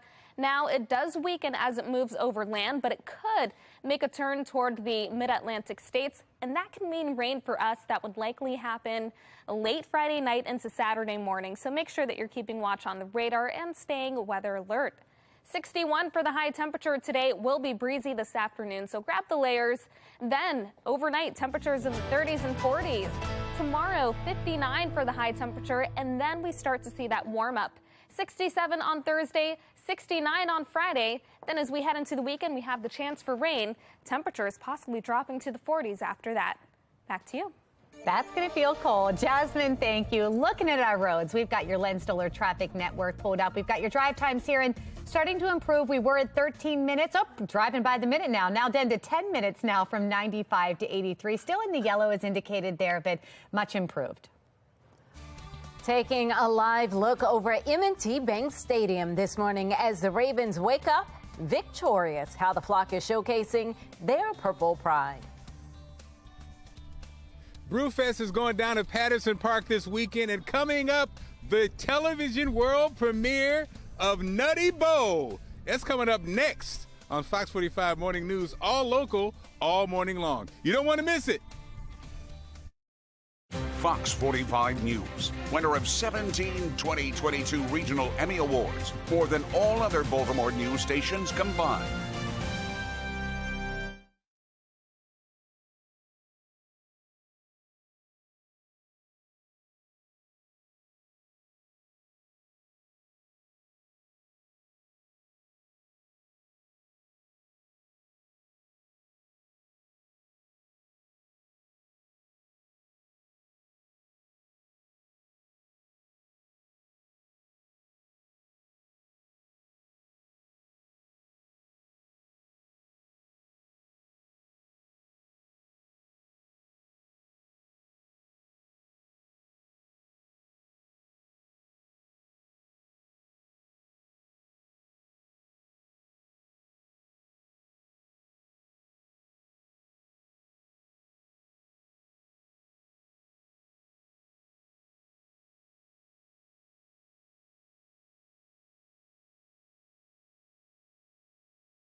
Topping your behind the podium coverage as people head to the polls today, the White House says that Americans should feel safe casting their vote. Law enforcement briefed the administration leading up to today's midterm elections. White House Press Secretary Karine Jean-Pierre says no specific credible threats against voters have been identified.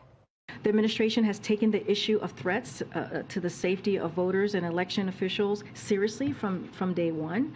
The federal government has been working alongside state and local election officials and law enforcement to take the necessary steps to keep people safe. Jean-Pierre says President Biden will continue to condemn political violence. He believes that other leaders of both parties have a responsibility to communicate that as well. America is on the verge of sending a critical message to Washington's leaders. Do Democrats deserve more time to try to solve the nation's economic woes, or should Republicans have a turn to fix it? In other words, how much will your wallet affect who you choose to hold power in Washington? Sinclair's chief political correspondent Scott Thuman goes beyond the podium with this midterm preview. Congress and control of it depends on countless factors, but the guiding light this midterm cycle: the economy. The economy. The economy. It's about what people think of the first 2 years of the president and the president's party in Congress. And when it comes to how they feel right now, I think they're assessing Washington as not being responsive to their needs. Gary Nordlinger told Full Measure that voters better have stable bank accounts if a candidate is to bank on their support, meaning this election is a callback to James Carville, the former strategist to Bill Clinton, who so bluntly put it in 1992, "It's the economy, stupid." A message sometimes overlooked amid the long list of Democrats' concerns. Democracy itself is on the ballot. The stakes are high. Democratic strategists at the think tank Third Way worry aloud their party is getting dangerously out of touch, since 42% of voters said the economy is their top priority. Next, down at 11%, immigration, and abortion rights at 10. Do you think anything keeps a politician who's trying to hold on to office awake at night more than a bad economy? Nothing would keep me awake more at night, unless we've gone to like nuclear alerts and stuff. So House Republicans unveiled a commitment to America, promising to fight inflation and lower everyday costs if they take over, reminiscent of their 1994 contract with America when they flipped both chambers. You want to stop a lot of the spending?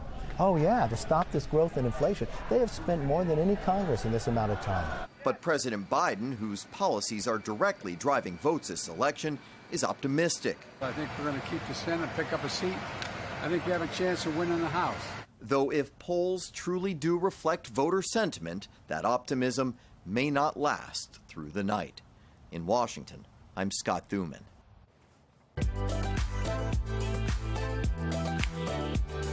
Yeah, you know what that music means. It is so Baltimore, the Patterson Park Brewfest taking over Baltimore's best backyard. Yeah, you can enjoy live music while supporting local restaurants. Be More lifestyle host Mark Clark is live in Southeast Baltimore this morning with the entertainment, the food, the drink, the nuts. And you're getting a little squirrely out there, Mark. That's right. Coming up in seconds, the world television premiere of a new mascot for, of course, the Patterson Park Friends of Patterson Park. Jennifer, we're excited about it. Yeah, we're excited too. We're here, though, first to hear about Brewfest, so we can't let the squirrel get all the attention.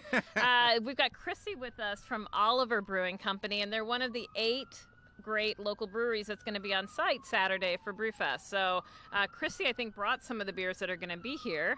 Yeah. So I'm Chrissy with Oliver Brewing Company. We are Maryland's longest running brewery. We just turned 29 this year. We are going to be featuring 3 different beers this Saturday at Patterson Park Beer Fest. We have Be More Breakfast, which is our year-round oatmeal stout. We have First Class, which is a 6.9% IPA. Special release, and another special release, our Strawberry Lemonade Stand, 4% Berliner Weiss. That's right, one of 8 of the wonderful breweries who will be here. Now, the moment of truth, Jennifer. Right, yeah. Again, it is all about Brewfest, but we do have a beer tie-in, so I'm going to introduce to you Nutty Bo Squirrel, our mascot for the Friends of Patterson Park. Nutty Bo. Nutty Bo! Make your way in here. Do a spin around, Nutty Bo. Let's see that squirrel. I mean, tail or whatever. So the cool thing here, too, is that the community really came out and supported us with this. We had nominations for the names, and we had 800 people vote to make Nutty Bo or Nutty B our squirrel's name. So we're excited. It's a perfect beer tie-in, perfect for Brewfest coming up. Nutty B or Nutty Bo will make an appearance at Brewfest, so you can come out, meet her, and see what she's up to. Yeah. And so Justin and Tom, another amazing mascot. Yeah. Nutty B is born. Nutty Bo, guys. And she's a girl. Oh, she's a girl. All right, there you go. I didn't know that. All right. We didn't look. Hi, Nutty Bo. Absolutely. Good to see you. Thanks for coming to the show. I appreciate it. I like how that was live on TV right now. I mean, we debuted it. Mark, great job out there. So Nutty Bo does not have nuts. They're saying hi to you, Nutty Bo. Yeah. Yeah, I got you. Not. Yeah. I got you. All right, makes sense. It's not hungry. Not hungry. Not hungry, no.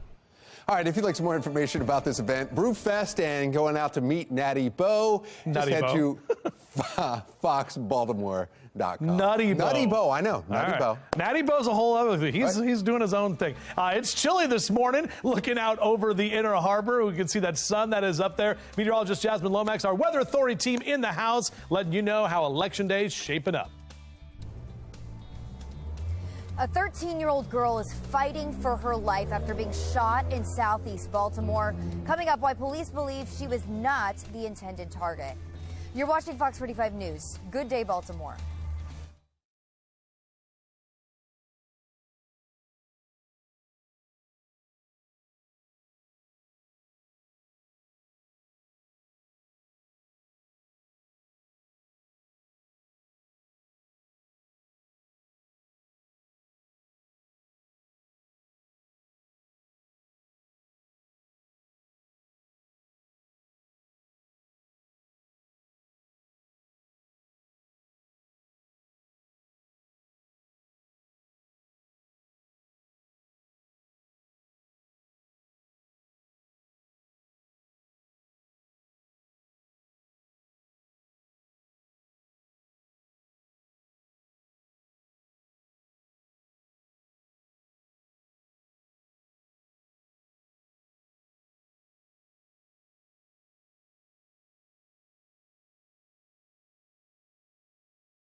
Live from WBFF in Baltimore, this is Fox 45 Good Day Baltimore. Welcome back on this Tuesday, Election Day. 9:29 is the time. I'm Patrice Sanders. I'm Megan Gilland. Let's check in with meteorologist Jasmine Lomax and our voting forecast. Well, it's certainly a cool start to this election day, but we will get a little bit warmer by the afternoon, and temperatures actually will be close to average. Currently, we sit at 51 with partly cloudy skies and winds out of the north around 14 miles per hour. It's a little breezy. Be prepared for that. Otherwise, we're currently seeing temperatures in the 40s and the 50s. So again, a chilly start. Make sure you're grabbing the layers. Compared to this time yesterday, temperatures in some areas over 20 degrees lower. And by the afternoon, you will feel that major change. We're talking a 20-degree drop in temperatures since yesterday, but we're actually looking at a little bit of a warm-up by the end of the week. I'll break down what you can expect coming up in my full forecast. 9:30 now. Fox 45 News is taking you beyond the podium for this election day as voters will be heading to the polls as they have been since 7 o'clock this morning. We have team coverage for you. We have Taylor Stewart with details on what you need to know before heading out to the polls. And Tom Rogers is in our live center. He's got the key Senate races that we're watching across the nation. But we start with Olivia Dance in West Baltimore, and she's taking a look at Question K, something Baltimore City voters are going to see on the ballot. Olivia. The polls are officially open. They opened at 7 this morning, and we've seen many people coming in and out of the West Side Skills Center here to cast their ballot. Now, all throughout the city at polling sites, you've probably seen signs like these, either for or against Question K. And today, residents will finally get the chance to vote on the term limits. Just yesterday, supporters of the term limits held a rally encouraging voters to vote okay on Question K. Truth be told, conditions in our beloved city have never been worse. And yet we have city council members that are trying to line their pockets for fear of giving the communities what they need, and that is term limits. Tomorrow, the citizens of Baltimore, every individual who has the opportunity to vote tomorrow has an opportunity to change the projection of where this city is going. Those in favor of Question K say Baltimore City is suffering from some of the worst crime, infrastructure, and education issues it's faced in years. They believe that term limits could be the answer, while those who oppose Question K say it will create instability in government and is designed to serve special interest groups. It is not a community-led initiative. It is a tool used by outsiders who do not care about our city or our citizens. If Question K is passed, it would create 2 term limits for Baltimore's mayor, the comptroller, city council president, and council members. The term limits would only apply to one office at a time and would not prevent them from running for other positions. Of course, this will be the decision of voters, so don't forget to get out and vote. For now, reporting in West Baltimore, I'm Olivia Dance, Fox 45 News. Thank you, Olivia. Senate races are looking closer than ever during this midterm election. Tom Rogers is at our live center with the races to keep a close eye on today, Tom. Yeah, that's right. Megan and Patrice looking at different polling areas and talking about the races right now. Look at this. J.D. Vance actually speaking in Ohio, running for a close race there in Ohio as he's going for the Senate race there. So we're keeping it tight, showing you just all the areas around the country here as North Carolina voters slower this morning. Senate chamber split 50-50 between Democrats, Republicans, but Democrats hold a slight majority with the tie-breaking vote of Vice President Kamala Harris. Today, 35 of those seats are up for grabs, so all eyes are going to be on Pennsylvania for one of the most competitive Senate races in our country, where Republican Dr. Mehmet Oz is taking on Democratic Lieutenant Governor John Fetterman. One of the reasons why this is being watched so closely because of Republican Senator Pat Toomey's retirement, which has created the best opportunity for Democrats to try and pick up a seat there, the majority, and save that majority for them. But the Republicans holding that seat is key to toppling this majority. Polls indicating that this could go either way. Another race that could decide the balance of power, the Georgia Senate race. The latest Fox News poll has incumbent Senator Raphael Warnock and Republican challenger Herschel Walker practically neck and neck. If neither gets more than 50% of the votes, Georgia law sends this race to a runoff that will happen in December. And we are constantly looking at the different races here in Maryland, too. Democratic Senator Chris Van Hollen running against Republican Chris Chafee. Now, again, a total of 35 Senate seats are up for grabs. In fact, if I take this right here, you can see the Senate display here. This is the House display that's right. All 435 seats are up there. And then if I pull this back up one more time for you here, you can see the U.S. Senate is coming up right there. And you can see that's why it's colored right here. So we're talking about the results start coming in. We're looking at 35 seats up for grab here. As you see, solid 29 Republicans, solid 36 still held on. So this is what is all about today as voters continue to going out to the polls all across our state. That's the latest from our Live Center.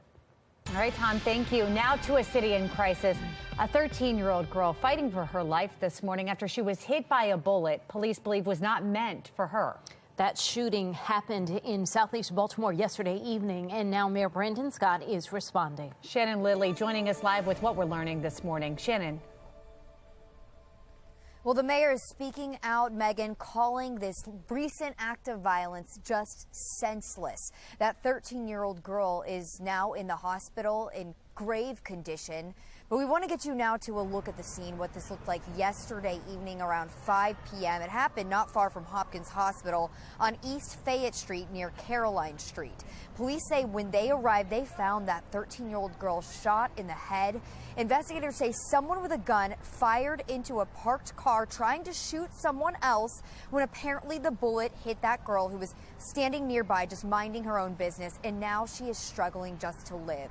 In a statement last night, the mayor says in part, quote, "A child was caught in the crossfire of reckless activity fueled by petty conflict involving individuals who can't properly resolve issues and individuals who have access to illegal guns. This is an unfortunate reminder that we must continue to remove illegal guns and those using them from our streets while simultaneously investing in our communities." And then he goes on to say that this senseless act of violence should frustrate us all, and anyone who knows anything about those responsible should speak up immediately. And this morning, the search is on for that shooter, and anyone with information is urged to call the Metro Crime Stoppers. That number, 1-8667-LOCKUP. And remember, if you call that number, you can remain anonymous. Reporting live in downtown Baltimore, I'm Shannon Lilly, Fox 45 News. Good day, Baltimore. Thank you, Shannon. Our midterm election coverage continues. After the break, what you need to know before heading to those polls to vote today. We have a colder day ahead with temperatures trying to reach 60. The Weather Authority forecast has some big changes coming this week. 9:37, you're watching Fox 45. Good day, Baltimore.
.39 now. Our Beyond the Podium coverage continues as the polls are open all across the state. Taylor Stewart has everything you need to know before you head out to vote. Taylor, over 500,000 Marylanders already voted.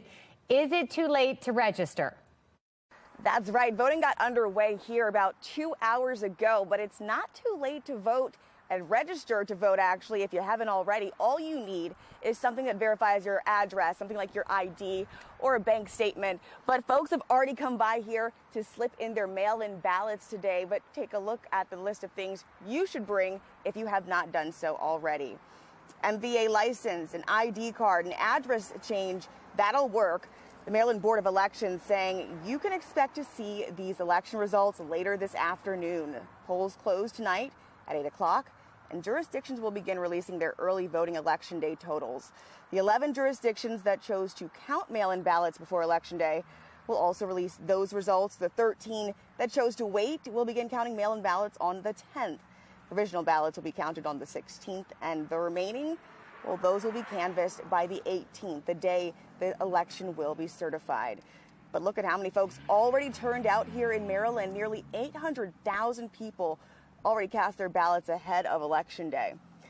Of course, Fox 45 has your entire voting guide, and if you're curious about the status of your ballot, you can just go to maryland.gov, where they have a list of everything you need to know to find your status. We're in Baltimore. I'm Taylor Stewart. Good day, Baltimore. All right, thank you, Taylor. We have some breaking news right now at 9:41. Everyone woke up this morning and checked those numbers. If you didn't watch it last night, you're like, wait a minute, the Powerball numbers weren't drawn. What is going on? There was a glitch in one of the lottery states that were reporting their numbers and the sales that they did, so they had to stop and pause it. And this is what you saw when you went to their website. Just seconds ago, Justin Chambers saying, wait a minute, the numbers are in. Look at that. There they are, winning numbers right here. 10, 33, 41, 47, 56, 10, and this is now up above $2 billion. $2.05 billion. $2.05 billion. So you're going to win $1 billion if you did get that lump sum. Not yet. Justin's running out of the building. I don't know if he's got the numbers, but I doubt it. But anyway, there you go. The Powerball numbers just came out. A little not as exciting as what it was last night watching those numbers get drawn, but it came out through their YouTube channel, and these are your winning numbers. All right, that's the latest from the Live Center. Patrice, back to you. Looking for our tickets. I know. So none of us are here in this last 20 minutes. Recruit Military is helping veterans obtain a success story beyond the military. The various resources provided coming up. Maryland basketball kicking off with a win for both the men's and the women's teams. Why this is marking a new era for the men. It is 9:43 on Fox 45. Good day, Baltimore. All local, all morning.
It is 9:45. Recruit Military is helping veterans transition from the military to the civilian workforce with meaningful employment opportunities. Its Senior Vice President, Chris Stevens, is joining us live to share more on this. Chris, thanks for joining us. Good morning. Hey, Megan. Good morning. Thanks for having me here today. Of course. Yeah, here it is on Friday. We're celebrating Veterans Day, something that you all do every single day, making sure that our veterans are placed in a position that's going to make a better future for them. And you're going to kick it off on Thursday with a job fair here in Baltimore. We are. We're actually right up the street there in FedEx Field on Thursday from 11 to 3. We have over 85 companies that are going to be there, over 400 military veterans. And, you know, the job fair is for spouses and all family members as well. You and I were talking in commercial a little bit. It seems as though corporate America is understanding that these veterans make good employees, as you told me. They do. They do. The unemployment rate right now for military veterans nationwide is still low at 2.7%. And hence why the turnout that we're going to have specifically at FedEx Field, well over 80 companies that are going to be there. So corporate America is understanding the value that a military veteran or spouse can bring to the workforce. So if one of them is watching right now, what do they need to bring on Thursday to that job fair? Just a smile, right? Dress for success, if you would. Bring a smile. It's best if they can pre-register for the event. Everything is free. There's free parking at FedEx, but registering ahead of time at our website is one word: Recruit Military. One word: recruitmilitary.com. If they don't, they just walk in. We'll get them registered there. You're making it easy for them. There's so many resources that are available to our veterans. Do you think they understand that they're available? You know, that's a great question, Megan. You know, I myself retired Air Force, and I did not know those services were there. Now, I retired 20 years ago, but now we spend a lot of time in transitioning offices around the country. So people are starting to really, truly understand the impact that Recruit Military can provide. We have a resource center at Recruit Military that helps individuals prepare for interviews, on-site visits, get resumes together, all of that. And once again, it's absolutely free. And this is just one step. There are a number of other job fairs. There's a number of other resources that we didn't even have time to mention that they can go and invest in and look into. Absolutely. You know, a lot of our job fairs, we do about 130 job fairs a year, of which about 25 of them are virtual. So they don't even have to leave their living room. They can just go to recruitmilitary.com and it lists all of those. Because just because a veteran is maybe around the Baltimore area, they might be transitioning, moving back to the Pacific Northwest. Yeah. And we have virtual job fairs that they can attend as well. Absolutely free. A great resource coming to our region here on Thursday. And Chris, thank you for your service as we honor our veterans on Friday. Thank you. Thank you for having me. Appreciate it. 9:48 here this morning. A powerful storm packing torrential rain and damaging winds could slam into Florida's east coast as a Category 1 hurricane this week. That's the last thing they need. We have your Weather Authority team coverage this morning on the storm and the impacts throughout the region. Meteorologist Justin Chambers has a closer look at Tropical Storm Nicole. But we begin with the impacts right here at home. Meteorologist Jasmine Lomax has that forecast. Jasmine. Yeah, we are keeping close watch on Nicole and potential development of that system. As you mentioned, it could strengthen. Now, fortunately for us, we have a couple of days with nice and dry weather when we're not looking at those impacts, and today is one of those nice and dry days. 51 for the current temperature with partly cloudy skies over Towson. It is breezy outside. Winds are out of the north around 14 miles per hour, and across the rest of the state, temperatures mainly in the 40s and 50s. We've got lots of sunshine along parts of the eastern shore and in southern Maryland, and then a little bit of rain toward Ocean City, but all of us seeing those temperatures cooler than just 24 hours ago. For many of us, over a 20-degree difference. So as you step outside this morning, you will notice that it's a little bit cooler, and you may want to grab the layers as you head to the polls. 54 around 10 a.m., then temperatures around 60 as we head into the afternoon. That's going to keep us close to average, but a big difference from the 80s that we had over the past couple days. As we head into the evening and then into the night, those temperatures do fall to the 30s and the 40s, so be prepared for another cool one. As we head into the afternoon, those clouds start to clear, and we're talking plenty of sunshine. Then by the evening, still pretty quiet and clear. It looks good for your commute. And then if you're still heading to the polls as we get closer to 8 p.m., temperatures then mainly in the 40s. Overnight, we start in the 30s and the 40s. You will need the layers. Then by the afternoon, expect plenty of sunshine. Temperatures, though, only in the 50s. 61 for the high with near average temperatures and breezy conditions this afternoon. Then we're in for a cold night and morning. By the afternoon, temperatures in the mid to upper 50s for Wednesday. After that, we're looking at a slight warming trend. 67 on Thursday, 69 on Friday.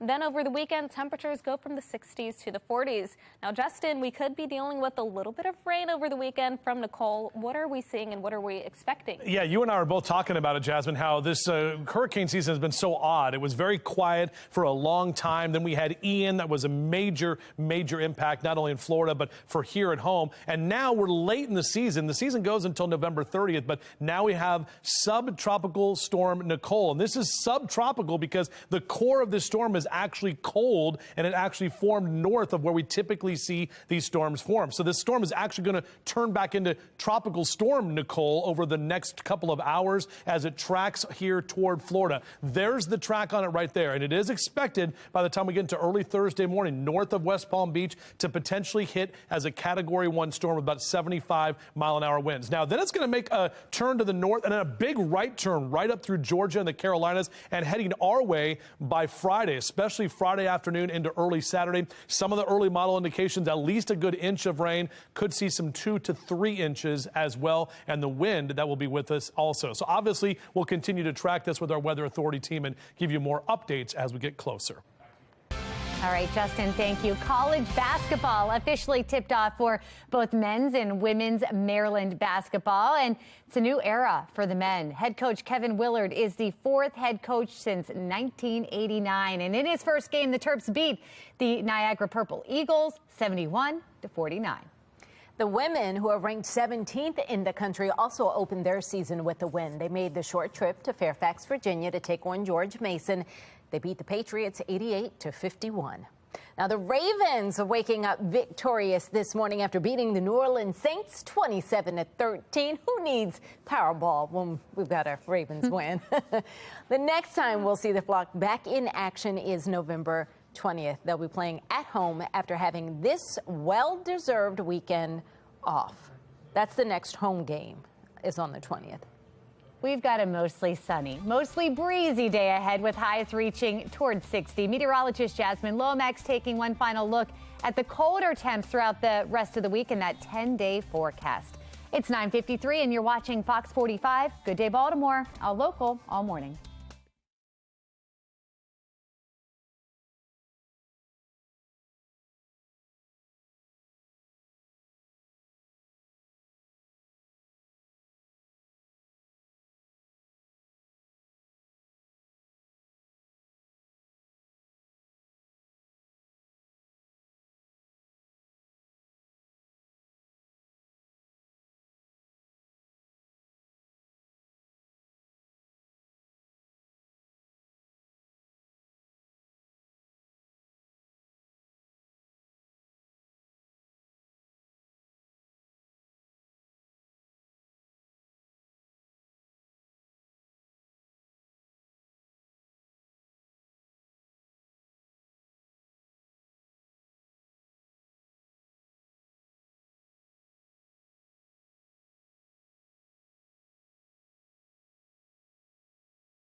Here's a look over Baltimore right now, and nice view of M&T Bank Stadium following the Ravens win, a good victory Tuesday. It's also going to be a cool day if you are heading to the polls. 61 for the high temperature, close to average. We drop to the 50s tomorrow, but then we're in for a slight warm-up as we finish out the work week. 67 Thursday, 69 Friday. We do have the chance for rain as we head into the weekend. That's because of Nicole. Then look at the temperatures next week, 40s and 50s, so another big cool down on the way. All righty. Okay. Happy Election Day, everyone. I didn't win. Oh. They didn't think you were in the shot. I thought you guys would think I was winning and left. You left? Oh, because Yeah, you're a billionaire? okay. Stay with us as we keep an eye on the polls here tonight and tomorrow morning. That stretch was Wow. even further than we could get on board with.